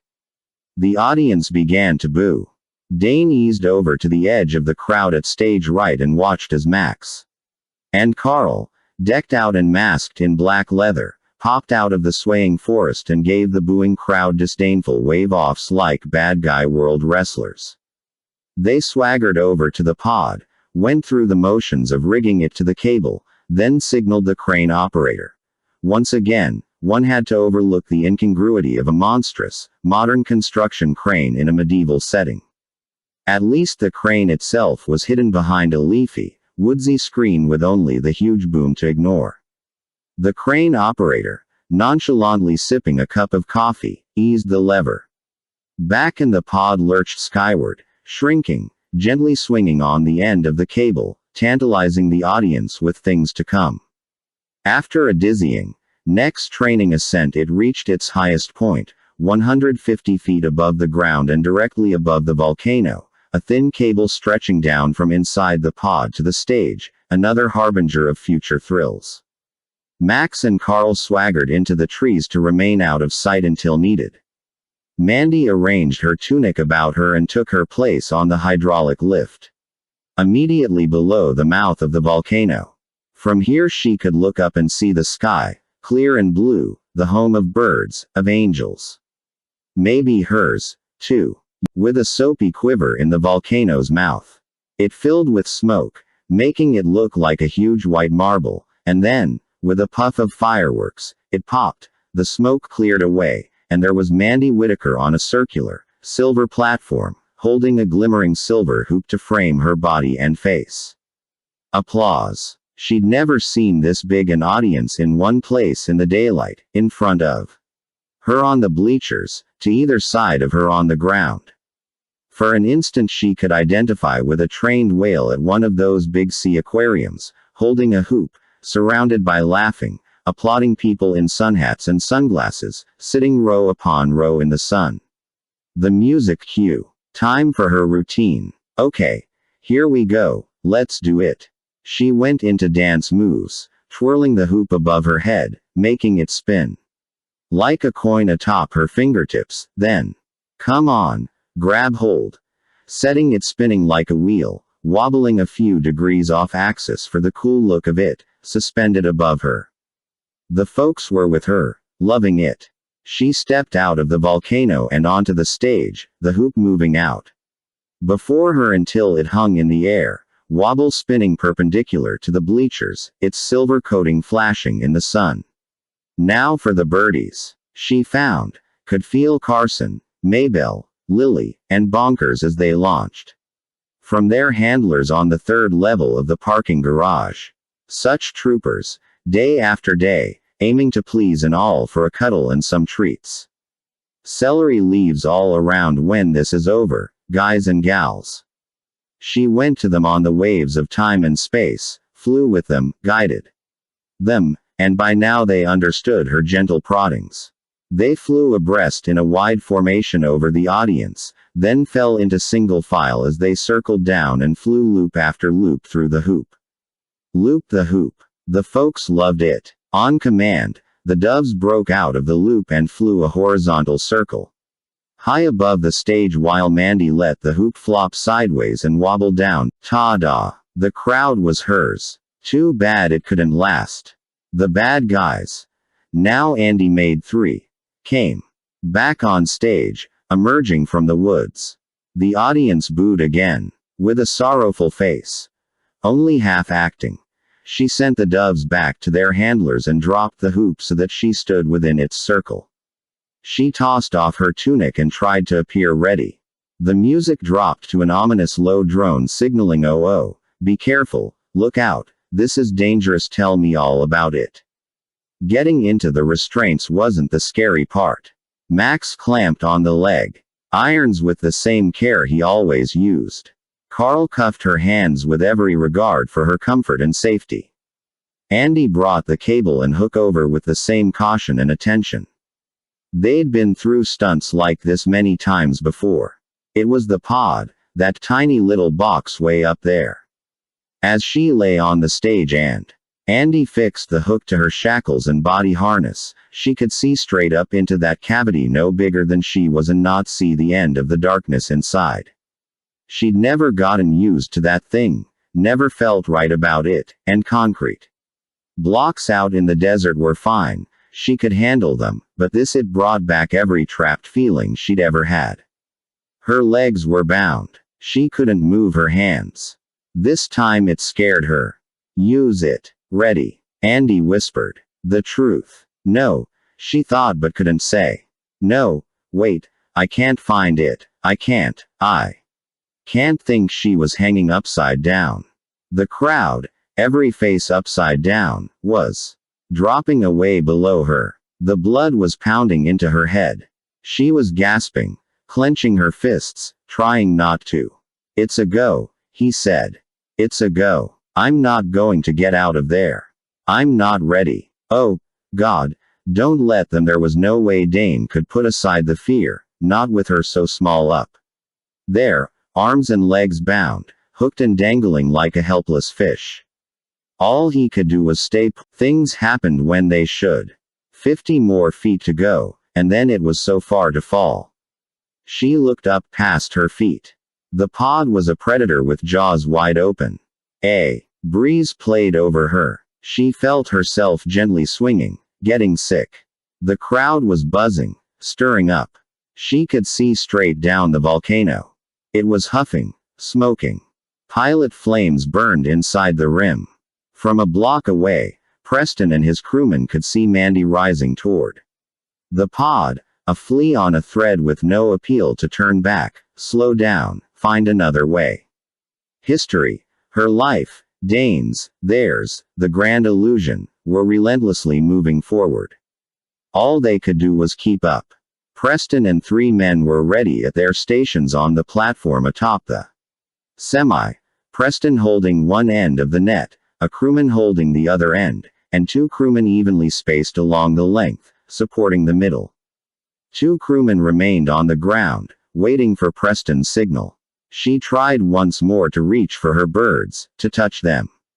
Her feet passed within the open pedal doors, then her legs, her waist, her shoulders. Her shackled feet came up against the ceiling of the pod. She hesitated, let her head flop, and looked down. It was a sunny day. People were ant-size and alive down there, looking up at her through sunglasses, from under visors and sun hats. Kids were pointing.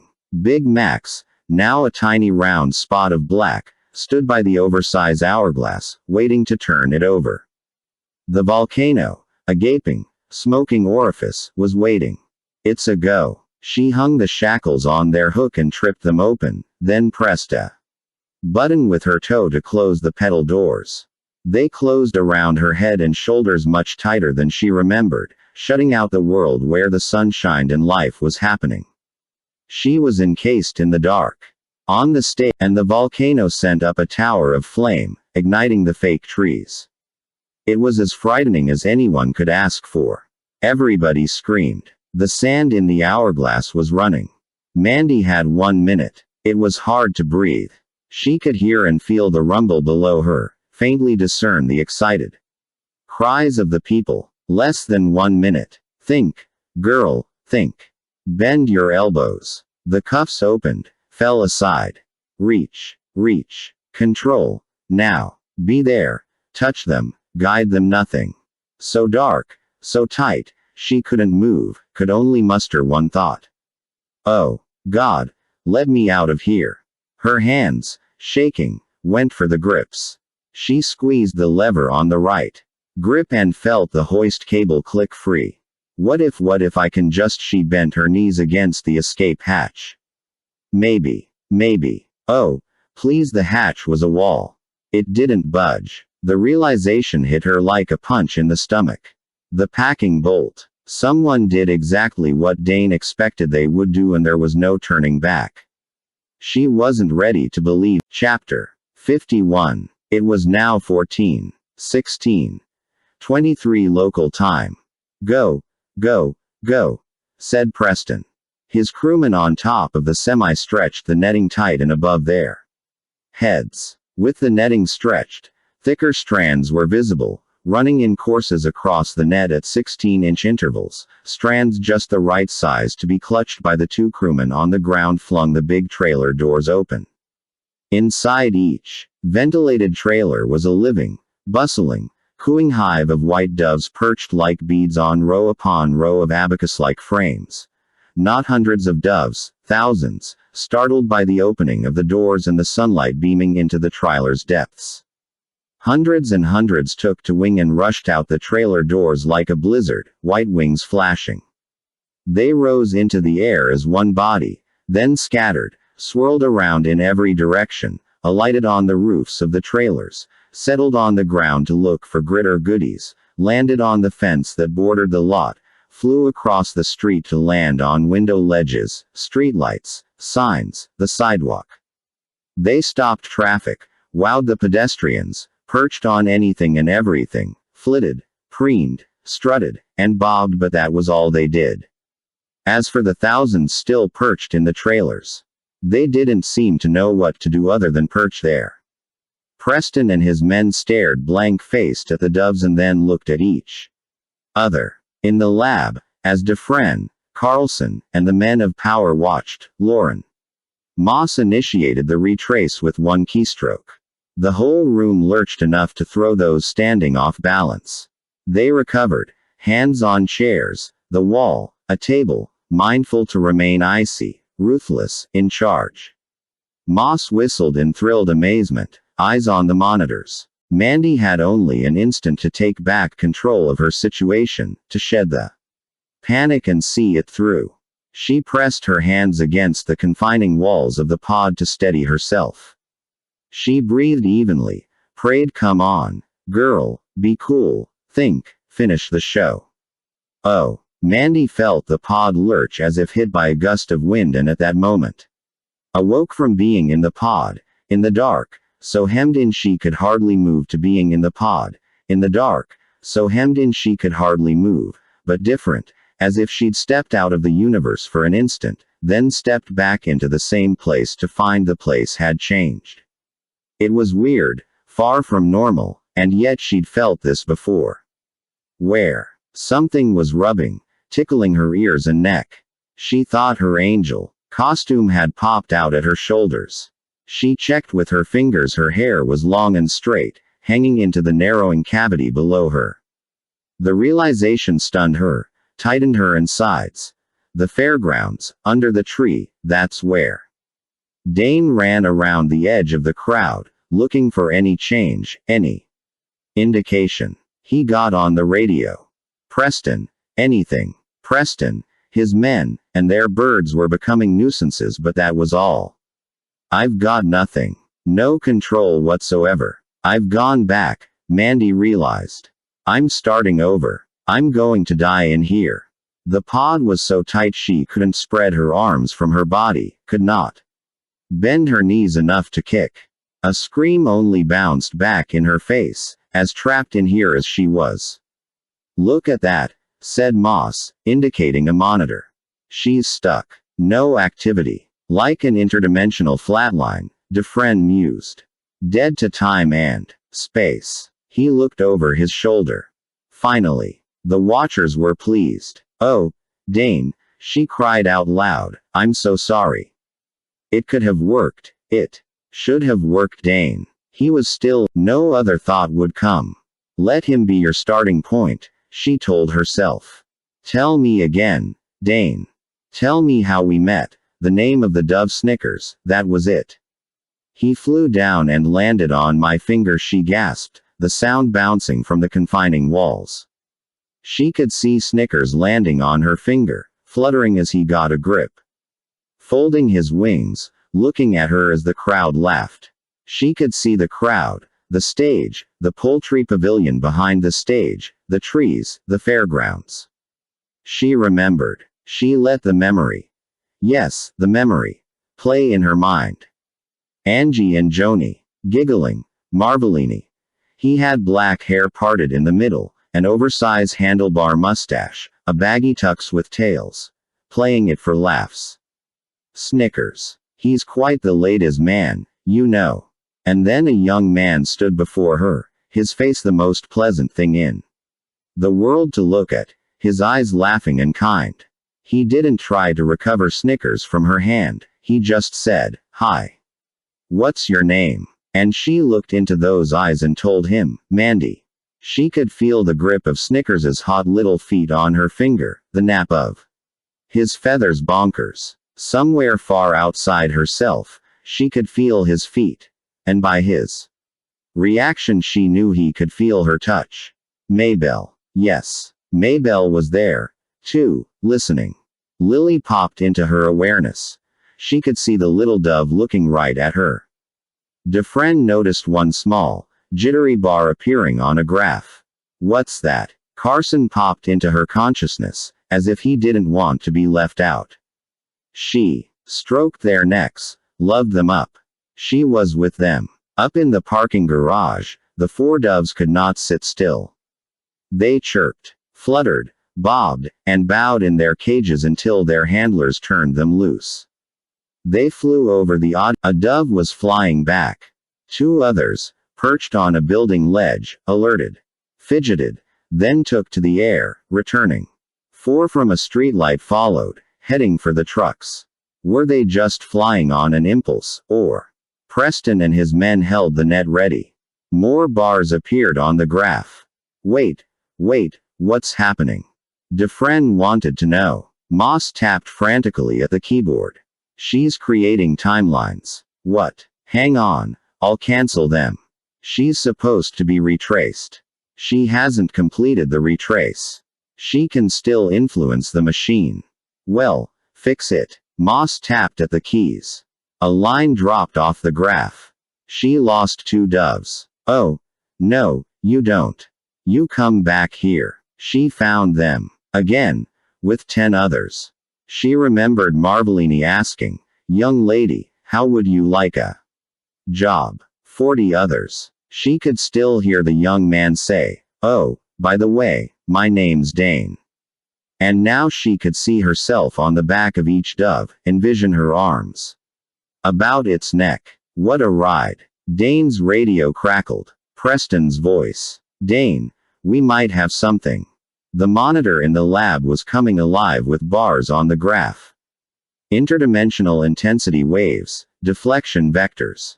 What is going on? Dufresne demanded, and now the watchers were. Dufresne watched the monitors. It didn't look like it. She'd found it. The feel, the intuition, was different, like driving on the wrong side of the road or writing with the wrong hand, but she'd found it.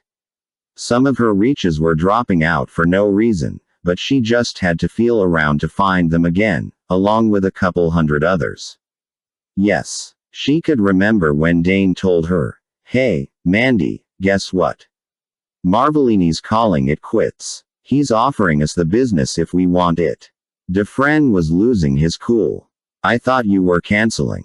Moss was losing his as well. "She keeps resetting." "Dane," Preston radioed, "it is working. She has them." The doves were returning in droves, bursting from the trailers, lining up in wing-to-wing formations, one formation behind the other, formation on formation, descending toward the net like waves breaking. Hundreds of horizons reeled, rocked, and raced before the eyes of Mandy's mind as each bird climbed, banked, dropped, lined up wing to wing with 44 others, and descended behind other lines of doves toward the trucks, the 4 men, the net. She placed herself on the back of each bird to guide, prod, love it along, feeling the wind streaming over each dove's head, the violent beating of the wings, the muscles driving like pistons. "Okay. Drop down, level out, you see that cord running across the net. Grab on, grab on. That's it. Now climb, baby, and pull. Pull." Preston and his men had planned for this, envisioned it, hoped for it beyond all reason, but absolutely nothing came close to standing there and seeing it. Line upon line, wave upon wave, the birds took hold of each horizontal course of webbing and pulled it skyward, lifting the next course for the next line of birds who came in as one, grabbed hold, and lifted. With each additional line of birds lifting, the net rose faster, opening up more courses for more lines of doves to grab, until lines were coming in by the 5s, 10s, 20s, grabbing their courses and pulling. This, a cloud, a huge white banner. What could it be? Surely it wasn't what it looked like. A glimmering, sparkling, living magic carpet made of were those birds.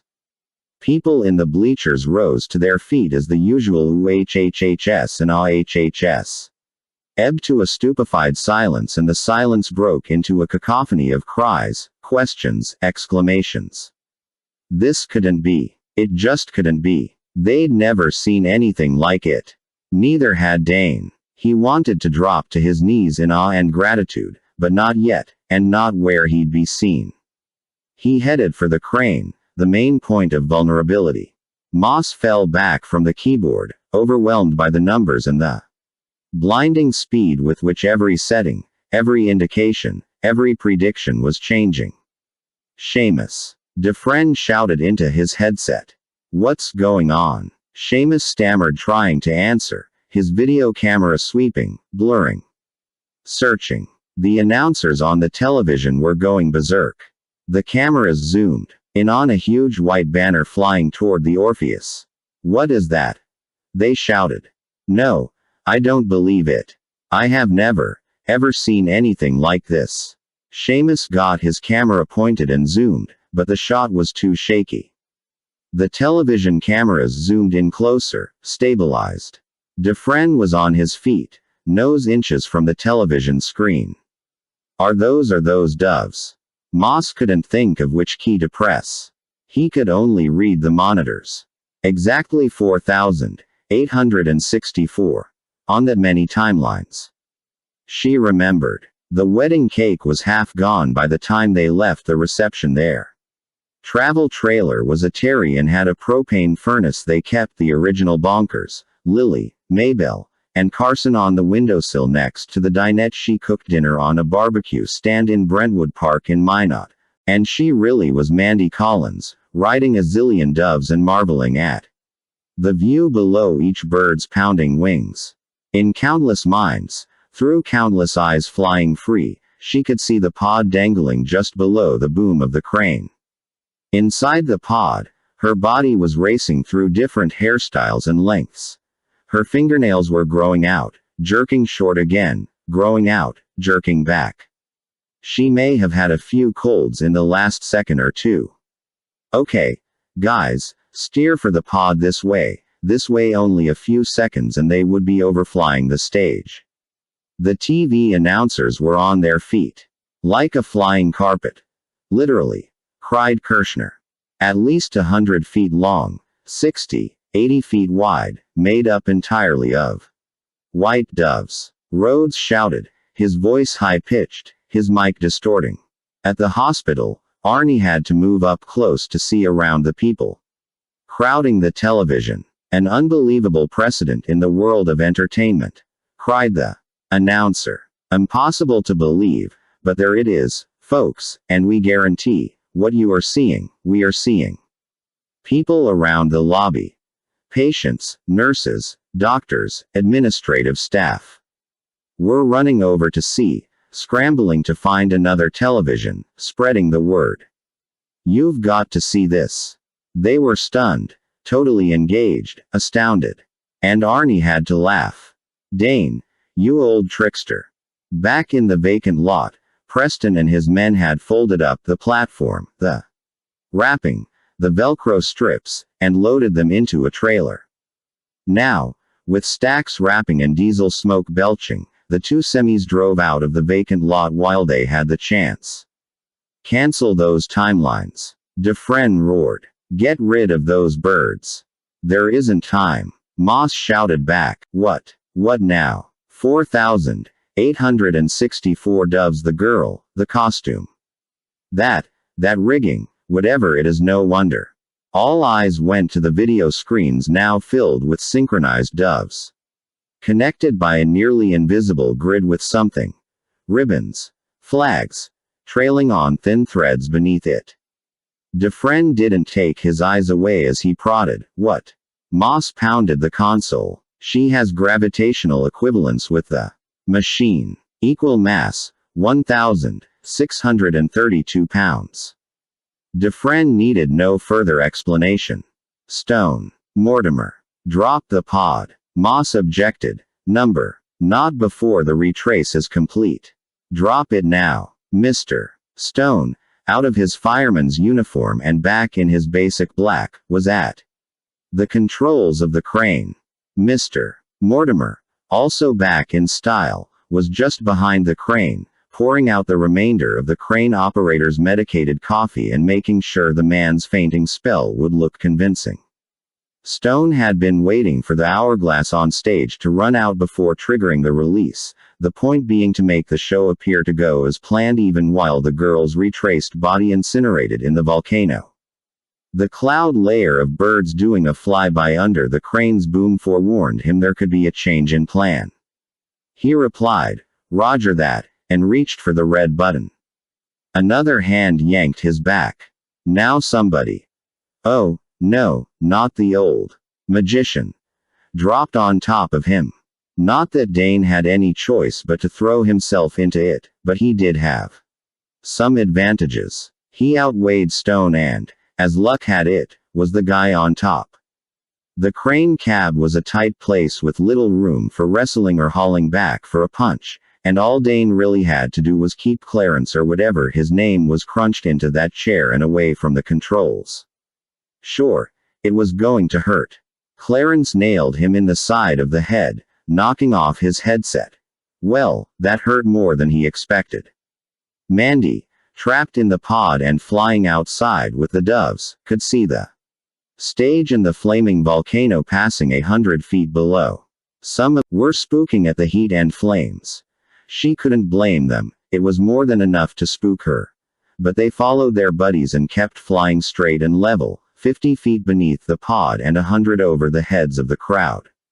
To those on the ground, 4,864 pairs of wings flying in tight formation put out a sound as awesome as the sight, a rushing clamor like a stadium-size crowd applauding in a heavy rainstorm. People's mouths hung open, kids clung to their parents, cameras blinked, clicked, and flashed, and voices across the entire crowd clashed in a corporate, involuntary drone of wonder and astonishment.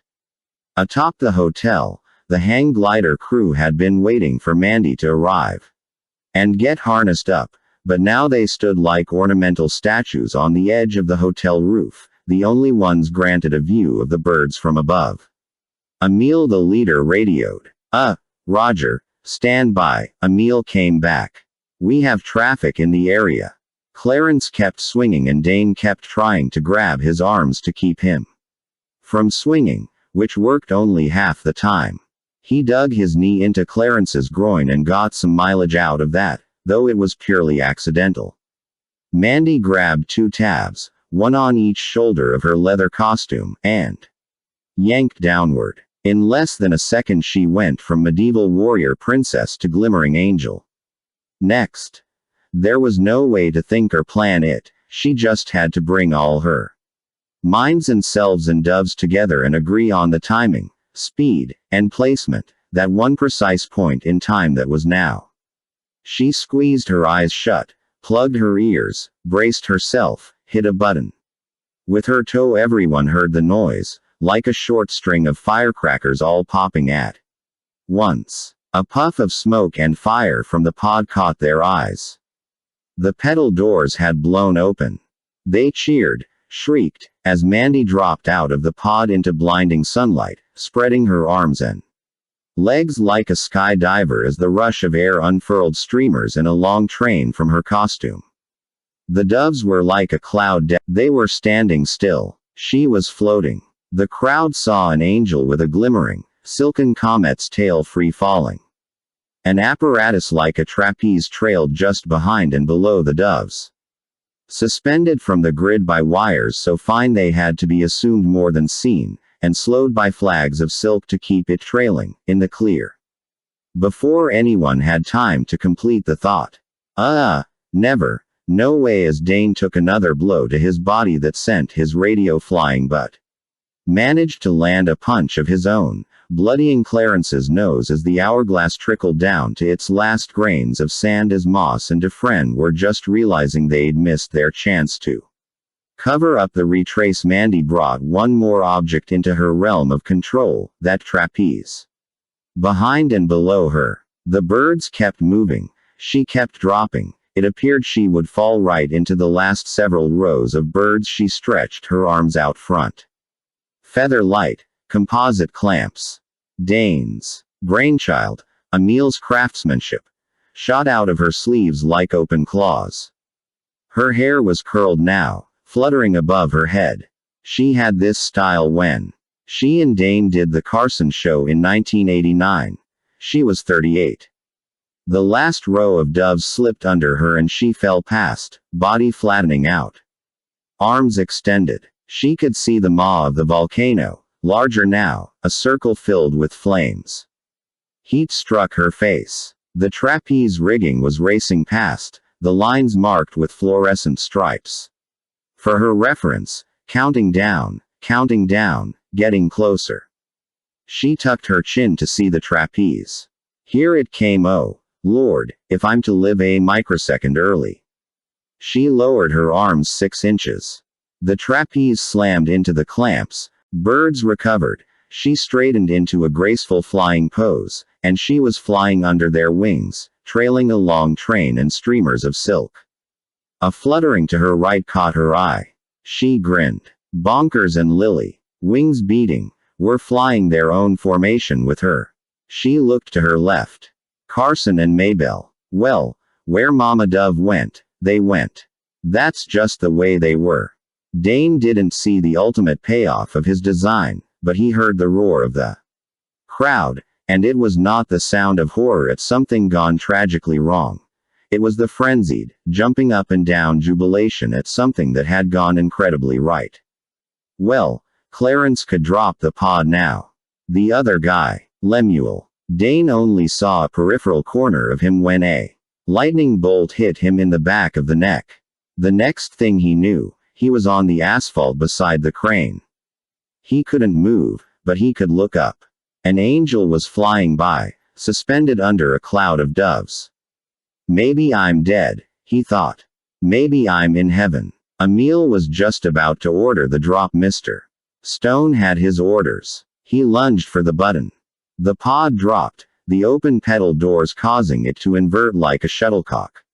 On the way down, only half the audience saw it fall, but all heard the explosion when it hit and saw the fireball. Wow. Emil went back to watching Mandy and her doves make a climbing turn, circling around to make one more pass by the bleachers and over the crowd. In the background of Mandy's mind, it was her 40th birthday.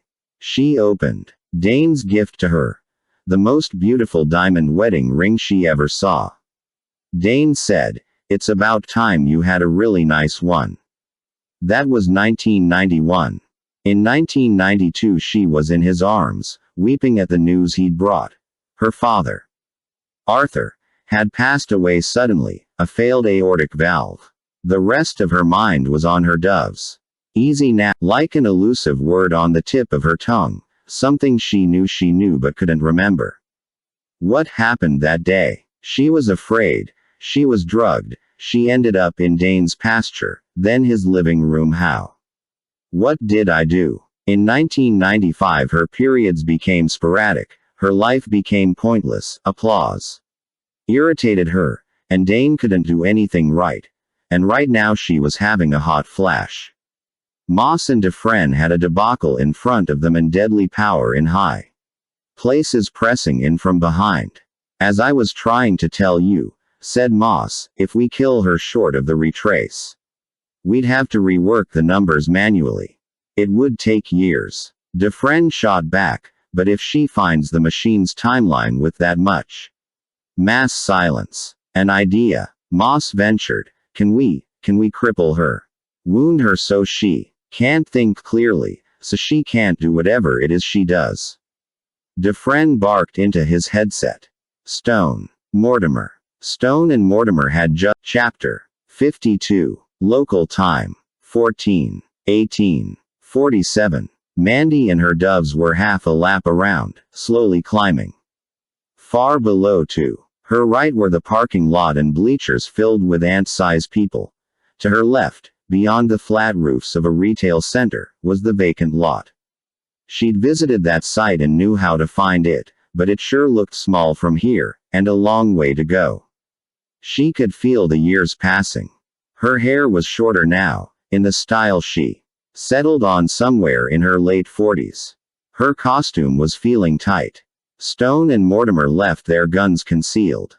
Not here, around all these people. They'd have to follow her, look for a chance. Dane watched her circle back around, the doves blending into one huge wing, making a beautiful flyby for all the folks with all their cameras. Now it made sense, and didn't bother him, why nobody noticed him lying there on the pavement shorted out like one big funny bone. "Dane, you okay?" It was Andy and Big Max. Of course, they could never stay hidden behind the stage, not with Mandy giving the world a show it would never forget. They grabbed him and yanked him to his feet without looking at him, and he didn't look at them either. As the sight and the incredible sound passed directly overhead, they let go of him and he almost collapsed but grabbed on. "Did you see those two guys?" "What two guys?" Andy still wasn't looking anywhere but up. Dane held on to Andy, waiting for his legs to remember they were there. He swept the area. "Oh, brother." There they were. He tried to run after them. His legs didn't know how to do that. He returned to the pavement, hobbled back to his feet. His feet had to be down there somewhere. Limped after Clarence and Lemuel as they cleared the parking lot and dashed into the street, stopping and slowing traffic, weaving through Mandy's brain was like a city coming out of a blackout. Lights were coming on everywhere. She knew so many friends, recalled so many shows below her. 2 doves flew down toward the rooftops, then 4 more, 5 more. How did she lose them? Mind on the doves. Stay with them. Reach for the machine. Feel that day. Run for the ranch. She passed over the street, over the retail center even as she saw herself on Robin Hill Road in the shadow of the aspens, looking up that long driveway toward that beautiful house, building the rehearsal stage, unpacking the crates of illusions in the barn. I helped pack those crates. But the machine. That timeline was ungraspable, like a rainbow backing away. She was gasping for breath and so were the doves. What did I do that day? If I could only remember. One thing she did remember. The Horizons Hotel. It was her and Dane's last gig before they were going to drive to Idaho. Moss leaned toward the monitor. Oh, don't tell me. Are we getting lucky? Dufresne and the others could see the same thing. Fewer bars indicating deflection of time and space. Traffic. Got one car to stop, then another. The bumper tapped him off balance. He put his hand on the hood to recover. A Corvette almost ran him over, but the guy behind the Corvette stopped and waved him through. He made it to the other side, looked up just in time to see Mandy's flying carpet disappear over a women's clothing store. The 2 guys had just dashed around a corner. A distant corner. He ran again, pushing against his age, like running uphill. He might never catch them, but he would try. If he caught up they might kill him, but at least he'd be keeping them busy. He rounded the corner. There they were, still running, looking for a chance. The rubble-strewn lot looked much bigger because she was nearly over the top of it, but also because the birds were tiring, starting to sink. 5 or 6 more peeled off the rigging and flew toward the ground, obviously exhausted and just wanting to set down somewhere. She'd lost them, couldn't find them, couldn't call them back. Was this going to mess up the weight thing? Take hold, girl. Finish the show, find your way back. She steered her remaining doves onward, toward the empty lot. Some of them were getting confused, just following their buddies. The ground was coming up. She remembered. The dove anklet. She wore it the morning of their trip because it had come to symbolize new beginnings, God's hand in their lives. That morning, Dane was still finishing his coffee and toast as they walked to the car. I'll drive, she said. He tossed her the keys to the BMW. Local time. 14:23:19. What Dane wouldn't give for some oxygen. He couldn't draw enough breath, couldn't get his legs to hurry anymore. He made it to the sidewalk across from the vacant lot. Clarence and Lemuel had already made it to the other side and were positioning themselves amid the rubble, looking for a chance. She was sinking toward the bricks, brown dirt, crumbled foundations. The machine still so far away. The memory of that frightening, dopey, wonderful day seemed far away too, as good as lost. Oh, sweet love, I wanted so much to see Idaho again, to start the new season of our lives. I couldn't wait. She remembered driving the BMW, seeing Las Vegas for the last time, and then a disturbance, a ripple in space, made her look down. 2 men were running amid the rubble, looking up at her. Faces she would never forget. The machine hummed so loudly it turned Moss's and Dufresne's heads. The whole room resonated, quivered with the tone. The monitor went crazy with colors, waves, graphs. The deflection figures shot to a new high. Dane got across the street just as the dark guy, Lemuel, reached for his gun. Dane hollered. Gasped, mostly. Stop. Don't you do that. Clarence rolled his eyes, plainly fed up as he positioned himself to block anything Dane might try. Oh, great. Lemuel had his gun in hand and was aiming. Dane kept running. What else could he do? She saw Lemuel aim at her, then a puff of smoke. A dove fell through the rigging and spiraled behind her. She felt it struggle, die, and slip from her hold. No. Every muscle tensed. Her hands trembled. Her eyes darted everywhere. But of course she was wide open with nothing she could do, no place she could hide. The doves shuddered, out of sync. Don't lose the doves. She reached, held. Moss's hands were poised above the keyboard, but everything was happening so fast. Convergence, he said. What? Dufresne asked. Was the guy deaf? Convergence. Her timeline, the machine's timeline. Stone. Mortimer. Shoot her. Dane had to get to Lemuel before he could line up another shot. Clarence held his hand up. Now, take it easy, old man. There's nothing you can do. Well, nothing that would actually work. Head down. Dane charged into Clarence, who easily sidestepped and threw him aside. Dane. Dane was down there. She saw him go tumbling and another puff of smoke from Lemuel's gun. She was with the dove, guiding it. When the bullet took off its wing, she felt its agony, and lost hold. It fell past her in death, spinning toward the ground. Dane got up again, went for Lemuel, trying to stop him, trying to save her. The white paddock fence became so vivid she could touch it. In clear, crystallizing memory she half climbed, half leapt over it. The pasture grass whipped against her legs as she ran for the ranch house, for home, for him, reaching. Lemuel caved in Dane's guts with his elbow and Dane fell backward, losing awareness, his vision darkening.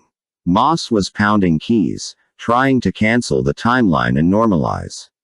Deflection. The machine pushed back, canceling his commands, directing energy toward the timeline, increasing deflection. He was arm wrestling with the girl. Clarence was cocky enough to turn his back. Dane landed a kick that bent Clarence's knee and made him buckle, if just for an instant. Window of that beautiful house together where she wanted to be, where she belonged. As she fell into the grass, as she fell toward the broken bricks and concrete, she reached so hard a shudder went through the birds, through Dane, through the machine. And Dane was somewhere else. No Lemuel, no vacant lot, no noise, no pain, no body. He rode on waves of colors, fell into shadowy crevasses, passed through brightness, darkness, sounds from his memory he heard all at once, far away. He was floating, suspended in between. A warning flashed on the monitor, catching Moss's eye. Mandy's collective mass now exceeded that of the machine by 185 pounds. Yes, Moss exclaimed, getting everyone's attention. He answered the question in their eyes. She's yanked Collins into her collective mass, trying to save him. She's ruined the gravitational equivalency. Meaning? Dufresne demanded. Meaning no timeline trade today, folks. She's just killed herself and her husband. Moss leaned back, relieved. Too bad Parmenter didn't see that one coming. But then, at that instant, the machine's clock indicated 14:24:09, and Moss and everyone else saw the adjustment the machine made by prior programming. Jerome Parmenter was no longer lying on the bed in the next room. With a flash he appeared in the machine, sitting on the bench holding a box, and he was looking out through the glass with a strange, gotcha kind of smile. The monitor proclaimed it. Gravitational equivalence had been restored. The masses were balanced. Lemuel spun, looked, pointed the gun in all directions as if he still had an enemy, but he didn't. He looked up, engulfed in an eerie, tea-stained atmosphere. Waves, their sound slowed and muffled, the motion of the wings hardly discernible. The machine, with Parmenter inside, was distorting like rubber, bending, twisting, warping. The deep HUMMM was shaking the floor. Moss leapt from the console. Run. Get out. Get out. Mr. Stone and Mr. Mortimer just stood there. They'd never seen anything like it. There was little about the collision Mandy could have remembered. She Didn't see the other car plowing through the intersection against the light. Her head hit the airbag before she had any awareness of an impact. But she did remember entering the intersection. The last thing the machine's monitor indicated was a unity of timelines. And then the room filled with flames, flashing and flying about the room like spirits, converging in spirals on the machine, enveloping the platform, the bench, the glass, the cables. As Parmenter sat inside and watched. Dufresne made it out first. Moss and Carlson were blocked by the other men, crowding the door. Carlson was in the doorway and Moss was only a few feet inside the room when the shock wave hit. In the hospital lobby, the floor heaved and then dropped under Arnie's feet, depositing him across a couch and in the lap of a gentleman fortunate enough not to be standing. Everyone else ended up on the floor. The magazines hopped off the coffee table, the phones and monitors flew off the reception desk, plants fell over, pictures came off the walls, and people screamed, covering their heads, covering each other, crawling for cover. The place was in chaos. The television fell on its side but the picture still worked. Arnie stared at the screen, aghast. It was like seeing the Space Shuttle Challenger blow up all over again. The crowds at the Orpheus were on their feet, their mood gone from awe and jubilation to wide-eyed, drop-jawed shock. First there was that wondrous sight, the magic flying carpet made entirely of white doves, and then a flash, a fireball, and hotels, and hit the crowd hard enough to knock some of them over.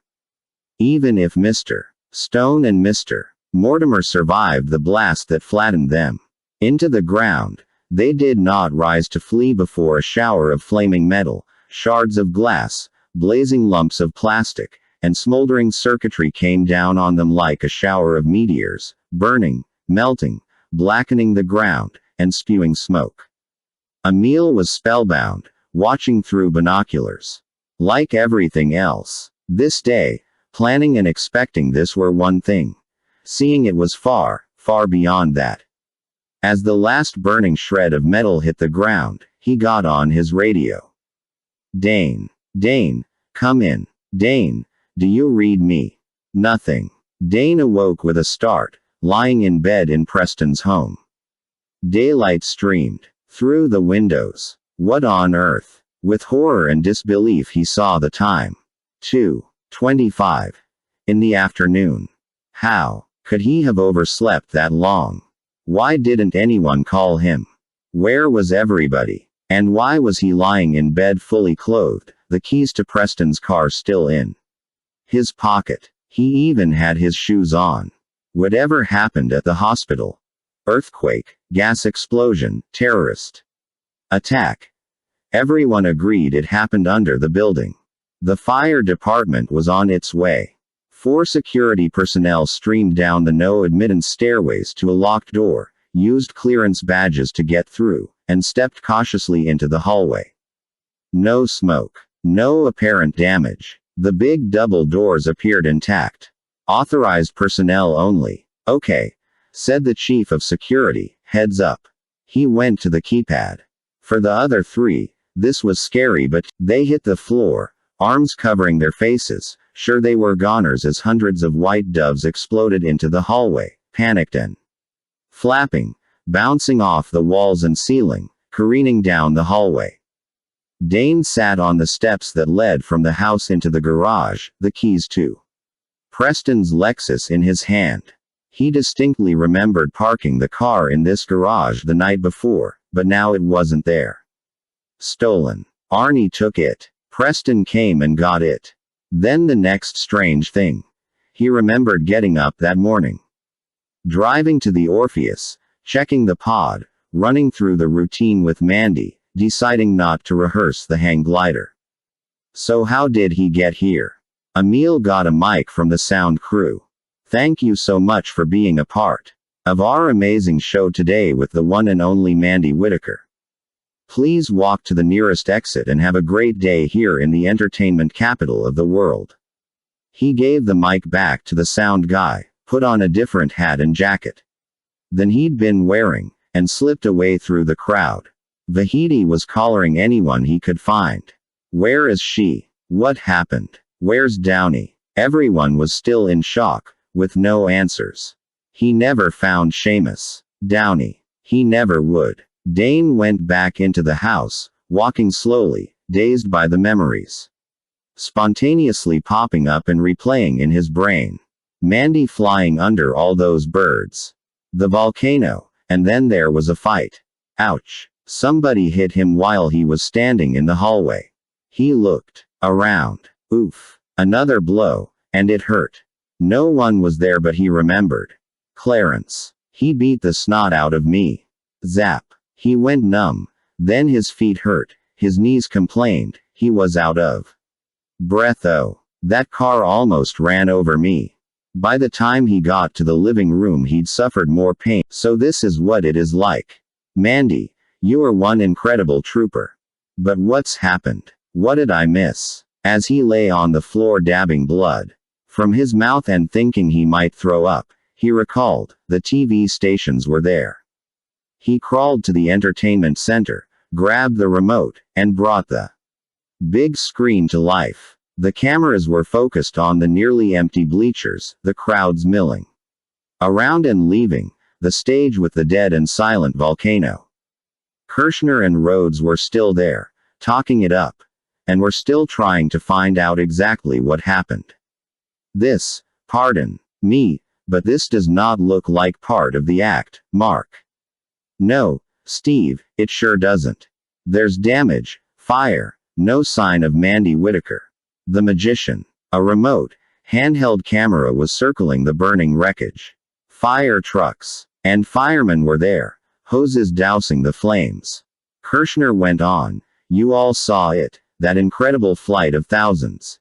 It had to be thousands. Oh, at least, said Rhodes.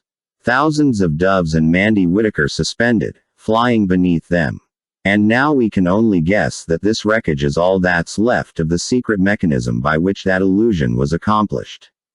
And something went terribly wrong. But we don't know what, and it could be some time before we do know. The two announcers kept talking away, describing what was plainly visible on the screen and telling everyone they didn't know anything. Then Kirshner interrupted himself. And as we look across the, oh my God. Pause. Dane had the key. He parked and limped from 3 blocks away, past curious onlookers, police cars with lights flashing and radios squawking, fire trucks standing by with nothing much to do, and, as he came within a block of the hospital, doves, more doves, and all the more doves the closer he got, as thick as soapsuds in the trees, on the sidewalks, on the overhead wires, on the street signs, fence railings, everywhere. The firemen and police were working around them, wading through them, with no apparent plan as yet what to do with them all. News crews were arriving, cameramen were leaping from their vans. Hospital personnel in uniforms, coveralls, candy striper outfits, even scrubs, stood around, ambled around, clustered in little groups to watch and guess what had happened. Some played with the birds, all of which were notably tame around people.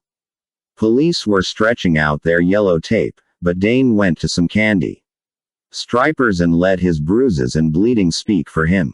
The candy stripers helped him along, slipping through the barrier and directing him to one of the hastily set up first aid stations. From there he directed himself into the milling crowds, scanning, jumping to see overheads, picking up information from conversations on every side. There had been no major damage. Things were knocked over, spilled, and broken, but nothing a mop or broom couldn't handle. There was no fire, no loss of electrical power, the patients were all safe and were not going to be evacuated. The birds were the biggest problem as far as anyone could see. The going story was that something had happened in the basement. The rumors included a gas explosion, a mental patient with a bomb, a terrorist with a bomb, a boiler explosion, a localized earthquake, a faulty foundation, and a sinkhole. No one knew for sure because the basement levels were restricted, only people with the right clearance could go down there, and those people weren't saying anything. Of course, the main question spreading all over the campus was the birds and how they got there. The name Mandy Whitaker and the words Grand Illusion were popping up. The main door was open. Orderlies and janitorial staff were herding and shooing doves out the door with brooms. Dane. A voice whispered behind him. A hand on his shoulder jerked him around. It was Arnie, wearing a jogging outfit and a build cap. He immediately took off the cap and jammed it down on Dane's head, the bill so low it blocked Dane's eyes. "What are you doing here?" "I woke up back in my bed in Preston's house, back where I was at 6 this morning. Don't look around, just walk this way." It had to be Parmenter. He must have known I was going to get pulled into Mandy's collective mass. He had the machine spit me out someplace safe. More than 9 hours ago. "No, I mean, what are you doing here? Are you crazy? Have you found her?" Arnie walked him under the ribbon and toward the trees on the edge of the visitor parking. "Oh, yeah, right, we had a lovely reunion in the lobby while all hell was breaking loose." "You kidding? The place is nuts right now. They've blocked off the basement, all the doors, everything.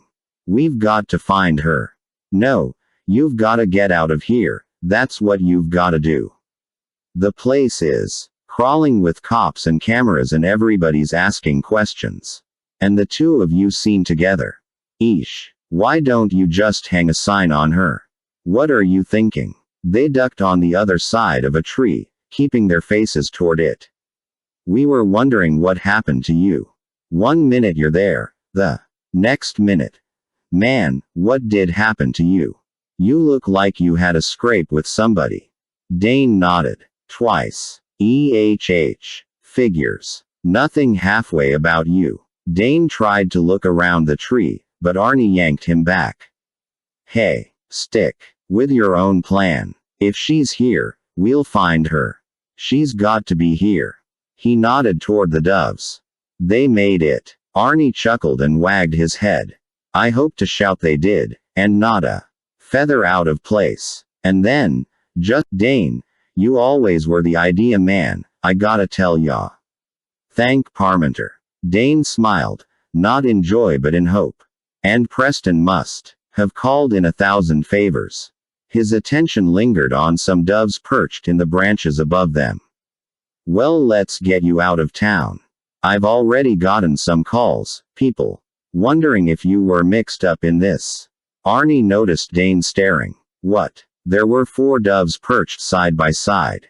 They were fidgeting, nodding, and bobbing in Dane's direction, as if they knew him. He spread his arms out straight. They flew down and perched on his arms, 2 on the left, 2 on the right. Arnie did a jaw drop. Then stood in front of Dane and the birds, trying to hide them. "What do you say we get 'em out of here?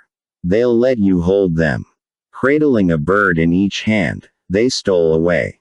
On the far side of the hospital, as firemen, police, animal control people, and hospital maintenance personnel hurried through a loading door with a variety of fish, bird, and butterfly nets, a maintenance lady in coveralls and build cap walked by them carrying a broken lamp. She dropped the lamp into a dumpster beside the loading dock, then continued toward the street, not looking back. Chapter 53. Rancher Jack Wright never heard from or saw the weird scientists again. Which was fine with him. It was part of the deal. As for the 35.76 concrete blocks, they also were part of the deal. He hauled them away to use in a new pigsty, leaving that isolated little piece of his ranch looking as if no one had ever been there. If anyone even cared to look. On Saturday evening at about 7, Dane stepped through the back door. Into his kitchen. The place was quiet. "Hello," he called, but there was no answer. He walked through the house, checking the living room, the downstairs guest room and bath, the rooms upstairs. He stopped by his closet where Mandy's costumes and wardrobe still hung neatly, touching the sleeve of the blue gown. Passing by his dresser, He studied a recent photo portrait. She was still so lovely. He checked his answering machine. No messages. Well, that was part of the plan. Cell and land phone silence until they knew which way the winds were blowing, whether the bad guys were listening. He drove to the quick stop on Highway 95 to use the pay phone. Somewhere in Las Vegas, in a hotel room, a rented office, perhaps the home of one of Arnie's friends, a telephone rang, but no one answered. He rechecked the number Arnie gave him and dialed again. Still no answer. He returned the receiver to the cradle less than gently, then sighed, resigning himself to a little more waiting, a little more not knowing. He returned to the ranch, carried in his luggage, and then brought in Mandy's 4 doves in their cage. They were tired, ready to sleep, so he set them in the utility room with the light off so they could call it a night. Shirley had left all his mail in a pile on the kitchen counter and a note. Catching him up on the spraying she'd done mower, replacing the bulbs in the shop with the brighter wattage he wanted, having Susan the housekeeper skip a week and blah blah blah. Thank you, Shirley. He was too tired, too edgy to read the rest. He fixed himself a bowl of oat flakes, something quick and easy, and settled in front of his computer to see if he could get any news. The EPA had taken immediate interest in the hazardous waste spill in that vacant lot. A remediation crew showed up within an hour, cordoned off the area, and worked through the night to sanitize it, replacing 6 inches of topsoil and hydroseeding grass. The agency also took over the subassessment of the hospital, declaring those floors an environmental hazard and sealing them off. Dane had to wonder why a hospital was allowed to remain open sitting on top of an environmental hazard, but of course there was no explanation. Public outcry prevented any killing of the doves, so they were being captured to be sold on the internet, distributed to pet stores, employed by local magicians, adopted by bird lovers from all over the country. White doves were free for the catching and selling dirt cheap in Las Vegas. As for deaths, casualties, missing persons, even what became of Mandy Whitaker, the newspeople had nothing, and the government was strangely, silently uninvolved. Dane sighed and let his head drop. He didn't know, would probably never know, what Parmenter's contingency plan was, but if Dane threw Mandy's collective mass off, there would have been only one way to counterbalance it. He probably would never see the venerable scientist again.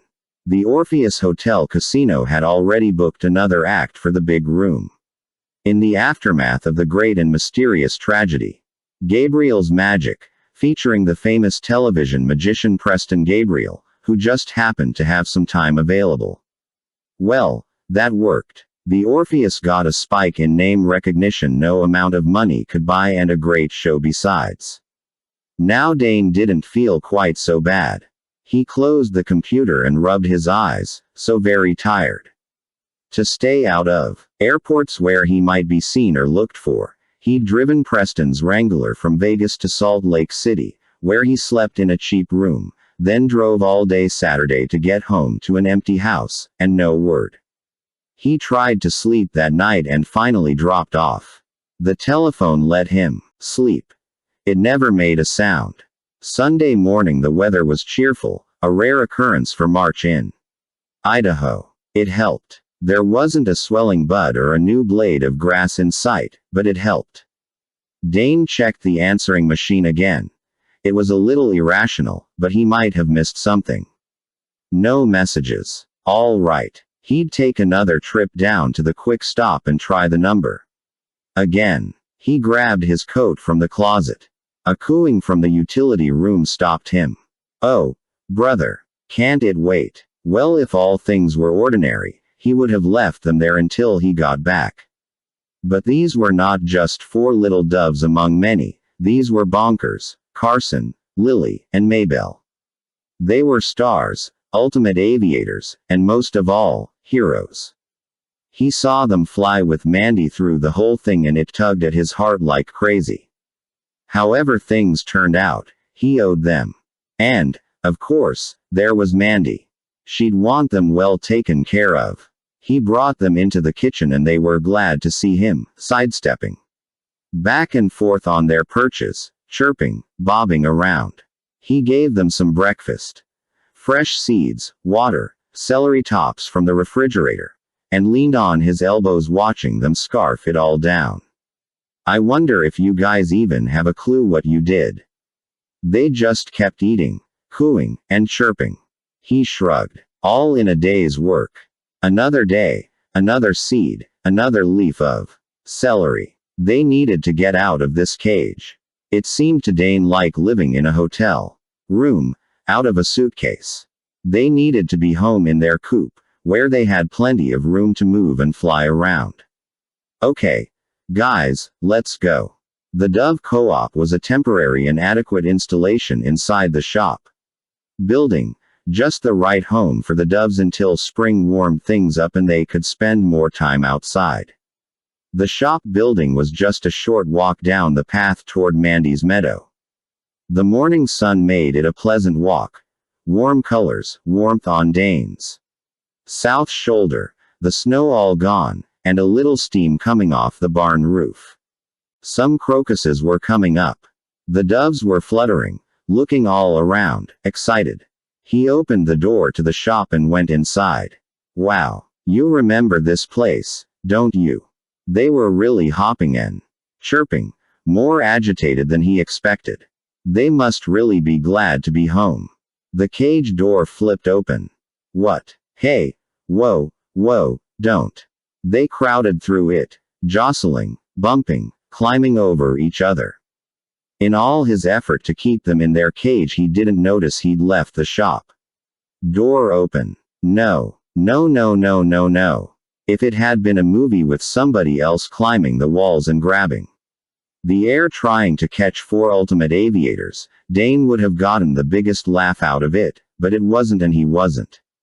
He could have sworn they were working as a team, faking him out until they all got out the door. The door. Why didn't I just close the door? Stupid. No. Preoccupied. I've been through a lot.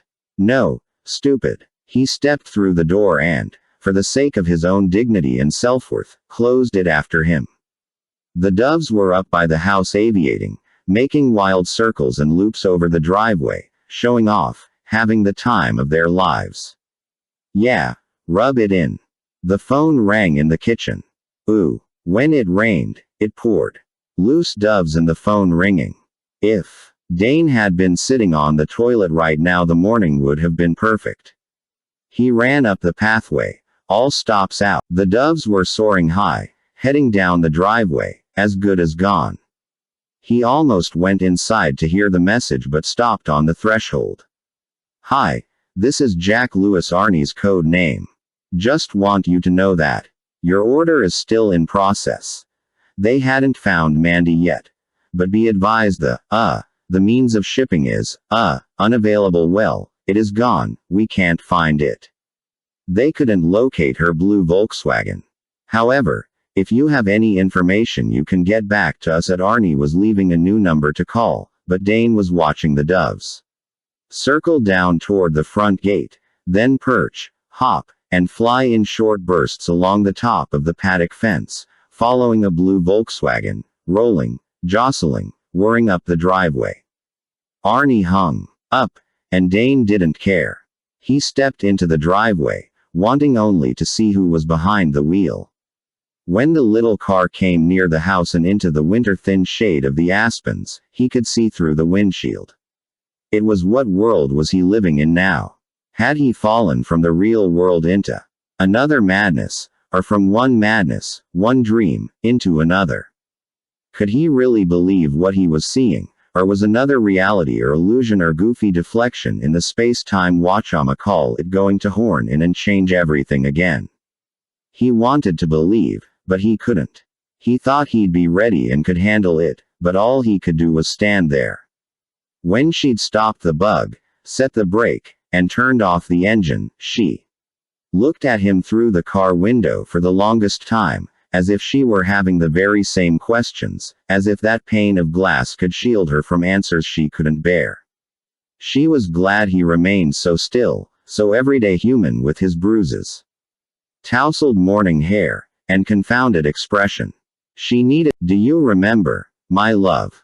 All the years, all the seasons, all the changes we went through. These are what brought us to this day, this is who we really are, and this is where we belong. Do you see it that way?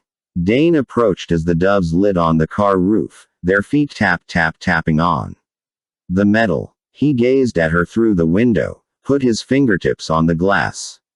She placed her fingertips against his from the other side. They had the time, so they took it to look at each other. She was alive, beautiful and unafraid. He placed his hand on the door handle.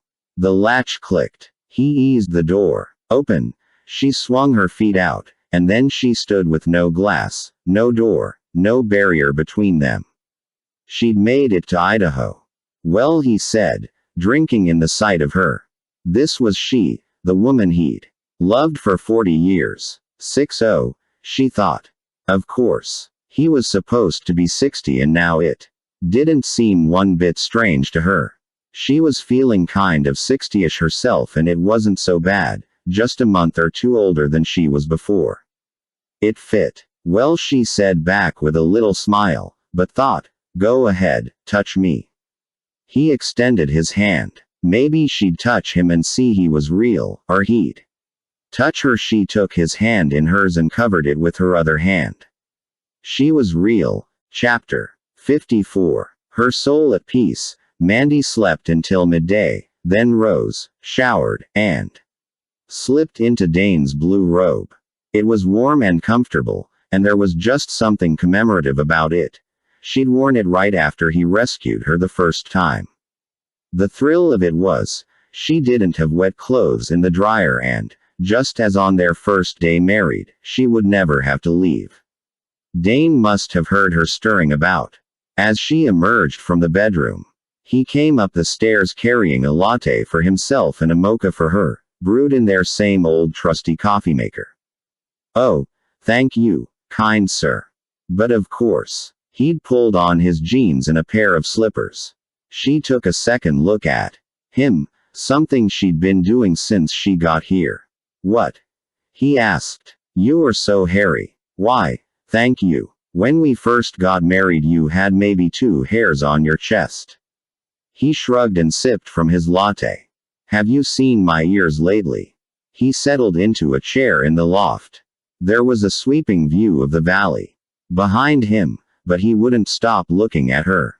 She went to the east windows, admiring the view, recalling raking and sweeping out the barn, cleaning out the shop, all the work on this place and all the snow, Lord have mercy. She certainly had the energy back then. So, she ventured, what are we going to do? I mean, how do— He put on a very typical deep-in-thought expression. Well, we could borrow from Mark Twain and say the reports of your death were greatly exaggerated. She smiled, enjoying the smell of the mocha beneath her nose. I suppose. He smiled back and sipped from his coffee. I'm making a list. I still have a coat I borrowed from a nurse in the behavioral health unit. We need to put that on the list, get that back to her. That'll be the easy part. Okay. She felt better. Oh, and I've been meaning to say. He waited, clearly enjoying the sight of her. It sure means a lot to me that you didn't fall for a younger woman. She could see the twinkle in his eye before he said it. And go through menopause all over again. She could have given him a slick comeback, but something caught her eye. A girl running through the pasture toward the house, staggering, falling. Getting up again, reaching desperately. What is it? He asked, but then he froze at the sight of her just as she remained transfixed by the sight out the window. Oh, man. Deja vu. You see her, don't you? It was, well, of course. It was the girl who'd been looking in the mirror. The child who so desperately wanted to be her. Oh, keep running, little one. Keep running. Dane stood beside